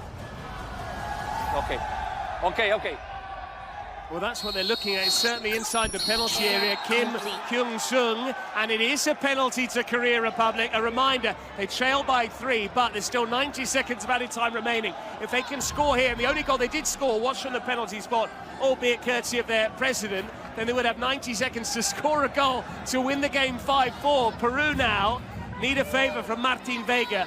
Korea are taking their time as to who wants to take this penalty. They need to be sure that they want to take it. And interestingly, it is going to be Min wearing 21. Min Kyung-hun. It's just the amazing thing about the Kings League, though, Patrick. Just when you said they're going out and they could reignite their hopes here, and they could, who knows, win it. Massive pressure on both players here. Min to keep the game alive. He'll score on the rebound. Martin Vega desperately unlucky. He thought he'd done enough. It was a moment of heartbreak momentarily for Korea, but they still are alive and kicking. The clock has now resumed. Martin Vega desperately unlucky, Thomas, and Korea have a minute to score again, which would be a winner. And who says South Korea are bowing out? Unless El Varón can get his hat-trick, he can't, and now they've committed numbers forward. Route 1 from the Koreans, bowled out wide left. They need to think fast. They need to get forward and try and make something happen. They need to win that challenge they haven't done. And Peru can now just take their time. El Varón switching it. Alvarado on the far side. Support's arriving. He'll just hold it up by the corner. Instead, he's lost out. They've kept it in play. Martin Vega came to get it eventually. Looked like just for a moment he was staying at home, but not so in the end. And Martin Vega using every last second. And Korea now need to try and somehow get the ball back. It's pointless committing a foul as well. He'll just take his time here. That's gone into touch. Yeah. Peru will now ignore the ball, understandably so. But it's great. That's why we have this double goal rule for the final 2 minutes plus added time. It is to give that team just a residual hope of getting back into it. You're not really safe unless you've got a 4 or 5 goal cushion. El Varón was seeking his hat-trick there. The Koreans got it clear, but I think that's that, Patrick. 2 minutes have been played. As soon as it comes back into play, in fact, it won't even.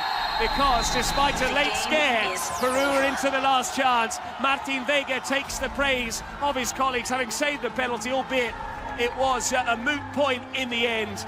Peru getting the job done. Goals from El Varón, two of them, Franco Colan and Jesus Olares, whose goal eventually proved pivotal after that strike there from Min from the penalty spot. Gamst with a penalty earlier on, the precedent for Korea Republic, and it does mean Peru go through to play who in the last chance? They took on Uzbekistan, Patrick, in the last chance. It does mean we can say goodbye to Korea Republic, Park Ji-sung, and we hope to see them again in the future. In the meantime, we are just moments away from our next match, and what a game it is going to be. Colombia already warming up, Patrick. Turkey as well.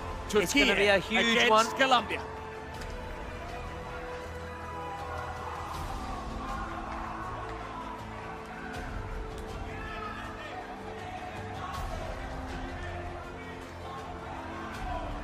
How about these celebrations? And there are those on the pitch who are celebrating being Peruvian pride, albeit with a Cristiano Ronaldo celebration as well. And some of the match stats now coming in just to bring you up to speed with what exactly went on. That's the bracket as well, which is always complete for the last chance, because we have Japan still need to decide their opponents. Uzbekistan will take on Peru. Germany, Mexico is decided a little earlier on. Spain still need to decide who they'll be up against. It will be the Ukraine or Morocco in that fourth and final game. We've got the third game on the way, but in the meantime, we'll bring you the best of the action from what we've just witnessed.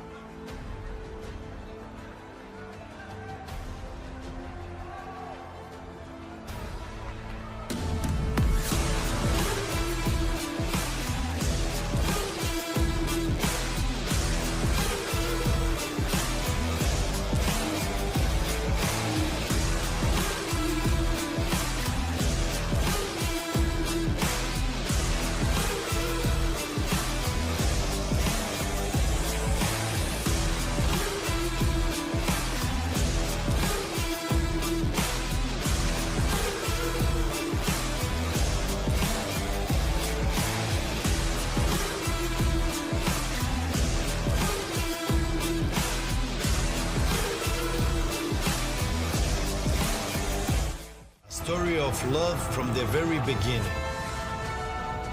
The talent and fighting spirit they showed in the last World Cup carried the Ottoman team to the final stages. This time, don't be surprised if Turkey takes the crown. Colombia. When the tricolor plays, everything else stops. The greatest enemy becomes an ally, and any past grudges vanish. The challenge is monumental. Victory or victory. It is Turkey against Colombia. Big match. But before kick-off, looks like Turkey have something to say. Herkese merhabalar.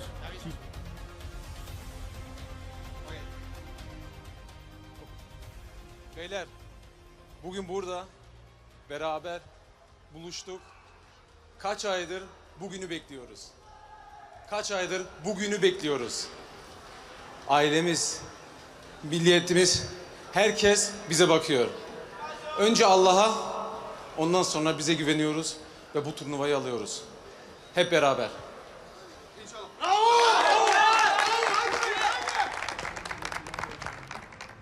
Herkese merhabalar. Kings League'deki kardeşlerim, başarınızla gurur duyuyorum. Şimdi artık Kolombiya'yı yenme zamanı. Size çok güveniyorum ve inanıyorum.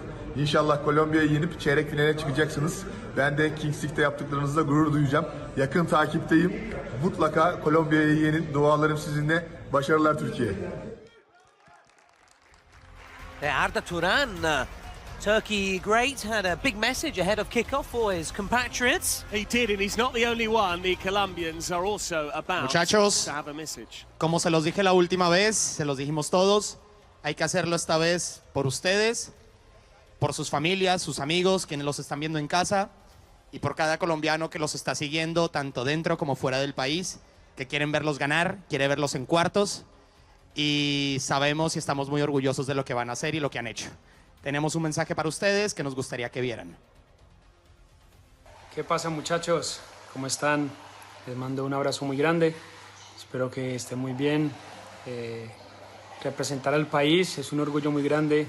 En cualquier cosa que hagamos es lo mejor que le puede pasar a uno. Así que denlo todo por esta linda bandera, por este país hermoso que tenemos. Y los voy a estar apoyando aquí desde lejos. Espero poder acompañarlos el próximo partido.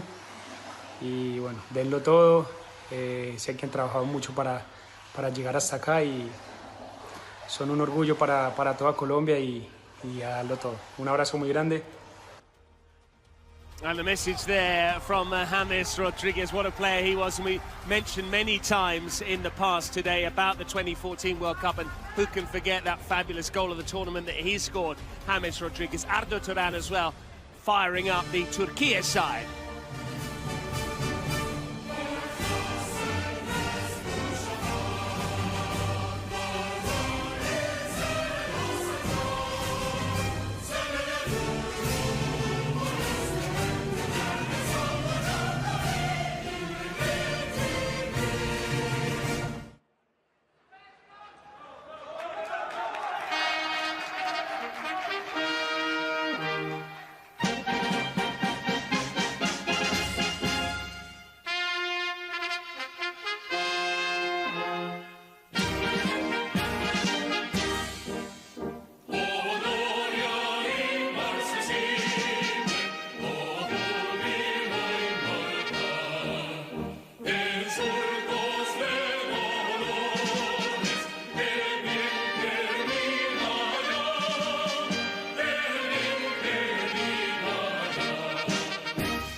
Well, the anthem has officially finished, but much like we saw with Italy yesterday, it was the Colombian players who are keen to go with the second verse. But a big game in prospect here between Turkey and Colombia, because for the second time today we are going to witness a match between two sides that won their opening matches on day two. Turkey kept a clean sheet. They put 5 past Ukraine without reply. And as for their opponents, Colombia upset Morocco, winning 4-1. Upset's the right word, Patrick. And Morocco with some star players in their ranks. It does mean whoever goes to win this game will go through directly. They'll get a bye to the quarter-finals. Who's your money on, Thomas? Twitch is saying Colombia. Yeah, and after such an important win, impressive win against Morocco, it's hard to disagree with our supporters and everybody following via Twitch. The people are speaking as we speak, although Turkey just coming forward, and Turkey, I beg your pardon, the final stages. We see the draw of the Spotify secret card, the secret weapon, which can only come into play in the second period of this match here, as the action is about to begin here between Turkey and Colombia. Indeed, we're now down to the final 15 seconds or so before kick-off. A reminder of the results that we've already witnessed so far today. Germany, Brazil ended Germany 2, Brazil 9, and just a few moments ago it ended Peru 4, Korea Republic 3 after that late goal for the Koreans from the rebound on the penalty. So we start, as we always do here in the Kings League, with 1v1 plus goalkeepers for the first 60 seconds. And for every minute that passes after that, another player will be introduced until we reach the 5-minute mark, when Thomas will have the full complement, 7v7. 7v7, nicely done by Swadaku, as we mentioned Colombia's impressive performance. But what about Turkey making light work of Ukraine? Thanks also to this man here who got all the goals. Can he get another one? Well, he seemed to have space to shoot there. Instead, he just decided to come back. Furkan Ars. Here's Furkan. Oh, was he taken out there? Oh, what a big moment this is. He stayed down, which means we have a one-on-one. This could be huge. Is he round the keeper? He's not. I mean, it was opportunity there for Palacios. But are we going to have a look at this VAR? Because, Thomas, remind us, in the first minute of play, what happens? It was Swad Ak, who I know is you're a big fan of. Massive fan. What happens in the first 60 seconds if there is a foul? There's not a foul. It's not a foul, but had it been a foul, it would have been a shootout, because any foul committed in the first minute is a shootout. A penalty shootout. He might get another chance. He may have committed a foul there. He didn't. Now, can he go up and score? It looks like it, but he rushed it there. What a chance for Swad Ak, who I believe scored, was it 4 goals worth 5 in the Yes, opener? exactly, because his last goal came in those final 2 minutes of play. Does that mean none of his teammates pitched in with goals? It was all on him? It was all on Mr. Swad Ak, who was fabulous. Less so there in that 1v1 yeah, but situation. did so well to put himself into that shooting position. Perhaps just snapped at it, and there could be an issue here, an injury issue here early on for Colombia. Well, what a fast-paced start, frantic stuff as we see the Turkey presidents watching on from afar. Colombia, meanwhile, they are here. Patrick, we caught a glimpse of them earlier, just to our left, actually, if I'm not mistaken. Yeah. You can't miss them. That lovely yellow jersey. Is it the Cafeteros, one of their many nicknames? As we catch a glimpse of some Colombia fans in the stands as well, watching on. So it appears to be all okay for Mr. Palacios. And now it's 2v2. We've got another Guti. Guti playing for Colombia. Guti, I presume, is a pretty common nickname for those who have Gutierrez as their surname. We saw a hat-trick from Guti yesterday in Spain, not to be confused with the former Real Madrid midfielder who was the main man when it came to creative assists. I remember a backheel assist from him at one stage for Real Madrid. But we are having a break in play here because, not for the treatment, which has now come to a close, but because the officials are trying to get the right camera angles to see whether there should be a VAR check in progress. Yep, clock has been stopped as the Colombia presence enjoy this. A little, what's it, glass of bubbly? I'm not too sure as well. So the VR coming in, Patrick. Checking in progress.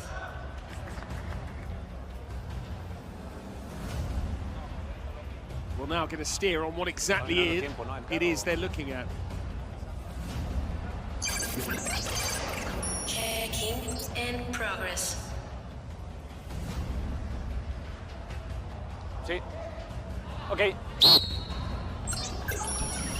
We've had lots of VAR checks today, Thomas, but none of them have really materialised into anything particularly significant. Colombia now with the rush goalkeeper trying to create an overload here, try and catch out the Turks. Whether they can is another matter. It's fairly slow ball here. Guti had the goalkeeper away to his right. A reminder of the rules as well, Thomas, with that offside line. That's why they're not going any further. But here is the keeper, and it's off target in the end from the keeper, which is Camilo Mena. Juan Camilo. Yeah. Voted man of the match, by the way, against Morocco. Last gasp penalty save on Nader, the Corona d'Oro. Absolutely, the Golden Crown winner, which is the most highly decorated individual award in our sport, Kings League. Lovely work there from Swad. Great goalkeeper. You can see why he was voted man of the match, Camilo Mena, as we are now about to see a third outfield player join the Turkish and Colombian ranks. And that was pretty good timing because he was able to intercept the ball forward. Smart stuff indeed. We're now 4v4-3 outfield players. Of course, the keepers now after that first minute can come out their box, which is what we saw Camilo at the other end have a go. Maybe caught into action now at the other end. We're still waiting for our first goal here. We won't get it there either. The Colombian number 10 keeping it in play. He'll be inspired, I'm sure, by that message from James Rodriguez in the lead up to this match. Yeah, what Colombian a player. number 10 is Angelot Caro. What an important jersey, prestigious jersey as he sprays it out wide, Patrick.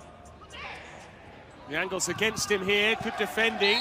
Didn't quite keep it in play. It will be a corner. The ball had strayed beyond the byline, but 3 minutes without too much in the way of goal-mouth action. We did have those 2 appeals for a foul in the opening 60 seconds. I do wonder, Thomas, whether the players are just unconsciously influenced by the fact that they know if they can draw a foul off the opponent in the first minute, then they would see that sin bin, and that could be really costly. And it might just mean that they're more likely to try and accentuate contact. But here's a shooting chance potentially for Colombia. They do strike it goalwards, but a fairly tame effort in the end from Palacios. Very nearly caught in possession, and he's now Patrick. been caught in possession. Round the keeper he goes. Still Swad Ak. Well in there by Guti, who's lost out to Swad. Yeah, but going back to what you're saying, sometimes teams do adopt that strategy, trying to actually draw in and win a foul inside that first minute and get a penalty shootout. Nearly broke the way of Swad again there. Ancelotti needs to be careful here. It's done well as another teammate prepares to join in, but Colombia careless in possession once more. And Spain, no doubt, keeping a close eye on this match. Spain to meet the loser of this match, Turkey or Colombia, to face Spain in the last chance. And we heard from James Rodriguez about people watching back home and how these are the pride and joy of the Colombian people. I'm sure there'll be lots of fans watching, not only from the Colombian diaspora all over the world, but also from the big cities of Bogota and Medellin as well. Nicely nice done. Work there. Good challenge as well, though, coming in from Palacios. Attentive defending. We are still waiting for our first goal. It's pretty reminiscent, this, of Peru against Korea Republic, the match we just saw. It was a slow burner, wasn't it? Yeah. It was a slow burner, but certainly came into life with a wonder goal, by the way. Will we have another wonder goal shortly? He tried to score straight from the corner there. Struck it well. Pretty short shrift, though, from Camilo Mena, the goalkeeper, just punching it straight into touch. Thomas, 5 minutes have gone by. That does mean it's now 7v7, so 6 outfield players plus 2 keepers. Yeah, and now it's more like, you could say, traditional football. A long throw came in. Who's there? The defender doing a pretty good job to keep it quiet as well. Denilson Lobon. Yeah. Now, obviously, a lot less space to be able to exploit it. We might expect it the pace to drop off slightly, be a bit more tactical. Two teams sizing each other up, no goals either, so neither team want to take too many risks and put themselves into a tricky position. We can have a President penalty in the first half. We could, but that's not really been in keeping with what we've seen in this tournament so far. They've tended to keep their powder dry and just keep that card in store for the second period of 20 minutes. A reminder, each team is allowed 1 presidential penalty. If they take it with their president, they get it from 12 yards. If they delegate it to a player, it has to be a shootout. A shootout is basically what you're used to seeing in ice hockey, or maybe if you're a fan of Major League Soccer from the early days. But then again, there was no time limit on that. You just used to run from the halfway line. Admittedly, a football pitch is bigger than a Kings League surface. Here, though, they only have 5 seconds to get the shot away, so it means that very rarely does a player have the chance to dribble around the keeper. They almost have to shoot from the edge of the box. Yeah, and for Turkey, it would be a shootout there. Presidents watching on from afar. For Colombia, it would be Pelikanger to take it for them at some stage. You expect it to be, as you said, perhaps more the second half to keep in trend with what we've seen. Ancelotti winning it back, poking it through. Brilliant goalkeeping. Otherwise, Colombia would have had the lead. Here's Ancelotti again. But that's a fabulous bit of work there from the Turkish keeper, because otherwise Colombia would have been celebrating the first goal of this match. Alejandro Ortega going very close indeed. Very close indeed. One of the best chances we've seen so far. Colombia starting to take a little bit of control and really settle into this match. We talked about the iconic jersey. Another Colombia one is another one. I love those red socks as well. A bit like a Mexico, if I'm not mistaken. If anyone is listening that does have access to Stash, there's Ortega trying his luck again.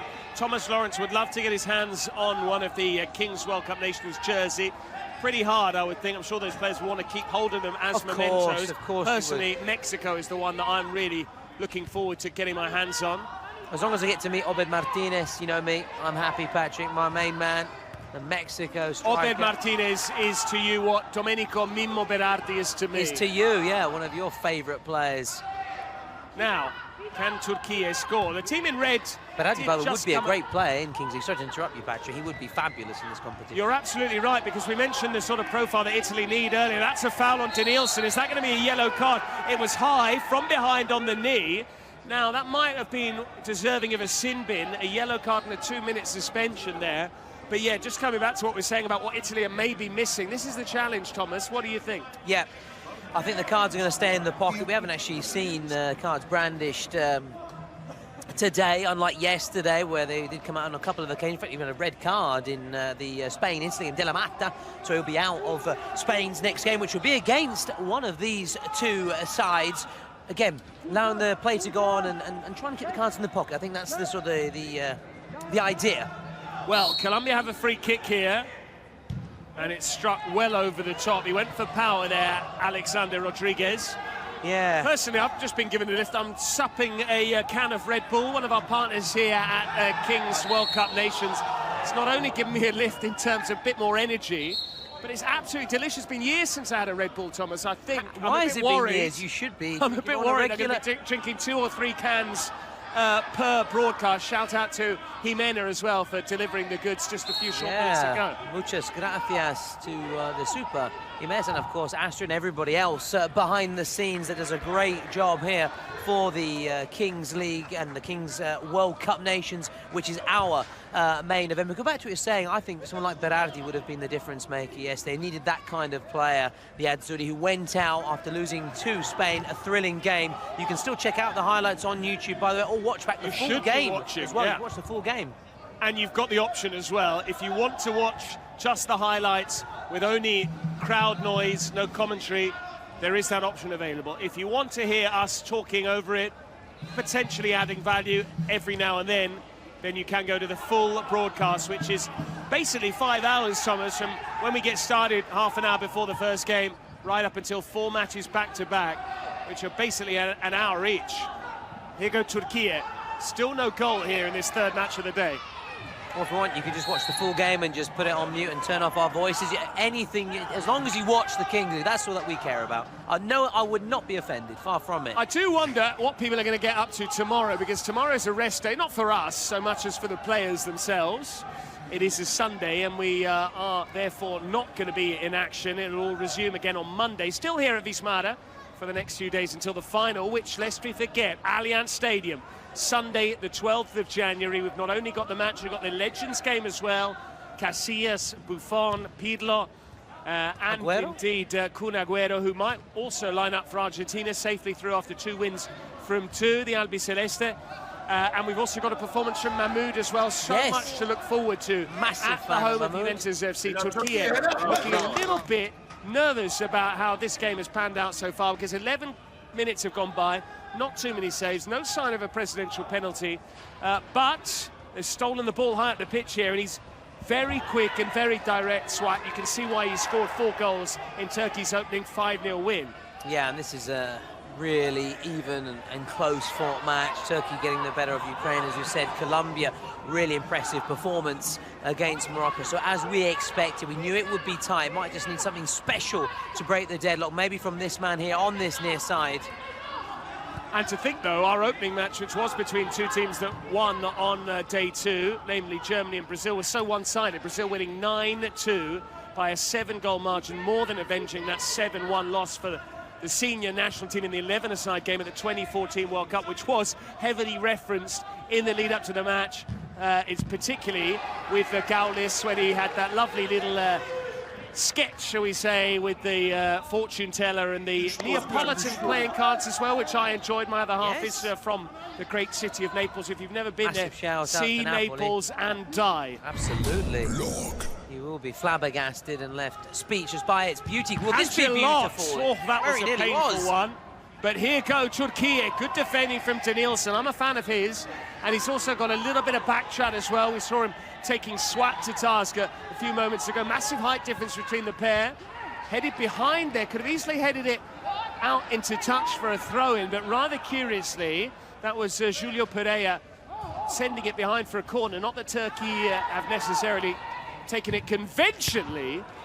Comfortable save again. You need more than that if you're to get the better of Camilo Mena, the Colombian keeper. Absolutely, as we said, he's been decisive so far at both ends of the pitch, trying to play his part now, and obviously his conventional goalkeeper role could be involved heavily when we go to the roll of the dice at half-time, which certainly will shake things up as it comes across on the volley.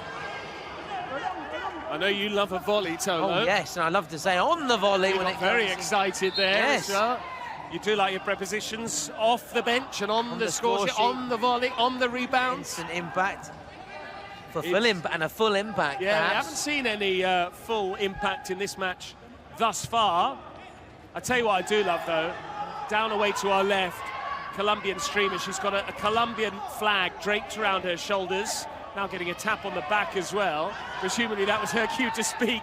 From there's 4 of them on the mic as well. How we could do with a couple more voices. Give you a bit of a rest. 4th day running for Tolo. Perhaps what the fans want. Shout as well. out. Oh, it's straight at the keeper. It does go down as a shot on target from the number 80, Alexander Rodriguez, albeit they've not really been finding the corners. No, you mentioned about the sort of having a day off and resting. Obviously, these teams will want to win, so they have an extra opportunity to rest and go straight through, Patrick, to the quarterfinal stage, just like Argentina, we saw it, just like Brazil as well. Otherwise, they go through if they lose to a last chance against Spain. Indeed, we saw two teams go home yesterday, Italy and Saudi Arabia. We've already seen one team bow out of the competition on this day 4 as well. That was the Korea Republic. And it will also, unfortunately, be the case for two of our teams going later on in the final game of the day. Ukraine, Morocco, both beaten first time out. It would be a massive shock if Morocco, with their two big stars, were to go home at the first time of asking. The pressure will be on them to beat Ukraine, but this is a Ukraine side, Thomas, that is still waiting for their first goal of the tournament, lest we forget. Exactly, Turkey keeping a clean sheet, the only one so far really impressive from them, and we're seeing signs of that, but can they keep this one out here? They can. In fact, Colombia haven't looked like scoring at all, and again, that defensive effort from Turkey is proving vital. Haven't really looked like conceding at all. Any shots that have come in have been straight at the goalkeeper, and he's a big boy too. Absolutely, and now we can just take a little break and just enjoy the spectacle in front of him as his teammates pass it around, just try and find an opening here. Well, you know, it's not necessarily been end-to-end stuff when we tend to digress and talk about other stuff. So we've spoken about cuisine. I want to talk about tourism. Have you been to the great country of Turkey? I can't say I've ever been to Colombia, but I have got to Turkey, as it was then known. Went to Bodrum. What about yourself? You know, our fans at home are going to think, you know, that I'm quite a dull person and not very cultured, because my language skills are appalling and my travelling has been almost non-existent. So no, I've not been to either of these nations either. As the ball comes towards us, that's why I was getting a little bit scared, a little bit excited here as the ball flashed across, Patrick. You're ready to catch it with your hands. I was trying to duck down. I was ready, and also there's two possible techniques there when it comes to playing your ball above your head as a goalkeeper. You can either do the W, where your two thumbs come together, or you can do the diamond, which is another possible option. I went with the diamond there. I wasn't required. The goalkeeper is required here just to prevent a corner. It's a fairly easy stop for him to make in the end. That is Oktay Kazan, who's playing in goal for Turkey from the looks of things at the moment. But yeah, Bodrum, it was great. Sampled all of their cuisine. They're known for apple tea as well, which is very sweet, on a similar sweetness level to Red Bull, dare I say it. But I tell you what, I wouldn't want to have apple tea laced with Red Bull. I think that would keep you up all night. That would just take you over the edge.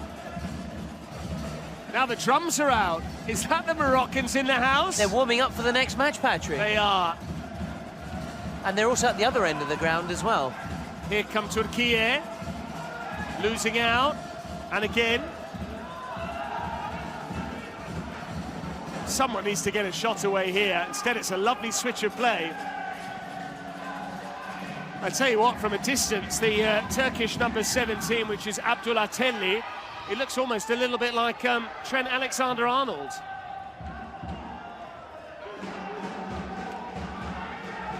And Mr. Trent Alexander-Arnold is bombing up the pitch, and he's putting himself into a pocket of space, but he's not been spotted by his teammates as we go towards that 18-minute mark. And this is the beauty of the Kings League, Patrick. You might think goalless, dull, but we're going to have a shake-up here with the roll of the dice. Can it be a shake-up here? It's not a shake-up here.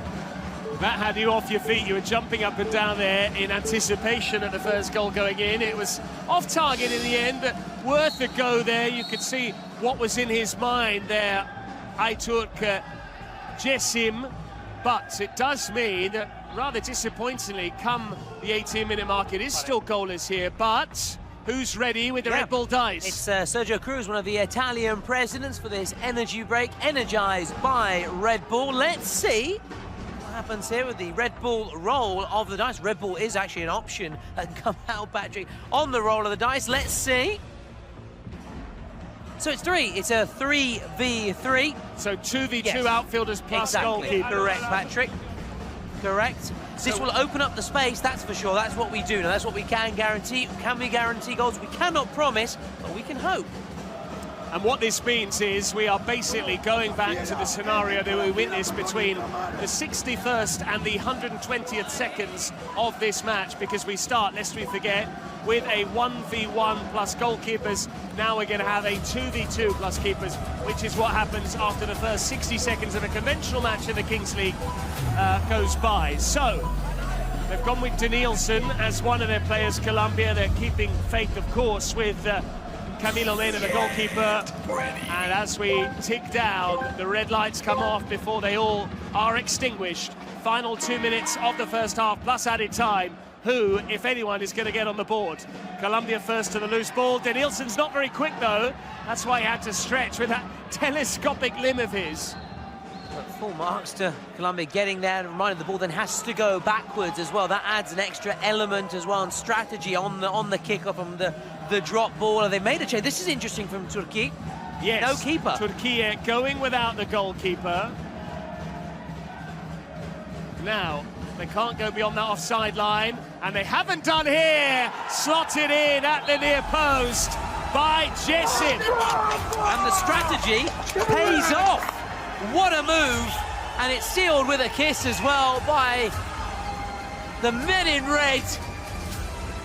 It was a smart move, and now the keeper does come back on. Patrick, obviously, now that we're out the ball, and he might be caught in dashing right away, but no, there's a little break in play. Hang on here. Well, are we going to have a VR decision? Was he in offside position? That might be the only question, I would suggest. Was he the wrong side of the offside line, or indeed the last defender? But I think the goal has been awarded indeed. The VAR check is at an end. And it does mean that Colombia concede. Turkey still yet to concede in the competition. Unbelievable, isn't it? Coming up to 3 halves worth of Kings League here. 40 minutes, they kept Ukraine quiet. They're playing another team in yellow in the shape of Colombia. And Colombia just can't get on the board. Turkey 1 goal to the good. But Colombia with the trickery, and that's why Turkey just don't concede easily. Oktay Kazan with the save. Oh, fabulous save. And Turkey have had a strong tradition of goalkeeping greats, as they might be tested again here. Rüştü Rekber. He comes to mind, yeah. 2002 World Cup, really impressive. And Colombia have also now smartly taken off the kick. When they're in possession, you can do that. That's the beauty of the rolling off and unlimited substitutions. Can they get an equaliser into added time? Just a minute of which there will be. Colombia nearly lost possession. They almost gave it away again. They have now run it into touch. That's a bit of a mistake there from Ancelotti, the number 10. Try and come back on quickly. He's got to be quick. On. Now, why didn't they take that throw in quickly and just try and lash it in? Clearly, they want the half-time advantage. They're now going to really take their time with that. Let's not try a low percentage shot to go 2-0 up. We're going to take our 1-0 lead in at the break, and we're going to try and win the second half as well. Or could they score a second here? It nearly ran loose. Collected by Swat. We've played the minute of added time, almost, still 20 seconds to go. Why didn't he shoot there? This might be why. Swat, they've got the overload. Good goalkeeping from Camilo Mena. Classy Camilo. His cat-like reflexes from Camilo. Camilo the cat could be a good nickname for him. He may be caught into action again here. Swat! Oh! He swatted it goalwards there. What a try that was. And it was swatted away. It was, and it does mean that is now Turkey 1, Colombia 0 at the interval. We'll leave you to hear the thoughts of the two camps at the break.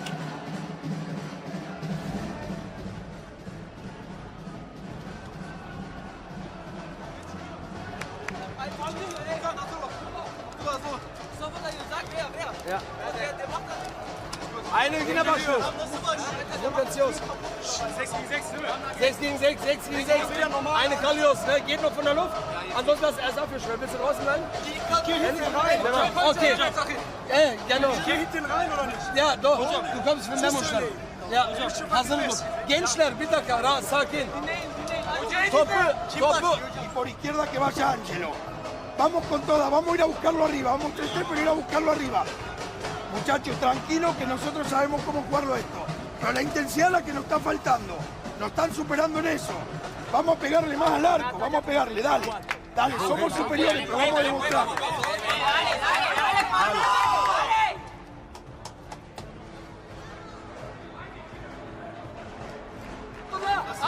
Tricky actually, Patrick, to listen in because of the deafening noise, thanks to the Moroccan supporters who are warming up ahead of their team's match, which is the next one. But we've still got this one, which is delicately poised with Turkey ahead, but just by the one goal, despite coming really close.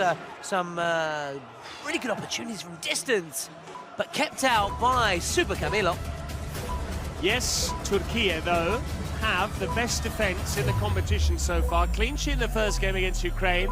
They shut out the Colombians in the opening 20 minutes here. Jason with the only goal, which came in that power play period when it was 3v3, 2 outfield players plus the goalkeepers. The ball descends now from 5 metres high out of that McDonald-branded box, and immediately Colombia have the possession. The onus is on them, but they give the ball away, and the shot went narrowly wide. Well worth a go there. It broke kindly to Abdullah Telly. Yeah, really could have been 2, and what a start that would have been to the second period. Colombia, though, really good when it comes to getting the ball from those kick-offs, those start-offs. The ball dropping, exploiting their... Yeah, no, really struggling to hear it myself as well because of the noise from the Moroccan supporters. They're also outside the Bismar as well, Patrick, those that couldn't get tickets. Julius with a cross, excellent hands again there. He's had a terrific game so far. Oktay Kazan wearing 55 in the Turkey goal, but it's not just the noise of the Moroccans that we can hear. We need to also recap what the possible scenarios are that can play out in the second half. A reminder, presidential penalties are part and parcel of this game. Neither has been used so far. Thomas will tell you in due course which penalties will be taken or whether it's a shootout with the Colombian and Turkey presidents as well. And we not only have that, we have the secret cards as well, which were drawn at random pre-match. We'll get an insight into what's going through the coach's minds. But Colombia have a shooting opportunity here. It didn't make it through, though, because of a fine piece of work from Onur Shaglam. Yeah, you talk about the presidents. One of the Colombian presidents, Juan Guarnizo, is actually a president in Kings League Spain as his team tries to leap up there and get a goal back. As for the Colombia coach, El Pibe also coaches a team in the Kings League Spain, so lots of experience in the nation where it all started. Yes, and he'll need all of his knowledge and nous now to try and inspire Colombia back into this game. They only trail by 1. That Turkey goal scored late on in the first half during the 2 minutes when, after we roll the dice, we do decide how many players will be on the pitch. 3 came up on our Red Bull dice, and that's why it was 2 outfield players plus keepers, and it was Turkey who made better use of the small-sided game in terms of numbers of players on the pitch. The pitch itself remains the same. The players, though, can vary, as we've seen. It's a big dimension of Kings League. Yeah, and if you need a motivational playlist for the new year, go check out the Kings World Cup Nations players made by your favourite players and streamers. So once again, thank you very much to one of our sponsors, Spotify, sponsors also of our secret cards. They are indeed, and we hope to see those secret cards played sooner or later. And the onus really is on Colombia. Unless they can equalise here in open play, they can't. And Turkey might be able to drive forward at pace. But instead, this is what has made them such formidable opponents, because they're very good at just keeping the ball, defending, and not giving much away. That's part of Kings League as well. It's not all-out attack, not just gung-ho Gasparini here. Absolutely and not. It was created by defender Gerard Piqué. Piqué, but who did come through, though, Barcelona, which is renowned for its attacking brand of football, keeping possession and taking the initiative. Can Colombia do that here? It's blocked. They'll try again. It's another block. It was spin into touch. A couple of occasions when they got the shot away. I don't know if you knew, Patrick, mentioned again the Colombia presence, but there's a bit of bad blood between the two presents. We don't like West that. Col and Guardians, but they came together for this tournament. Oh, that's going to be a yellow card, and that's going to be a 2-minute sin bin. Surely, I'd be amazed if it isn't, and it isn't. Every time I call for a card, you can see I'm too used to Serie A, the top flight of Italian football in the professional game, because that in a transition, a tactical foul like that would have been an automatic caution, but perhaps it's because this is actually a sin bin, so it carries greater weight than an ordinary yellow card, which might be why the officials thought, you know what, I'm not going to deprive you of a player there, Colombia. On you go, 7v7. They have lost the ball, though. Yeah, in the interest of just keeping it alive. And then that's comes to nothing, unfortunately, for Turkey. Now Colombia again. This is nice, really promising, Patrick. Building out from the back. Julius had continued his progress, but he wasn't found there. Julius Pereira. And how about that goalkeeping? Again, it's Mr. Camilo, big fan. He has to be, so far, in my team of the tournament. Mr. Camilo. Camilo Mena with the save low down to his right there. He wasn't required here, but Turkey kept it in play with that man again, Swat, a scorer of 4 goals in the opening match. Swat driving inside, and it's straight at Camilo Mena, who's looking to take his personal tally to 5 for the competition to increase Turkey's lead to 2-0 against Colombia. Yeah, as he looks to sort of also lay down the gauntlet with Kelvin Oliveira in the race to be the top scorer in the Kings World Cup Nations, the inaugural Kings World Cup Nations. Even more motivation to try and win it. That's a clever ball through. Danielson's touch was heavy. Still breaks the way of a player in yellow. Here's Danielson again. He's got a teammate away to his right. Will the cross come in? It doesn't. They don't want to switch it. And Turkey get the toe poke clear. They're so good defensively, the team in red. And it would be an astonishing circumstance if they could go back-to-back games with clean sheets, especially with all the rules that have been invented to try and foster attacking play and to try and incentivize goal scoring. That's a good try, but it's over the top. Julio Pereira unhappy with himself first and foremost. Yeah, you can see the disappointment there after that strike, but the Colombia presence and streamers watching on, they remain optimistic, and of course, every reason to be optimistic. Still got that president penalty and the secret card, and they're only trailing by 1 goal. But here go Turkey. Now, if you're Turkey, do you try and play that president penalty first so you get the psychological edge, Thomas, of taking a 2-goal lead in what's been a very tight, cagey match? Yeah, I think that would be really smart, really clever. Just take the game a little bit away from your opponents, unless you just try and take a risk and weather that storm and see if you can hang on. Oh, this is enterprising play. He's gone all the way through. And is there a finish? It's off the foot of the post. So unlucky there from Bert Kiratli, after the excellent work from his teammate in the build-up play. And they will score here, surely. No! He can't believe it. Camilo Mena is a fabulous goalkeeper, and he's just shown again why, keeping out Abdullah Telli. Turkey going twice, very close, and they'll try again here. This time it's blocked. Well, astonishing how good the Colombia goalkeeper is playing, how well he is playing, because it's been the standout display of anyone on the pitch. An early shout out for him for MVP potentially.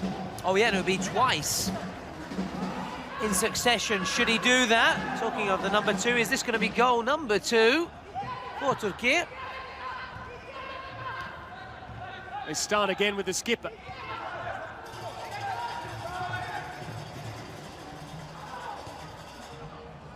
Well, they could easily be out of sight, Turkey, but for the Colombian keeper, Camilo Mena. I mean, if he hasn't played professionally, he should be, if you ask me. It's a very similar style of play. One of our other streamers, one of the other nations, appears to have a glass of bubbly. Drinking on the job, why not? Why not? Here's Danielson. Well, that's nicely done. The angle's against him, hence why he darts back inside. Just can't find that killer pass, Colombia, because the Turks are just so resolute, so organised at the back. Now the Moroccans making noise with that Icelandic I was going to clap. say, that reminds me of Iceland. It is from, was it from Euro 2016 when they knocked out England? They knocked out England, the round of 16 at the European Championship. Roy Hodgson's last game in charge. Clever ball in, Danielson! Denied. Pretty easy save in the end. It was straight at him, but credit to Oktay Kazan. Otherwise, Colombia were level. Point blank range there. Oktan goes long again. Steady here, Danielson, his goalkeeper clings on. He was caught heavily, but he's not made a meal of it. Credit to, I'm increasingly more and more of a fan of this goalkeeper, Camilo Mena. I told you, Patrick, I would never lie to you. I'd always be honest. That's a good try. well worth the go as well, and he was not a million miles away. Alejandro Ortega. Well, that is an interesting debate, Patrick, as we see Turkey try once again to get another goal. Who so far, in your opinion, who could be an early candidate for the team of the tournament? I know it's early days, but we've seen some star turns. Kelvin Oliveira, Camillo Kelvin's here. got to be there. I know you want Obed Martinez I want him in there 100%. as well. I'll do anything to have him in the team. I'll meet him and shake his hand and say hello, Mr. How would you say? Hola, I think you'd say. Worth a go there, easy again. I mean, the thing is, I would say Camilo Mena has certainly outperformed Oktay Kazan, but, you know, what do you want from a goalkeeper? Surely you want a goalkeeper who's a spectator. It means you're defending well in front of him. That's what Turkey have done. Colombia have required their goalkeeper much more than they would have necessarily liked, and they still conceded as well. A goal from Jechim earlier on. But here go Colombia. All of a sudden they've got the momentum despite not having the equaliser. Can they find the leveller here? They can't. Not on that It's occasion. another good bit of defending from Berk Kiratli making the block. And now this is what we're talking about. Turkey are playing their president penalty, About time Patrick, too, and because I think it's very smart, very we're smart. almost at the 30-minute mark, and Colombia have gone 30 minutes without scoring. Add that to the 40-plus minutes of Ukraine not finding the net against Turkey. And obviously, Turkey don't have their president here, Patrick. So it'll be a shootout, and they'll designate a player to take it. Is it their skipper? Can you confirm, Patrick? It is indeed. It is the man wearing the armband. So I'm going to see Memos Sozer, who's going to have 5 seconds as and when the buzzer sounds to try and dash up and beat the very difficult figure to get past, Camilo Mena. Here we go then, Sozer opens up the angle and sticks it into the top corner. Well, you knew it would take something special to beat Camilo Mena. We've just witnessed it there from the Turkish skipper. Memos Sozer makes it a 2-goal lead for the Turks. He is captain, fantastic. A 2-goal cushion. They still have their secret card as well. There's 10 minutes to go. They're on course, and again, also on course for a clean sheet, which would be incredible in this game where it's all built towards attack.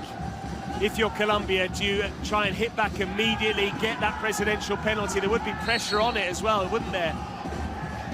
I think Turkey are unhappy there because Swat had gone to retrieve the loose ball. Well, there's a player down bleeding, has been caught by Denilson. They're now going to ask for VAR to see whether there was an elbow, whether this might be a red card if it were. And the Colombian streamer is a little bit shocked. She's clearly quite squeamish. She's seen the blood there. It might now kick off a potential brawl here. And this shows just what King's World Cup Nation is all about. It is competitive. This is the Turkish reaction, meantime, to their player having that claret coming out from his forehead. But he can say, calma, the Turkish equivalent, calm it down. But a reminder, Thomas, a red card, if it were violent conduct, would not only mean a 5-minute sin bin, which is huge, given that they trail by 2-0 Colombia, but also that player would play no further part today, and then they would be suspended. For the next match, would be potentially against Spain. But this, but this stage, it looks like Turkey are going through. It'd have to wait 5 minutes before you could also bring another player on as well, which you can do that, but for those 5 minutes, you are a man down, a player light, a player short, as the Italians would say, in 6 or with 6 players. As we just try and listen in here and perhaps see what's going on. This is why the player's been stopped. I prefer what do you think, Patrick? your behavior. Perfect. Sí. Well, that was Denilson there, the defender who was just sort of intimating with his... Denilson Lobon, incidentally. Just intimating with his teammate there that his arm actually made the opposite gesture. It's almost like an embrace as opposed to an elbow. But we're listening to the officials now.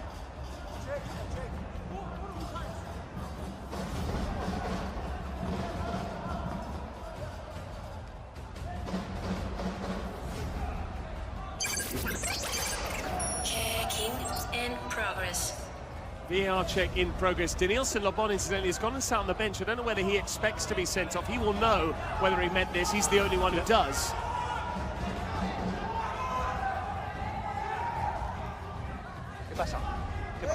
Así no alegar con todos los jugadores. Bueno, no te preocupes. Sí, pero como he tomado la decisión, no te preocupes, ¿vale? Wait. Falta de aquí, he pitado. Falta de aquí, tranquilo. Venga. ¿No dices que no hice nada? No, que no hice nada para roja ni para amarilla, para mí. Para mí falta y ya está. Edgar.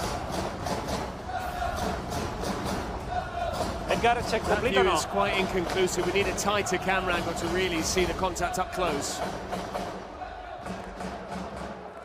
Check complete? Okay, hold. Okay. So it's just a free kick, no malice there from Denilson Lobon. It's not any card, be it a yellow or a red. The VAR check is complete, but it could only have been a red with a VAR check. It's the same protocol as in the 11-a-side game. Turkey yet to concede. 2 goals up, but they've lost the ball here, and a shooting chance potentially, but Alexander didn't do the best work. That's a nice elastico, though. Clever ball as well, right down below our position here. Turkey charging forward, looking for a third meantime. They're looking good for it, Patrick. They certainly are. That's the commentator's curse, isn't it? Singing their praises and then... Oh, a reaction there. He was fouled, but there was no need to lash out there. He just kicked towards the Turkey player without actually doing so. But here's a chance. Great goalkeeping again. He was brave from Oktay Kazan. They're diving at the feet of his opponent. And try as they might, Colombia can't score, Thomas. And surely they have to play either the secret card or the presidential penalty soon. Very soon indeed, because the 38-minute mark is when everything changes, and you can't play the secret card then, can you? And that's why you have to be smart and think about when you're going to play your cards, how you want to. You've got to play your cards right. Excuse the terrible pun there, another dad joke, and you can slate me on Twitch for it. I apologise in advance. I am keeping a tally of how many you're doing. Drink a can of Red Bull for every time Thomas Lawrence comes up with a dad joke. You'd certainly have wings there. Full sip. Give him a sip. Just a little sip. Let's go for a sip. We sip. We dran of Red Bull. Absolutely. Shout out to our Scottish friends watching. I'm sure there are many. They are known as big fans. Love the Kings League in Scotland, north of the border. Oh, the long throw. I just wonder whether it's... the edge of the box, player down. It's Alexander again, who's Alexander Rodriguez, wearing 80, who's had plenty to say for himself. Don't know whether he's just said too much to someone, but he was actually the one who was called to task by taken to task by the referee earlier on during the VAR check, and he said, ¿Qué pasa? He was like, what's going on? Talk to me. Pero aunque estemos mucho tiempo parado, el tiempo está parado. Porque hay que revisar jugadas, ha hecho daño a tu jugador, puedo revisar una roja. You have to say that often these Spanish-speaking nations are slightly Alexander se ha hecho daño aquí. aided, shall we say, linguistically by the fact that typically our officials are Spanish mother tongues, but you know, that's all part of it. They do speak very good English as well, though, Patrick. They do, and we have lots of Spanish-speaking nations as part of the Kings League. We've seen Argentina, we've seen Peru, Colombia. The Americas, Kings League Americas, absolutely. And of course, Spain, let's see what's going to happen. It is in contact with the VAR. Okay. Looks like we're going to play on with a throw-in, yeah. So again, a bit of a damp squib again on that occasion. It's going to be a massive psychological edge. Thomas, do we know who Turkey would play in the quarter-finals if they were to come out on the winning side here? We know who Colombia might play if they were to lose this game. They'd be in the last chance because they won their first game, lest we forget Turkey. Yeah. That is, they beat Ukraine by, Colombia, they beat Morocco by 4-1. But if Turkey were to win, who would they play? Yeah, but the draw hasn't actually been made yet for the final 8. Patrick would know, though, however, the loser of this game will take on Spain. That we do know. So, yes, the last chance! They might not need the last chance because that was one of the best goals we've seen. Alejandro Ortega with a golazo! And Colombia won't be thinking about Spain right now. They'll be thinking about making it back-to-back wins and marching on straight on to the final 8, Patrick. Far from it. And for the first time in this competition, Turkey have conceded. And they have, and what a goal it was for them to concede for the first time. Alejandro Ortega wearing 11, also wearing that nickname on the back of his shirt, Maro. And rather than Maro, I would say Maro. My word, what a goal. Loving a bit of the Milanese and the Italian. More Neapolitan. Neapolitan than is it? Brought in as the secret card has been played here. And now they've got a penno. And a joker card as well. Got a penno. The Colombians to make it 2-all. Yep. So the Colombians have their joker card, they've played it, how things can change. And it looks like my boy Denilson Lobot. Big chance here to score twice in quick succession. They do so. The bad boy of the Colombian ranks, Denilson Lobot, has made it 2 apiece, and Turkey have gone from conceding none in the best part of 2 games worth of the Kings League. More than an hour of play all told. They've now conceded 2 in as many minutes. It's 2 each. And this is why it is so exciting, the Kings League, why it really is. You have to expect the unexpected in the Kings League. Just when you think you're talking about Turkey marching on, Colombia potentially going out and taking on Spain in the next match, look what happens. It just shows that right until the very end, it is always hanging in the balance. Yes, Turkey's secret card is 4 minutes of double goals. So if Turkey were to score, then they would go 4-2 up. We've seen Colombia, they played the joker, I believe, Thomas, which was the penalty. They chose the penalty. Which they've taken. But they haven't yet had the presidential penalty. As I say that, Colombia looking to make it 3 straight scores. And what a turnaround in momentum. They went from trailing 2-0 to cutting it to 2-1, equalising it 2 each. And now, their president, who is he? Who's going to step up? Elin Kanger, can he score? He can't score! I can't believe it. He can't believe it. We can't believe it. Speak for yourself. Oktay Kazan equal to the effort, and Turkey have stemmed the tide in the nick of time. Well, it just shows, just when we were thinking of now Colombia turning the game on its head, Turkey make the save, and it's 2-2. Now momentum with Turkey. Potentially, yes, indeed, because Turkey,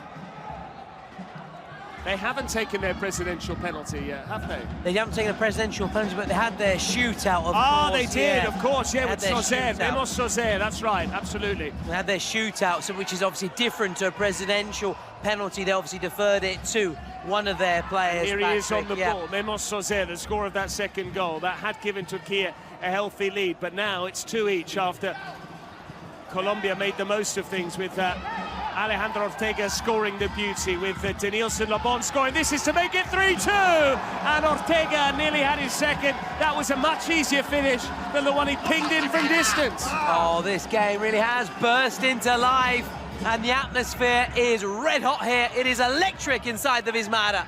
And Thomas, dare I say it, we're almost at the 36-minute mark as we see that missed chance from Alejandro Ortega. If 2 minutes go by without any further score, we're going to have a golden goal scenario. I love the golden goal. Because there's nothing to choose between the teams. Memos Sozer, lovely ball out wide for Swat. He's so mobile, he's so quick across the ground. Memos Sozer again, the skipper. Oh, he's fabulous. I love those kind of players. That low centre of gravity, checking inside. Just trying to find space for the shot. Already have had 1 golden goal in this Kings World Cup Nations. Yeah, exactly. Cult figure for Uzbekistan. The Unwanted Boys, as they're known via their YouTube channel. Check it out, and make sure you check out Ukraine against Morocco shortly. Morocco fans already here inside the ground. They've warmed up their voices. But first, who's going to win between Turkey and Colombia? It is delicately poised. And Morocco with those 2 superstar players in the Kings League movement. We're going to see them in action. They were underwhelming in their debut match against the Colombians, but they have a chance to shine in front of their partisan, what is essentially a home crowd now. Italy out, the Moroccans have taken over. But in order to stay in the competition, they need to win later on. But before that, who's going to win between Turkey and Colombia? Which team is going to be in the draw for the quarterfinals? An important distinction made by my colleague Thomas Lawrence earlier on. Yes, with the last chance, we know the specific route in the bracket. When it comes to the quarterfinals, there's a straight draw, so it could be... On Monday, Patrick, just to shout out, on Monday, 6th of January, that draw will take place. Yeah, you and Simon Harding will have your eyes peeled for the possible... I know you'll be following from permutations. I will be. Shooting chance maybe here for Colombia. Instead, they don't quite feed it through, and Turkey, if they can keep it in play, they can. It's a 1v1 situation. But now the yellow shirts come back en masse to keep him quiet. Turkey losing out. The ball has ricocheted out for a goal kick. And Thomas, we are about 5 seconds away now from a golden goal scenario. Old school, baby. Shot comes in from distance, and it is disappointing. We could also, Patrick, should there not be a golden goal, have our first shootout here at the Kings World Cup Nations, which would be not a traditional penalty shootout as we see it in traditional football, but shootouts. Right, the golden goal, as you can see. In the meantime, we'll let you hear from the Colombian and Turkish camps.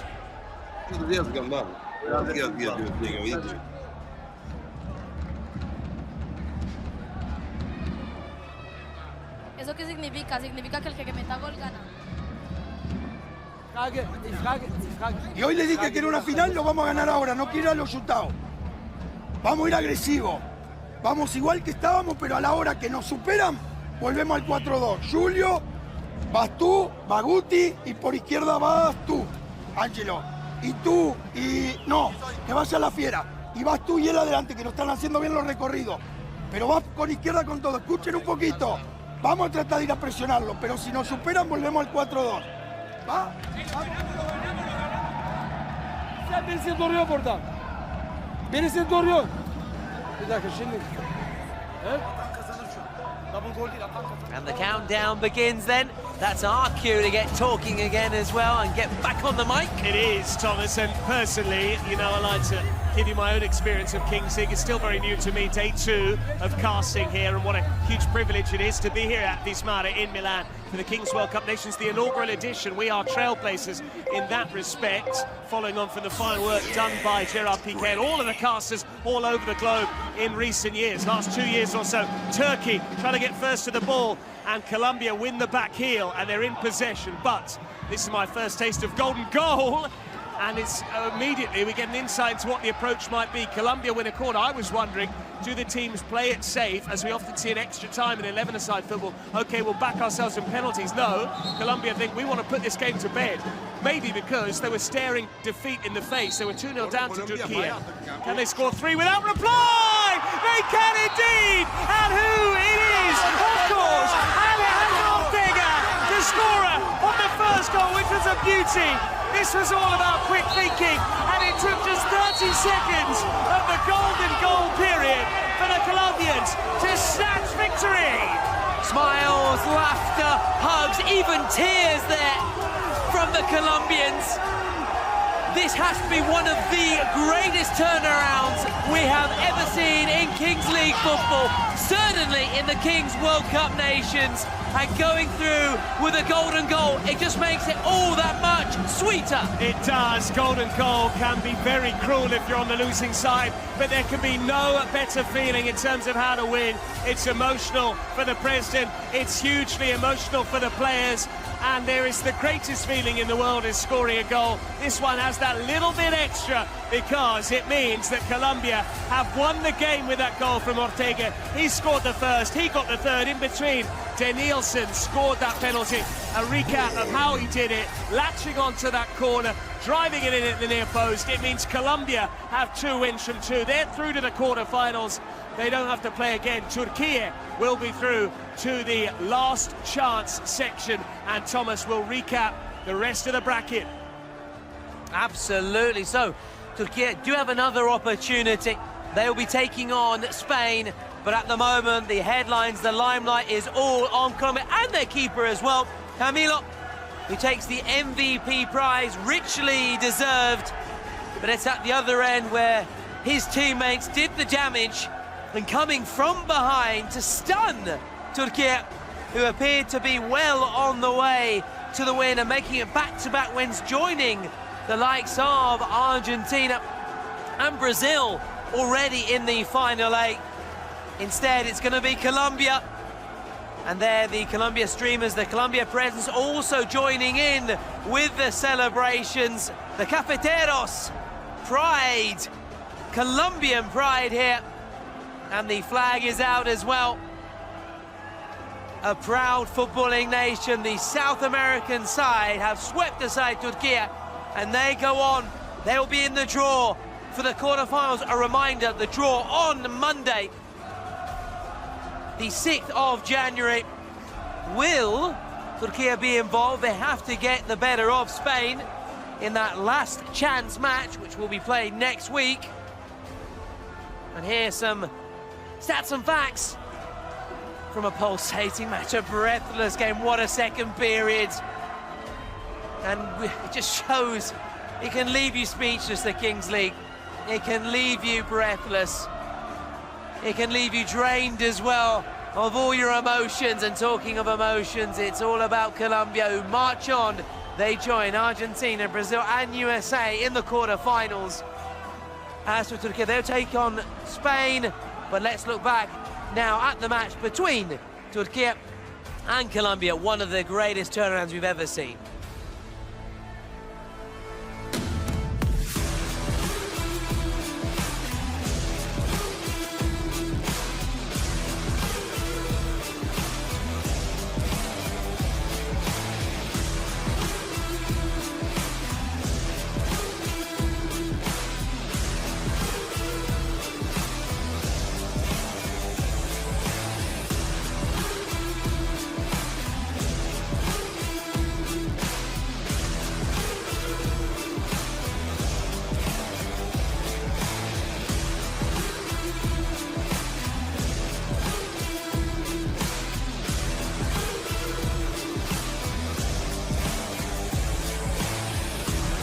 Ukraine, still recovering from their last World Cup. The yellow in their flag represents wet fields. The blue, the sky. From the earth to the heavens. Morocco, the first representative of the African continent at Kings. Its always echo a song about victory yet to come. The victory that will crown them. The victory of the Kings. It is Ukraine taking on Morocco. This is win or bust for one of these sides. Lose and they go out of the competition. Парні, ми знаємо, наскільки нам сьогодні потрібна перемога не тільки на футбольному полі, а й поза ним. Давайте покажемо, наскільки Україна сильна і ніколи не здається. Зараз, зі словами підтримки, доєднається Андрій Миколайович Шевченко. Добрий день. Вітаю, хлопці, вас на Кінзлізі у Мілані. Це славне місто знає чимало великих перемог та камбеків. Ми, українці, вміємо боротися і об'єднуватися у дуже тяжкі та важливі моменти. Зробіть так, щоб ви показали сьогодні нашу незламність, нашу силу і волю до перемоги. Все тільки починається. Вийдіть з поля сьогодні, віддавши все сили, і перемога обов'язково буде за вами. Слава Україні! What a player he was, Andriy Shevchenko, formerly of Milan, cheering on the Ukrainian side here. And now it's time for the Moroccan message. نكونوا في دقيقة 1 سنة 40 مع كونسنتراسيون. دابا نشوفوا واحد فيديو موتيفاسيونال السيليكسيون ديالنا. وديروا في بالكم راه المغاربة كاملين معكم من صحراء الى البوغاز، ورحنا كنبغيوكم وديما مغرب. كنتمنى لكم التوفيق ان شاء الله يكون رباح، حنا معكم والله يسهل اموركم. وحنا سايقين فيكم، بون شانس الماتش الجاي ان شاء الله. الله يسر، نتفرجوا فيكم اخويا ونشجعوا. اخويا بون كوراج للماتش الجاي، معودين خير ان شاء الله في الماتش اللي داز. مازال كل شيء بين يديكم ان شاء الله، تربحوا التكاليف على الدور اللي جاي ان شاء الله. تحيه لكم وبون كوراج للدراري، تبارك الله عليكم، حنا راه معكم بالقلب. ان شاء الله اخويا الرباح كونتر اوكرانيا، وحنا اخويا ديما معكم، الله غادي نجيبوا الكاس باش ما بغا. السلام عليكم الدراري، انا معكم ان شاء الله. دوزو ماتش ربحونا ان شاء الله. الماتش الثاني ان شاء الله راه يكون خير، حنا تايقين فيكم. موتشا سويرتي، سلم لي على الدراري بزاف، الله يسهل الامور. And just a reminder there of what a international side this is for the Moroccans. We heard their bon courage, which is French. We had mucha suerte as well. And there are some Spanish-born players in the Moroccan ranks. We're ready for the national anthems here ahead of our fourth and final match on day 4. Ukraine, Morocco.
Well, what the perfect build-up that is to our fourth and final match on day 4, and what a day we've been treated to here at Vismare in Milan. A reminder, the inaugural edition of the Kings World Cup Nations, Italy 2025, the road to Torino, and the Twitch viewers, Thomas, have it as Morocco, the big favourites, despite their underwhelming first match.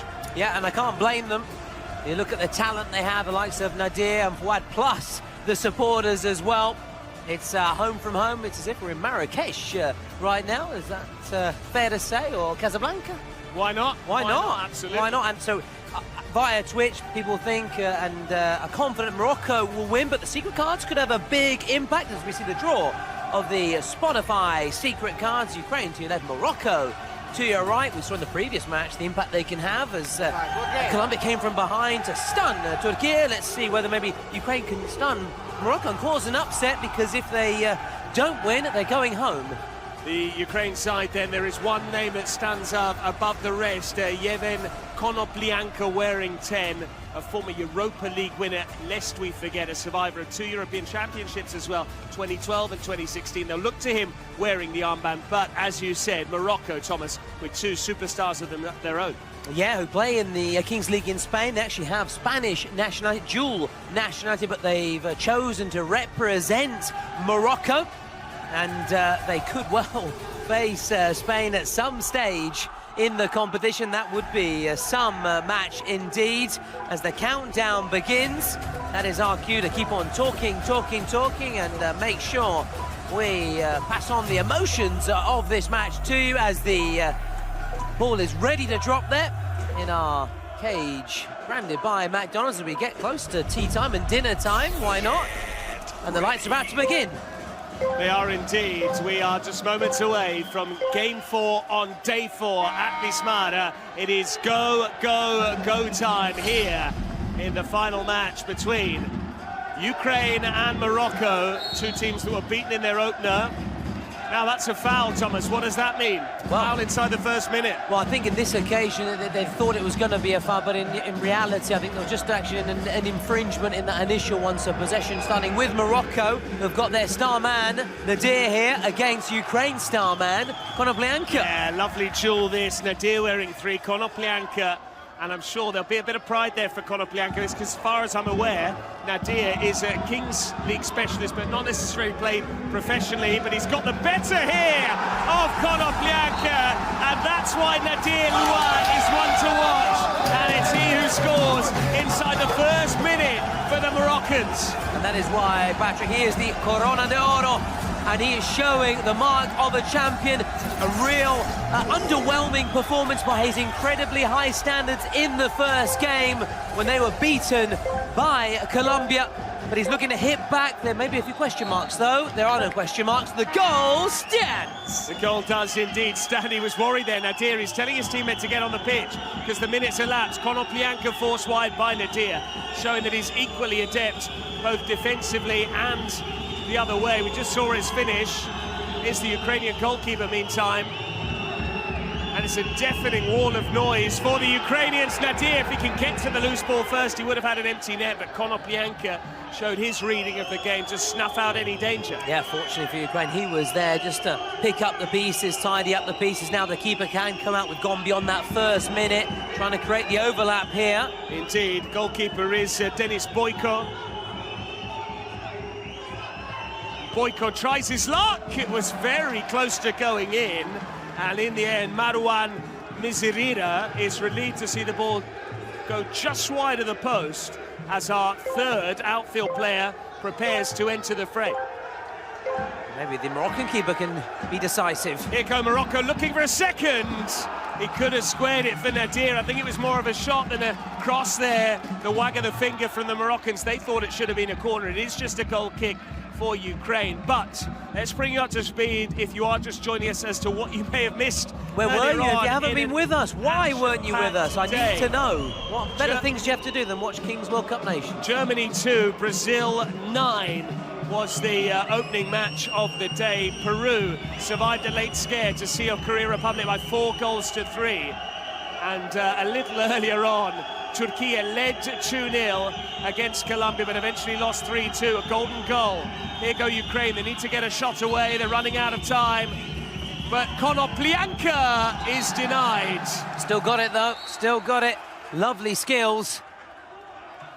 It's not a corner. I think the whistle had already gone because they'd taken too long in trying to get a shot away. That's why the message has now been made to Konoplyanka that he won't be able to resume with a corner.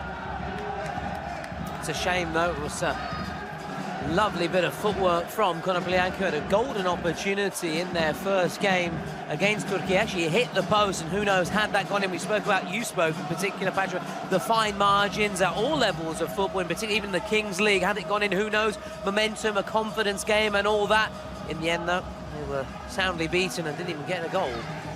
Nicely done by Fouad. He wanted to collect the return, they nearly did. He almost got it sliding in.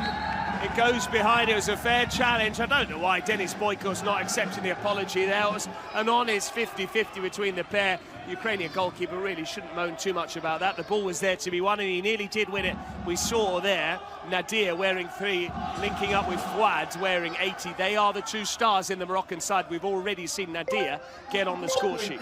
Yeah, what a brilliant start for Morocco, giving their supporters plenty to cheer about.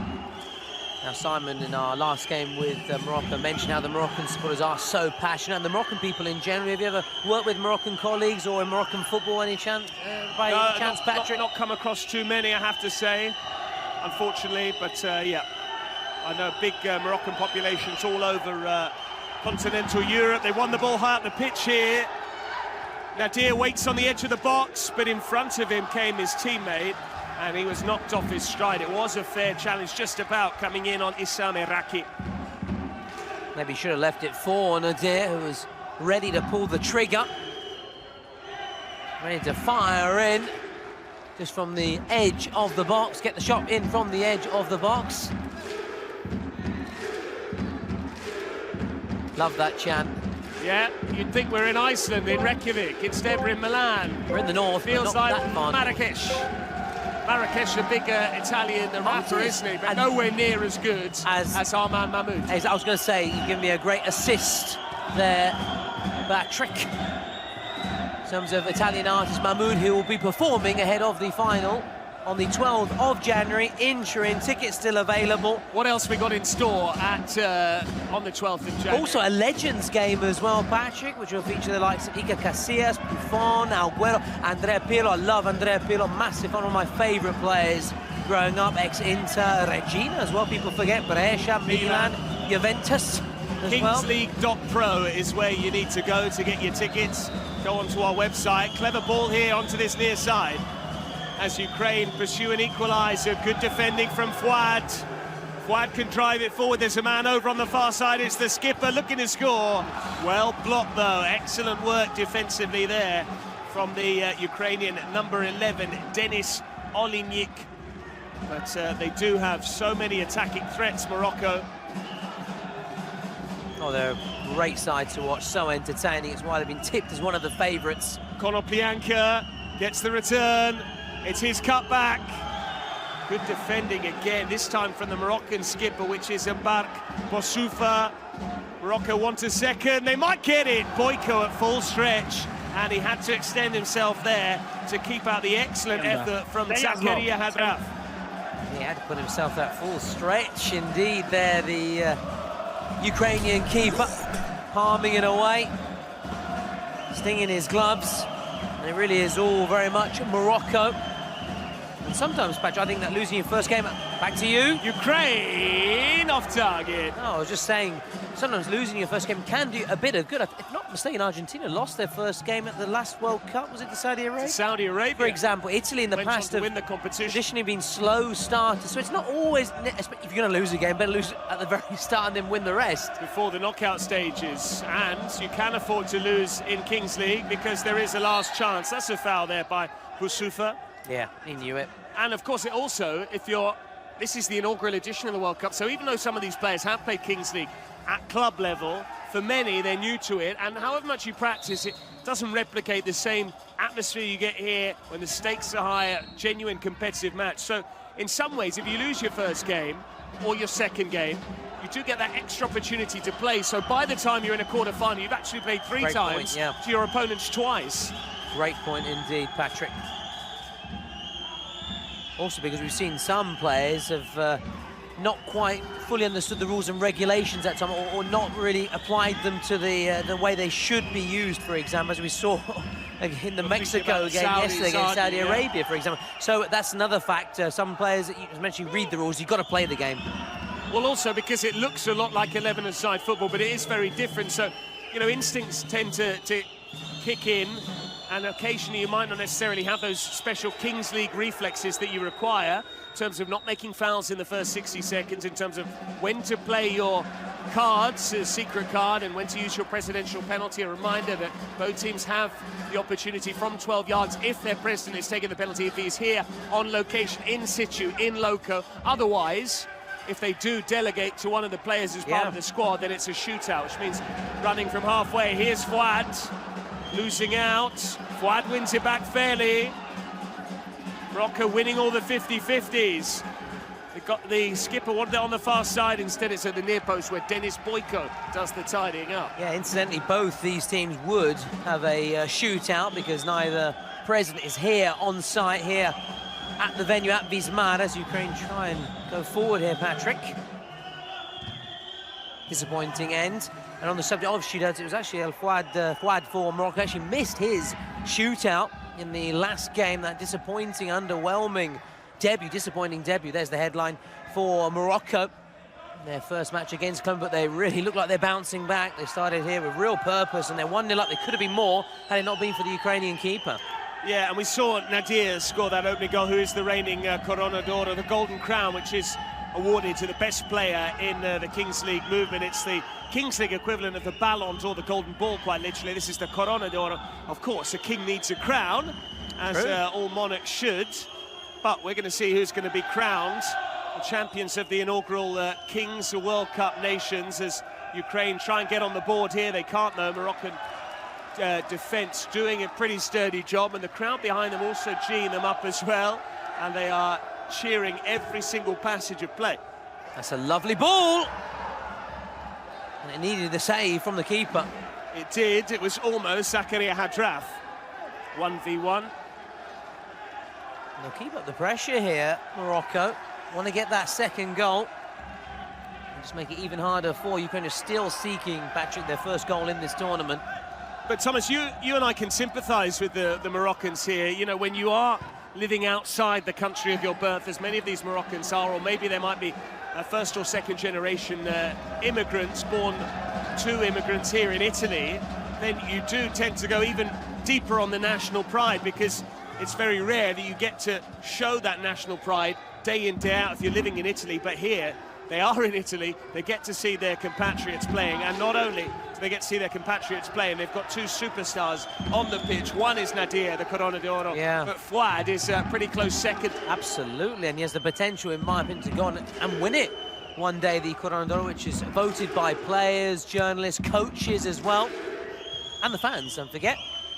It's a very democratic sport as well. In fact, the fans at the very start playing their part in the invention of the rules and the regulations. Yeah, and I'm a big fan of Kings League, which is why I want to see the creation of the X3 goal rule. I want to see goals counting for 3. This is great, though. We've got the Icelandic clapping, which eventually builds to crescendo from the Moroccans behind the goal where their goalkeeper is keeping goal. We've also got the streamers getting involved.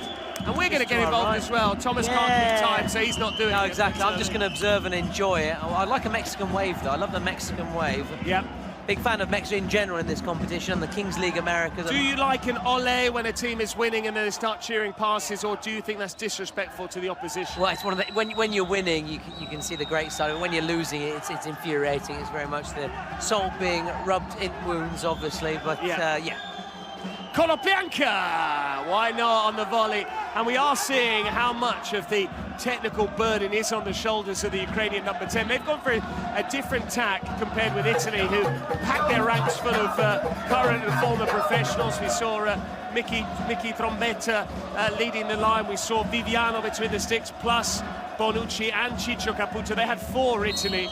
Ukraine have just got the 1 as far as I'm aware, albeit Denis Boyko is a name familiar to me. Yes, so it might be one, another one who has experience at this the very elite level, but this is the elite level of but the... you do feel, therefore, Patrick. much like the opponents against Morocco, if they can keep Fouad and Nadir quiet, in the same way, if you can keep Konoplyanka quiet, then maybe you might have some joy, but we're just going to get that particular challenge going in. Yeah, in the meantime, looks like he's going to be okay. He's on the phone, the Moroccan president, trying to get his message across, perhaps. Appears to be very happy. Just like the rest of the Moroccan supporters, the drum being banged as well. Deafening noise, love it. Well, we are going to see who's going to be crowned King of Milan or perhaps King of Turin. We know who the King of Rome is, famously Francesco Totti, but we are going to see who's going to be the first ever winners of the Kings World Cup nations and who will be wearing that crown. Will it be Morocco with their Corona d'Oro in the side, Nadir? If they win, they will, of course, be in their last chance salute. If Ukraine lose, they're going home. So Morocco have no real margin for error. That'd be a major shock, Thomas, if they were to go home at the first time of asking. It would mean 2 defeats from 2. But here's Fouad. It would be such a surprise. He was fouled. And he's very happy to see that. Yeah, basically, Japan await the winner of this match.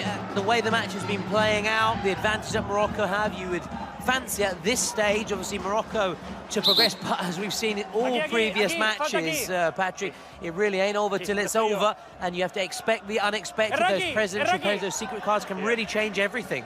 They can, and Ukraine needs something to change at the moment because it's been 13 minutes of pretty controlled football from the Moroccans. The side in red haven't required a great deal of work from their goalkeeper, Marouane Mizirina, and indeed they scored very early on, lest we forget Nadir, I think making the most of it. It was the 1v1 situation plus goalkeepers, wasn't it, right at the start, got away from Konoplyanka and finished, underlining his credentials as the reigning Corona d'Oro, and we already know the nature of almost all of our teams in the last chance saloon. This is the final match to be determined, isn't it, Thomas? We can pull up the graphic and give you exactly what it would mean for whoever is to win this game. A reminder, the winner here then goes into the last chance round, having lost their first game. Who would Morocco play if they win? Yeah, they'll be taking on Japan.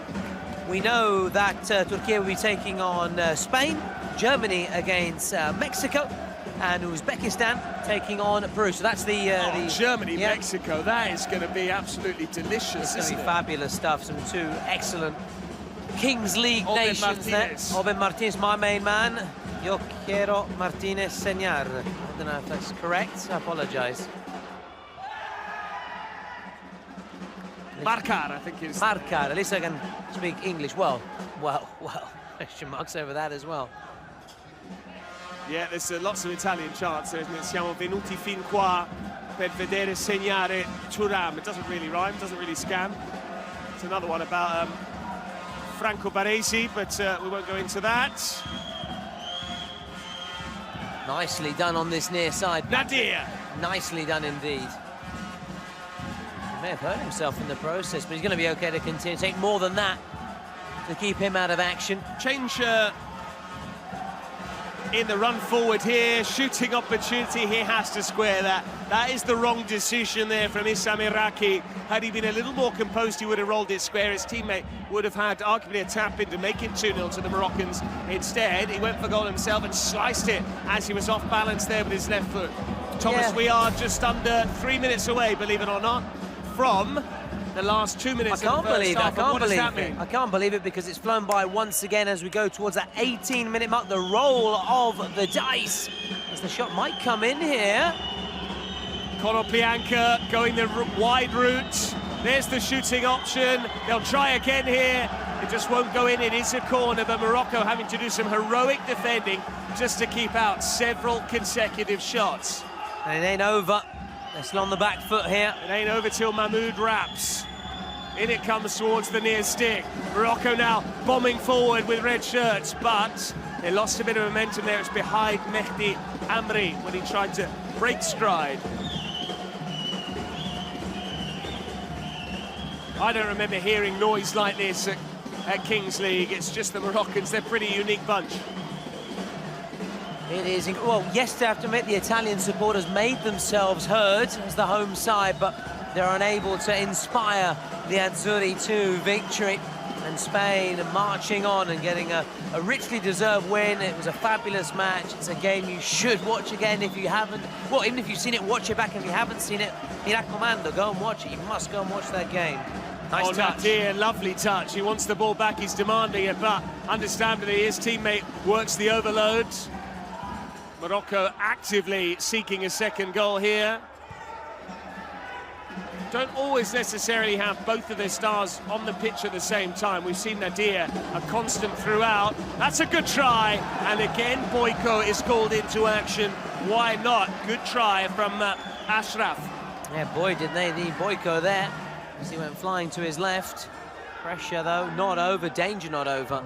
In comes the corner, missed by Nadir and struck almost out of the arena there. Yeah, if it was rugby, it'd be okay, but it's not rugby. That was Finani Hatim.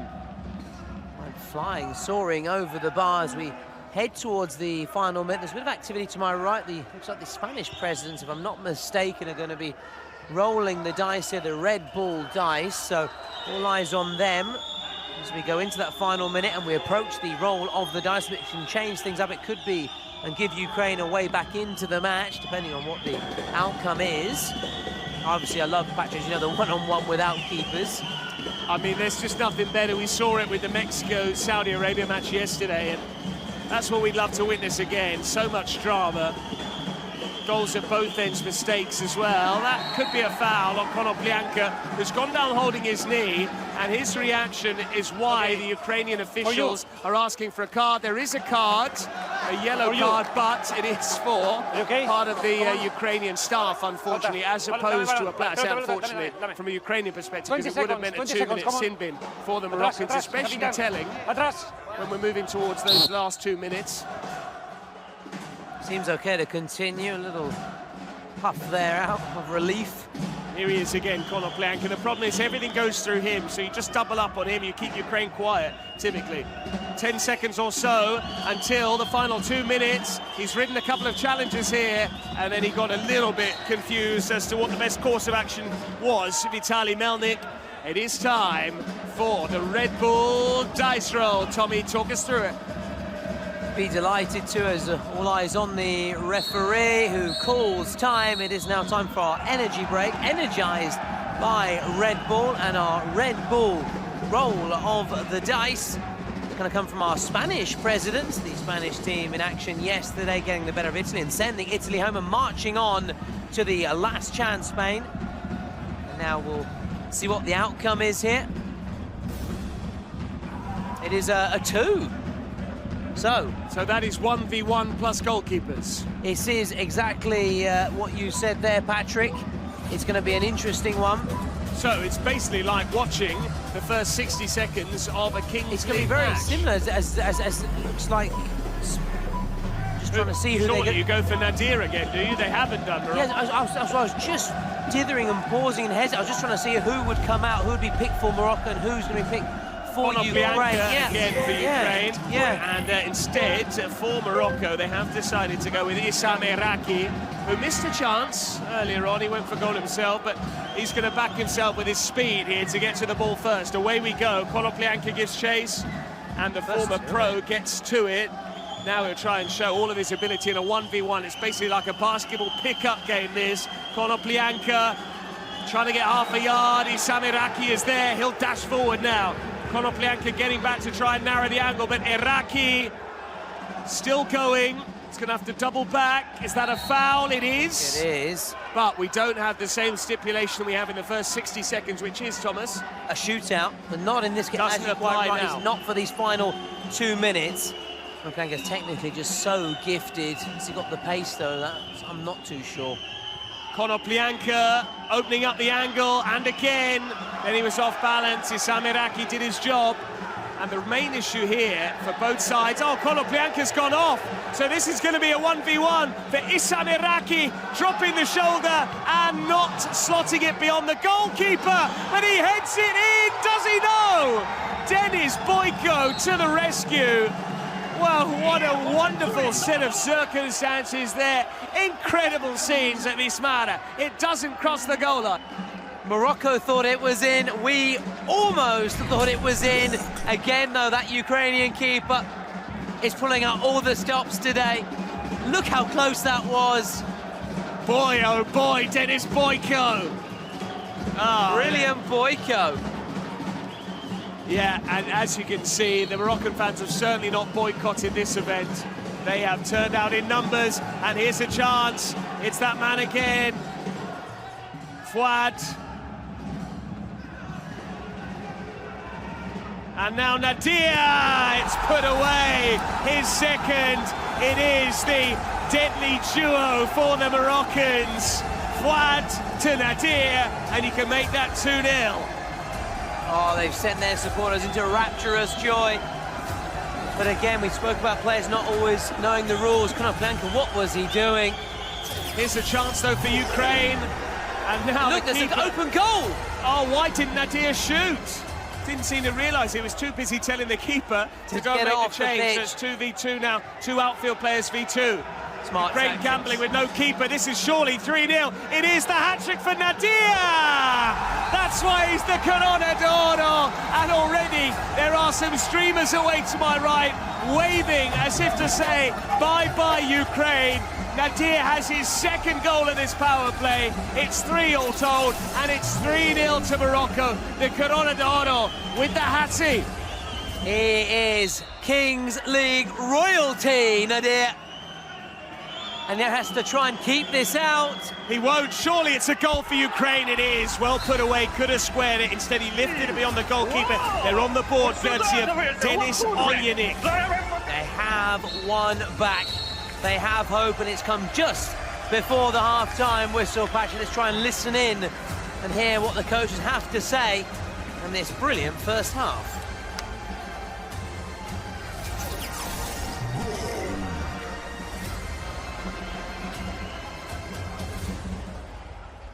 Сейчас выходим, рандомная расташевка. Кона, Морайс, Оленик, тройка. Сзади Сандецький, Загран, Каратинка. Рандомно выходим. Мяч зверху. Давай, вже стаємо, будьте готові. Давай, не спимо. Дихаємо, давай, пацани. Наша карточка, ми в більшості граємо, я візьму її пізніше. Скажеш, коли болить президент, а ти скажеш, коли будуть сили. Давай, ти зараз граєш, потім заміна. Ти не хочеш? داكشي اللي هضرنا عليه الدراري بقاو عليه ماشي دابا نترونوا ماشي دابا لا دابا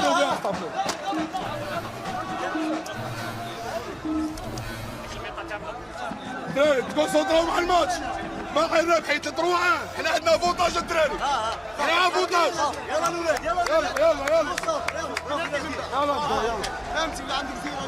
Right, well, the stat man cometh, Thomas Lawrence, because 3-1 to Morocco at the end of the first half. A hat-trick for Nadir. Where does he stand in the stakes? So, there we see, they're immediately playing the star player.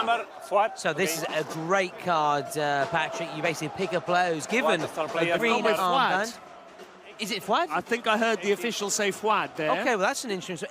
If the next goal he scores, should he score, it would be worth... It is the number 80 wearing the green armband. Yeah. So I do wonder whether there's obviously, a little bit of... There is, of course, Patrick, only that counts only for him. He is the star player. It's not the whole team. He is the one. If his goal goes in, it's worth double.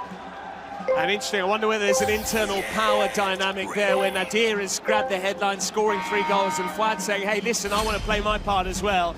He wants to score some goals. So if Fouad were to score, then his goal would be worth 2. Anyone else, it wouldn't be the case. And how long is that valid for? 4 minutes, Thomas, or the entirety of the second half? Basically, until he scores, basically, Patrick. So he's only allowed to score once. Exactly, Patrick. So he has that opportunity, he has the time on, he has time on his side.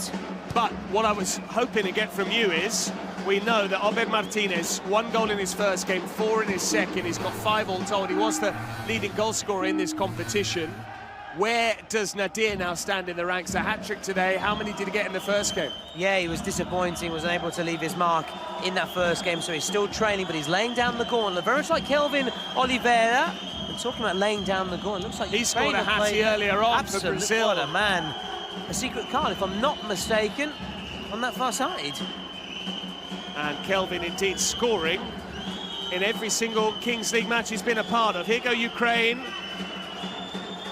That's a foul. So the secret card has now been played by the Ukrainians, presumably, because we've already seen Morocco play theirs. We're about to find out the nature of this secret card. What's it going to be?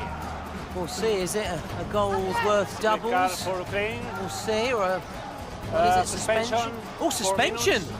Now, can you take off Fouad, Thomas? Is that valid? And this is what the Ukrainian players are going to try and hope. Just trying to listen to who they've opted. I think I heard him say Fouad again, the official. Well, that's brilliant. That is so clever. You gave the green card, don't you? Yeah, that's the green armband. Patrick, you know, you were spot on thinking who would be the best player. It's obvious that he's the man you want to take off for many reasons, because obviously his goal would have been worth double. He's one of the star players anyway, so they've got him off now for 4 minutes, and they have a numerical advantage. They do, and interestingly, that it's Nadir, scorer of a first-half hat-trick, who's been given a breather at the start of this second half, maybe because they've got a 3-1 lead, Morocco, maybe because he's not capable of playing the full 40 minutes, understandably, because he was the player they went to for the 1v1 right at the start of the game. He was the player they went to when we had a similar situation in the final 2 minutes. Good try there, just off target, worth a go from the Ukrainians. It was Junior Moraes, who sounds Brazilian, but he represents Ukraine. Yes, I think what the Ukrainian coach and the president wants right now is Ukraine to capitalise on their numerical advantage, get a goal back, and then immediately go for a presidential pen. I think that's their strategy, but can they carry it out? Junior Moraes, they're trying to cushion the ball down with his shoulder, got a bit too much purchase on it. And a reminder, if Morocco go through, they book a place in the last chance round, which is where teams that win one and lose one in the first 2 rounds reside.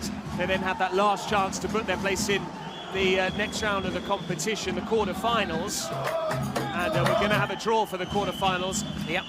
And that is, presumably, Thomas, the 4 teams in the quarter-finals play 4 winners from the last chance. Exactly.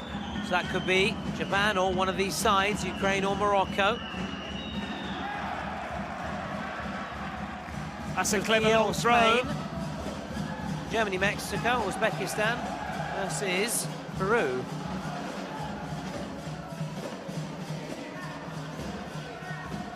Morocco in charge here, just keeping the ball and frustrating Ukraine, asking them to squeeze up and pressurise them, and Morocco hopes that leaves space in behind the Ukrainian team. Patrick mentioned Nadir Ergin, he's the 6th player to score a hat-trick in the Nations. Joins Guti against Italy. Kelvin. Yep, good man. Domenico Rossi, your favourite. My main man, Obed Martinez, and Swad Ak. My question is, Thomas, does a hat-trick count as a hat-trick if they score 2 with 1 goal being worth a second one, or do there have to be 3 separate goals? I think it's the latter. It is, Patrick, I can confirm. That's a good try, unlucky, really good hit. Worth the go there from Andriy Zagreninci. Obviously, it has big bearing impact on the final score, naturally, but not in terms of their actual number of goals. That would be, I think, a bit harsh as well. It wouldn't really be fair, would it? It wouldn't, but how soon before they get to have Fouad back? A minute, and when he comes back on, he's lost 4 minutes in which to try and get that goal that would be worth double. And of course, when he scores, that power is vanished, evaporates. Indeed, and he's waiting by the sidelines for that sin bin, not inflicted by himself, to come to an end. It's a hopeful cross from the Moroccans. They're trying to get to the loose ball first. They do manage it. Kept in play by Junior Moraes, and here come Ukraine. Can he find a teammate? Still Junior Moraes. They've just got so much energy, Morocco. What I've noticed so is intense, they aren't they? tend to rotate more than some of the other teams that they've used in their full squad. It hasn't always been the case elsewhere. With such intensity, closing down the space so well. Good try there. The goalkeeper hangs on, though. It was straight at him. Had a good long look at it. Denis Olinik, incidentally, was the scorer of the only Ukrainian goal thus far, as Morocco look for a 4th of the 9. They can't get it. But here go Ukraine, bit of space. Konoplyanka not currently on the pitch. Maybe he's still feeling a little bit fatigued. 3-on-1 here for Morocco. They've got to make the most of it. They surely will, and they do. Slot it home, and that's a big lead now afforded to them by Zakaria Adraf. He couldn't really miss. Yeah, just when we were talking about Ukraine doing their very best to just try and get a goal back. It's Morocco that get the goal. They're fourth, and now, guess what, Patrick? They've got Fouad back on the pitch. You really fancy them to maybe get another and make it 6, because the goal would be worth double. It would if it was scored by Fouad. That was their particular card that they played, the secret card that they drew. You have to play it. Well, you don't have to, but typically you would want to. They could have chosen any player for their goals to be worth double. I think they probably felt that Nadir was a marked man after his first half hat-trick, so they went for their other star in the shape of Fouad, and now he'll have the opportunity. He'll even be fresh because of that 4-minute suspension. I wonder whether it might count against Ukraine, the decision to suspend him for 4 minutes. But either way, Ukraine needs something approaching a miracle here if they are to get back in this match. Yeah.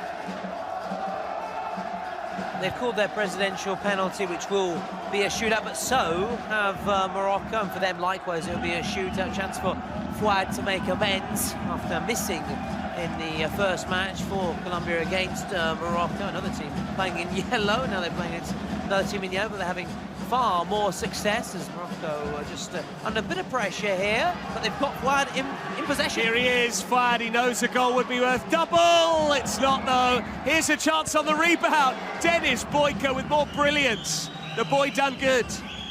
Oh, he is their star man. Well, their star boy. Yeah, and had Boyko not made those saves, I think Ukraine would have been KO'd. Yeah, it would have been good night to Ukraine, and they would have been out of the competition. They still have some faint hopes, of course, with that presidential penalty, and of course this final 2 minutes, but they need to weather the storm. And the thing is, Morocco look like they're going to score every time they come forward, and that's the issue, I think, for Ukraine, Patrick. It really is. But I do like that play. Personally, I'm not a president myself. It is an aspiration of mine when it comes to Kings League. I'd love to have my own team one day, but personally, I like this play. I think that's a pretty good strategy, all told, regardless of what the match is happening in terms of the match situation. Here's Junior Moraes, meantime, for Ukraine. I feel if the opposition play their penalty, presidential penalty, you go with it as well immediately, and vice versa. Yeah, smart. Here's a chance for another Moroccan goal. Almost. He Should just have been. gone underneath it. Yeah, should have been. Should have been. He was in a really good position. Now we'll have a break in play. Now we will have the shootout. That was Said El Aouni. I think will it be led back and blasted it towards the Moroccan fans behind the goal. Who's first up for the penalty della Presi? I think it's Morocco, and it looks like Fouad wants to make amends. Remind, he missed against Morocco. Obviously, this wouldn't be worth double, Patrick. Yes, this wouldn't be worth double, and also it's not a penalty, is it, Thomas? We don't have the precedents here, so it's a shootout. Exactly. Because they've delegated to Fouad. He hasn't yet scored. This would only be worth 1, even though he's got that green armband. Here he goes. This could pretty much kill it off. Fouad puts it wide. What's he moaning about there? Saying something about the keeper maybe moving off his line before the time had started. I can only anticipate and interpret his protest that way. And now Nadir's getting involved. These are two habitués of the Kings League scene. If they're moaning, then maybe there has been something untoward. They're experts. Training keeper's come off his line. He's having words. He feels he did nothing wrong. Shot out para allí. Todo el mundo para allí. Disappointing for Ukraine if it had to be taken again. They thought they'd been let off the hook after another Fouad miss. Fouad fluffing his lines from the shootout. Shot out for you. Shot out for you. Wait on here. Para allí. See perhaps why. No, this is the rule. The rule, you have to know. It's a mistake. Yeah, for 5 seconds. The rule is that they have to stay for 5 seconds. They're actually trying to inform the officials about it. And as I said, these guys play all the time, don't they? Where is it they play, Thomas? Is it Porcinos that the Moroccan pair play? Yeah, these guys are both playing in the Kings League Italy with Porcinos, who are one of the star teams. You are the shooter, okay? And Capallato, they are really impressive players, those two. And in a sense, that experience for me in España with the Kings League is what gives them the edge, in my opinion, because that's where the competition was created. Morocco can protest all they want. It's not going to go their way, Patrick. It's now Ukraine and Konoplyanka a chance to get up and running. Well, this is a big moment because Morocco have just missed through Fouad. Now Konoplyanka, the Ukrainian, has 5 seconds to get the better of the Moroccan goalkeeper. It is going to be Konoplyanka. He's trying to go round the keeper. He's run out of time.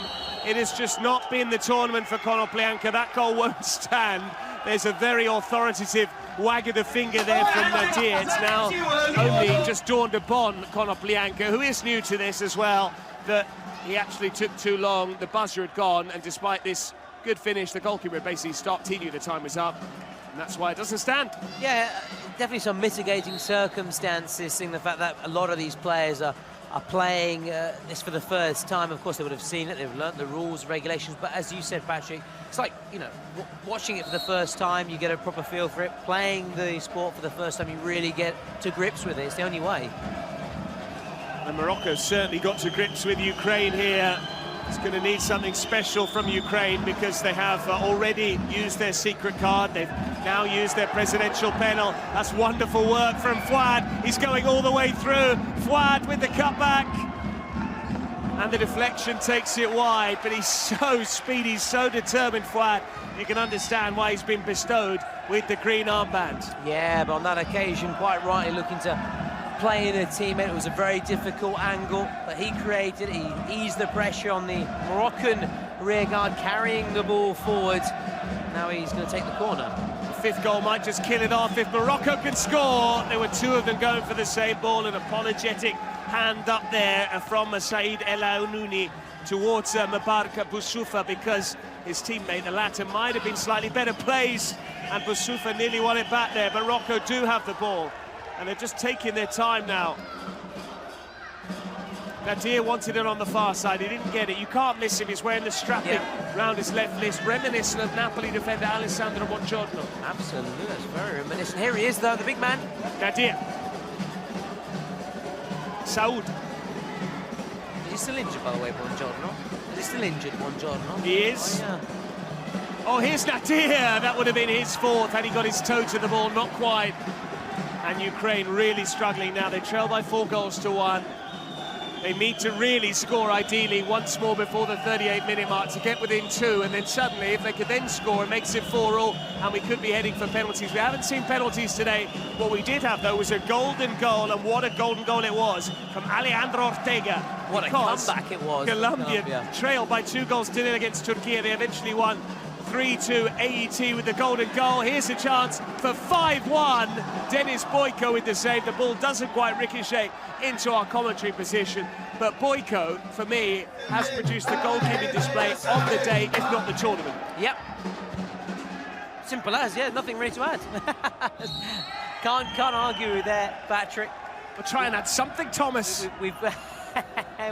I know, again, one of my former bosses. One of your mentors. Yeah, one of my mentors. The mentor.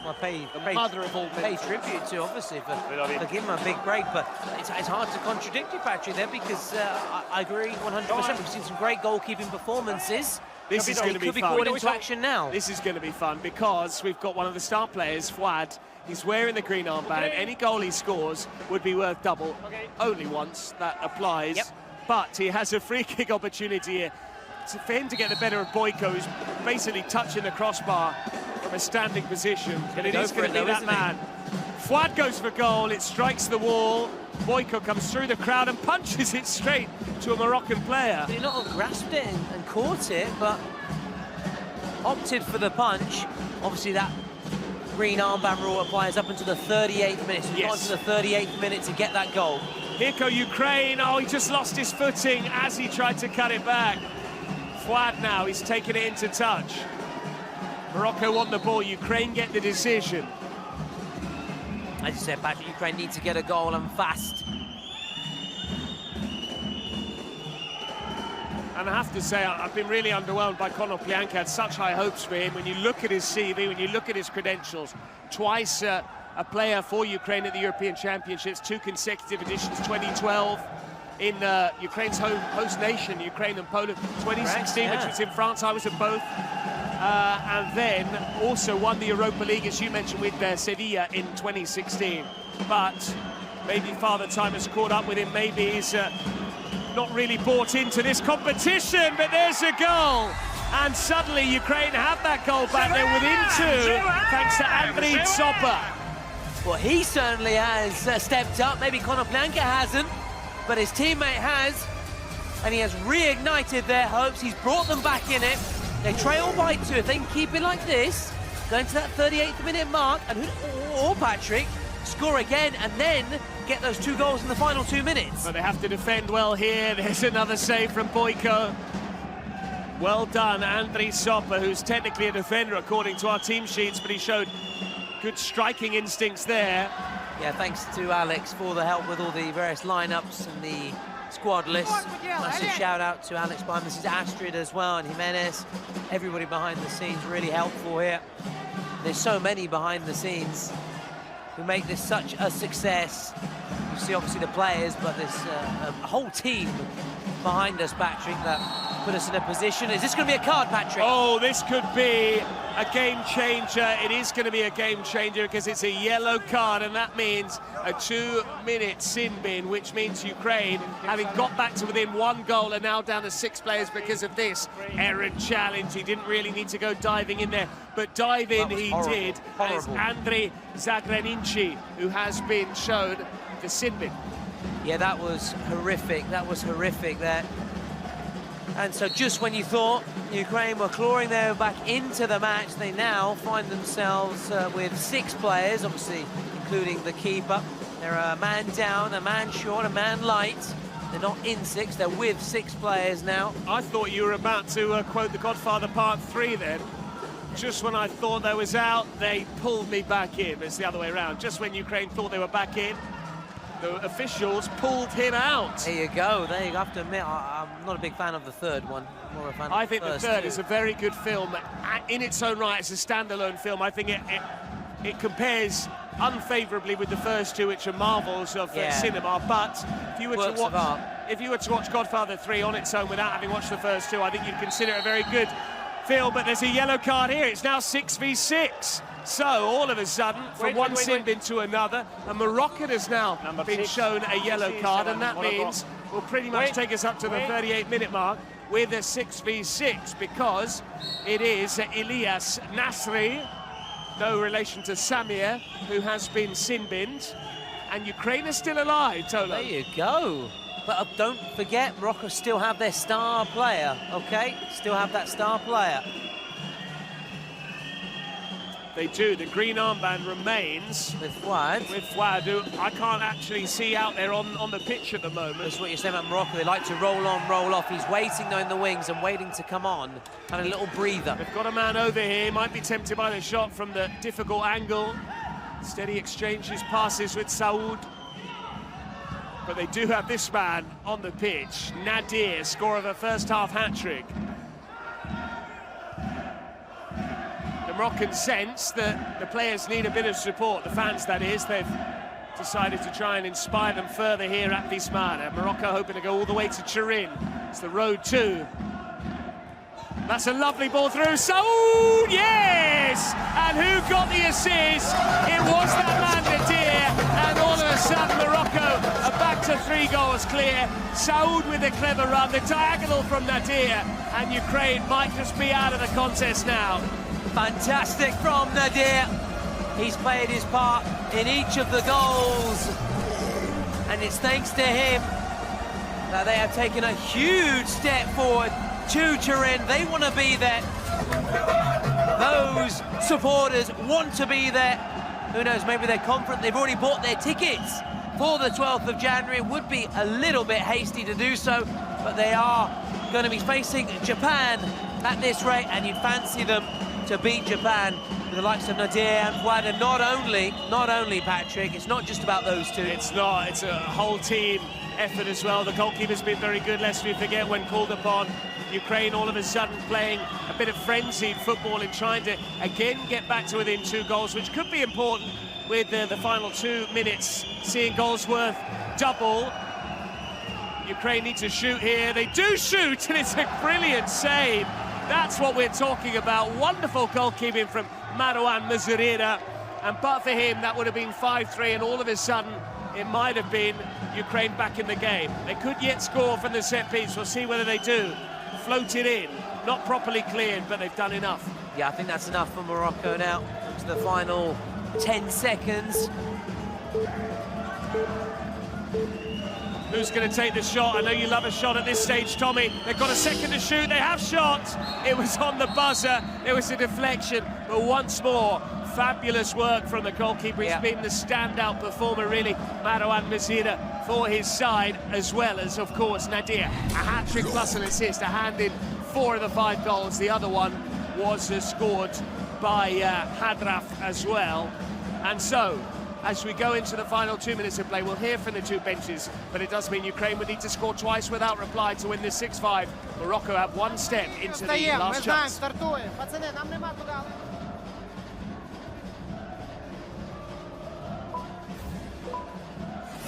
And the countdown begins, which is our cue also to get back on the mic here with that goal. Morocco have a 3-goal cushion, means Ukraine would have to score twice to turn the game on its head. Of course, that star player card now is no more valid, Patrick. It only lasted until that 38-minute mark, or until obviously he scored. And we're about to get underway. Look who's still chasing after it. Nadir, he's got there, but he was leaning back when he shot. Unlucky for Nadir, he's scored 3. So how he'd love to make it 4. Oh, yeah. He not only wants to inspire Morocco to the first ever Kings World Cup Nations crown, but he also wants to do it by getting player of the tournament. Yeah, there you can see Swad and Luis Morales with 4 goals each. Rossi got a hat-trick for Italy.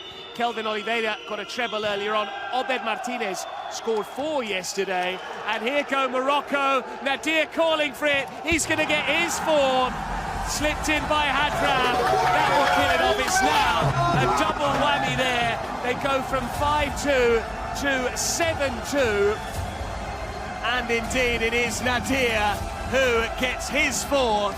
And he is now all of a sudden threatening the top goal scorer charts.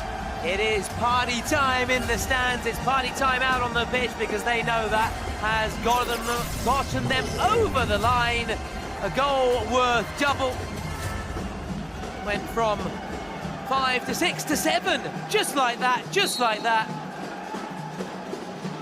And he must be up there as your man of the match. Well, he's going to be MVP, 100% at the moment. The voting has only just begun. A reminder, we will have added time. Morocco want more goals. They are insatiable in terms of their appetite here. And Nadir pinging passes forward again. They've got a 2v1 if they can find the cross. They can't. But astonishing. We haven't seen Fouad chip in with goals, but we have seen Nadir, the Corona d'Oro, proving why he is so highly rated at this level. 4 goals as part of 6 individual strikes, 7 goals all told, because one of those counted double the goal we've just seen after he was there on hand to get it. He has been brilliant. He's been fantastic. A mark of a champion, Patrick. The mark of a Corona d'Oro. Coming back, bouncing back from such a disappointing first match. And I do wonder, Thomas, whether Nadir in particular was very happy to play an extra match. They might score again here, they do! That is one of the best goals we've seen, because it is just majestic technique. He rolled his studs across the ball, he went round the keeper. Mehdi Amri with a beauty. It's another double whammy, and we go from 7-2 to 9-2. This is a goal you'll want to see again and again and again. And it just keeps on getting better and better for Morocco. What have we just witnessed? All aboard the showboat, round the keeper and into an empty net. Unbridled joy, fist-pumping celebrations, boom, boom, bang. Bish, bosh, bash.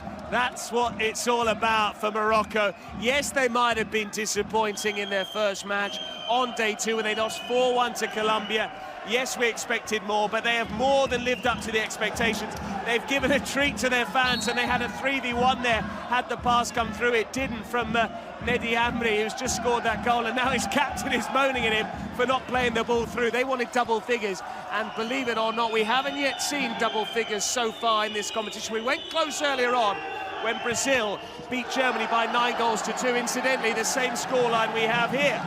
And there is still time, Patrick, although they have to just soak up this pressure here on the corner. Looking to score, it's headed over, should really have hit the target. Had he done so, would have been in there from Ivan Karapinka. But that sums up Ukraine's day, it sums up their tournament. They're heading home, and Morocco still want one more goal to get double figures. They would go on to 11 were they to score here. And that's what it shows, doesn't it? It can be quite merciless, this game, because Ukraine already felt they're out of the game. Morocco thought, OK, we'll twist the knife. If we score in the last 2 minutes, and score they have done twice, then our goals are worth double. They've added 4 in double quick time, and they want another one here. If they can get the ball under control, they can't. But added time, still a minute to go. If you're the Ukrainian players, you just want to hear the final whistle. Yeah, and Japan will be very worried on this evidence. Very worried indeed. Can they get a consolation, the Ukrainians? They're going to try and do just that. The shot comes in, it's wayward, it's a chorus of cheers from the Moroccans. What a display from Nadir in particular. 4 goals from him that count for 5, plus that brilliant goal from Mehdi Amri, which counted for 2. I'd rather see it count for 4, such was the beauty of it. But there you go, it might be one of the goals of the tournament, the way he went round Denis Boyko, who has been superb for the Ukrainians, and they could have easily conceded double figures, maybe even 20 goals. Yeah, had it not been for him, it would have been into double figures, absolutely, Patrick. One last opportunity, perhaps. We've got 5 seconds of added time remaining. Morocco aren't going to go for goal, or are they? They're in behind again here. But he could have squared it, he snatched it out of the near post. It doesn't matter. The biggest cheer of the day comes for the final match, and it has bookended a wonderful day of Kings World Cup Nations action. We started with a 9-2 win for Brazil. We ended with a 9-2 win for Morocco. And in between, we had the drama of the golden goal win for Colombia against Turkey. We saw Korea bow out to Peru as well. What a game it's been, what a day it's been. We'll leave you with these Moroccan celebrations.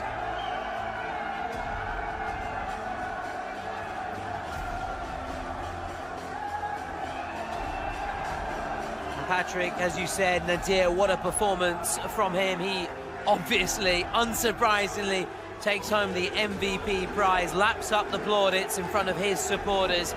A real statement win from Morocco and their star man.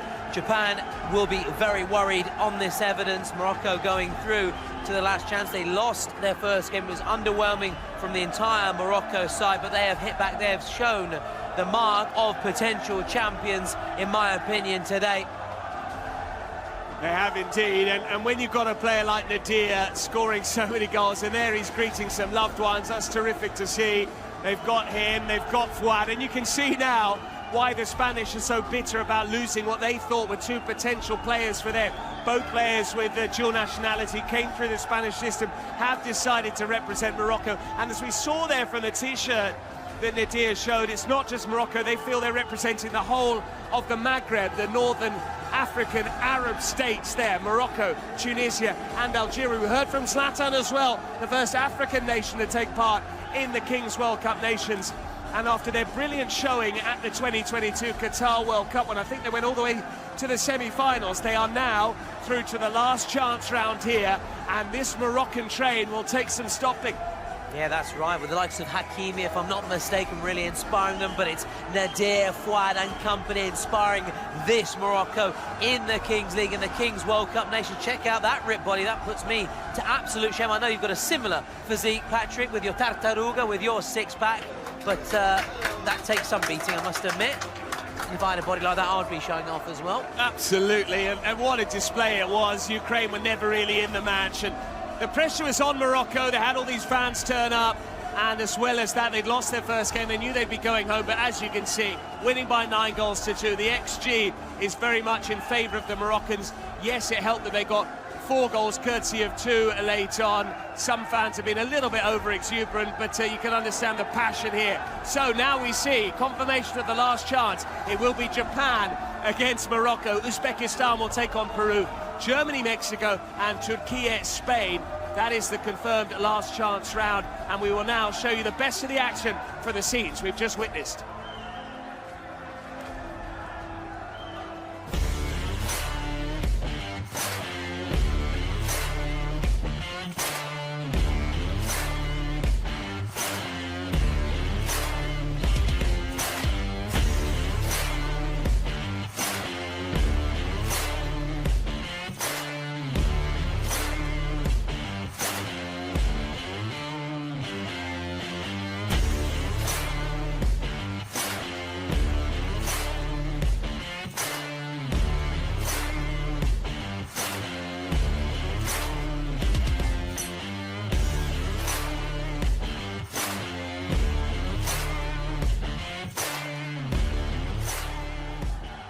Well, they're still out on the pitch, the Moroccan players, celebrating, lapping it up, savouring this moment. 9 goals they've scored, very much like Brazil, who will recap their wonderful performance in a short meanwhile. But that was just like watching Brazil, Thomas. Very much. And talking of Brazil and Morocco, this is results from today. Perhaps a wonderful day. Saturday, January the 4th. We won't forget it in a hurry. We weren't. Germany-Brazil was a meeting between 2 winners to start, and we saw that hat-trick from Kelvin Oliveira. Brazil winning by 9 goals to 2 in the end. Again, they were helped by some late drama there. The second game was very tense indeed. It looked like Peru were cruising 4-1 up against Korea. Korea scored late on to make it 4-3, but couldn't get that second goal in the final 2 minutes. Then we saw arguably the game of the day in terms of drama. Turkey 2-up against Colombia, but Colombia scored twice. They sent the game to a golden goal, and then they scored that golden goal courtesy of Alejandro Ortega, who'd earlier on scored a beauty to start the fight back in the first place. And to bookend the day, a 9-2 to start, a 9-2 to end, with the biggest draw of the lot. Morocco packed out with the fans, and we've got Nadir now, who's currently conducting a post-match interview after his 4-goal showing. That's what we've seen so far, Thomas. Talk us through it. Yeah, and Nadir will now be looking to take down Japan in the last chance. Uzbekistan, meanwhile, taking on Peru. Germany, Mexico, and Turkey against Spain. Argentina, USA, Brazil, and Colombia marching on. They won both their first 2 matches. They go through. Italy, meanwhile, out of the competition. So are Saudi Arabia. So are now Ukraine. Unfortunately for them as well, they also bow out of the competition. They do, despite the best efforts of Denis Boyko, their terrific goalkeeper. Wonderful display from him. Slightly underwhelming performance from Konoplyanka, but there was so much pressure on his shoulders. Whereas Morocco, they tended to share out the load. It was Nadir and Fouad in particular. Fouad at one stage had the green armband. Not that he was able to find the net during that time, but it did mean the focus was on him and freed up other players to go on and really hurt the opposition. It wasn't just Nadir who scored the goal. He scored a stunner as well from the Mehdi Amri when he rolled his boot over the ball and went round the goalkeeper.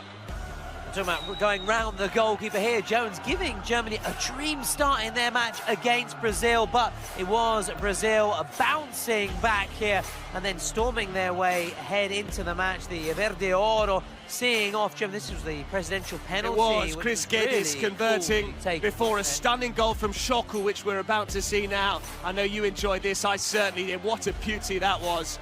Before then, it was the Kelvin show. This was the first of 3 straight goals from the spot. Then they stole the ball back. Kelvin couldn't really miss there, and he was about to add another one as well, Kelvin.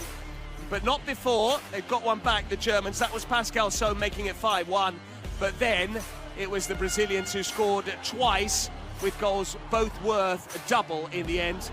Now we move into the second game of the day, which saw that stunner from the Alveron of Peru. They then struck again, but this was a goal that didn't stand for Tia, if you remember. And there was an infringement in the build-up, but he didn't agree with it either way. But yeah, Peru overall dominant, but this was a great moment. The Korean presidential penalty, and he goaded the Peru supporters, but he delivered the goods. It gave them a bit of hope. We saw Zayn miss his, didn't we? Gamps converted his for Korea, but then it was Franco Colan, followed by El Baron, and in the end it was 4-1 with Jesus Honores before Korea did score late on. But this was the game of the day because Colombia were frequently thwarted. Turkey would end up taking a 2-goal cushion. It was Cesim with the first goal. This is the early stages of the match. That was the opener from Cesim. He was overcome by joy. They would make it 2 as well when they would get their presidential penalty, which was converted in the form of a shootout. But in the meantime, we saw all of this goalkeeping heroics. This was the skipper who stepped up, Memos Soze, scoring to make it 2-0 Turkey. But Alejandro Ortega started the fight back with that beauty into the top corner. Then it would be Denilson who would make it 2-2, and that was the golden goal again from Alejandro Ortega, sending Colombia through by 3-2. And finally, Nadir scored early on. That was the first of 4 goals for him, en route to a massive win. Then Morocco just kept going, and there was your man Nadir again. He would score goal 1, goal 2, goal 3 as well. And it was just far too easy for the Moroccans. Eventually they'd get on the board here late on at the end of the first half through Olejnik, the Ukrainians. That made it 3-1, but after that it was 4-1, courtesy of Hadraf. Tsopa got a goal for Ukraine, which was this strike here to make it 4-2, but after that it was all about the Moroccans. This was the crucial goal from Saud to make it 5-2, and then after that we had a couple more goals which were worth double. Unbelievable. And talking of the Moroccan players, we've got Fouad just to our right here and Nadir just in front of us. They're just having their post-match interviews and involved with the streamers as well. They can now have a well-earned rest because they were fantastic. Morocco were fantastic. Morocco, who will take on Japan in the last chance on day 1 on Monday the 6th of January. We take a break tomorrow, Patrick, a reminder, so we can all rest our voices. So this is what we're saying. Japan, Morocco, Japan will be concerned after seeing that performance. Then Turkey, who appeared to be on course to march on, but then Colombia, what a comeback. They're taking on Spain, one of the favourites for the overall win. Spain, who was so impressive against Italy. And then, of course, there'll be more last chance on the 7th. So just to wrap it up anyway, Germany against Mexico, Uzbekistan against Peru, and of course there'll also be the draw for the quarter-finals.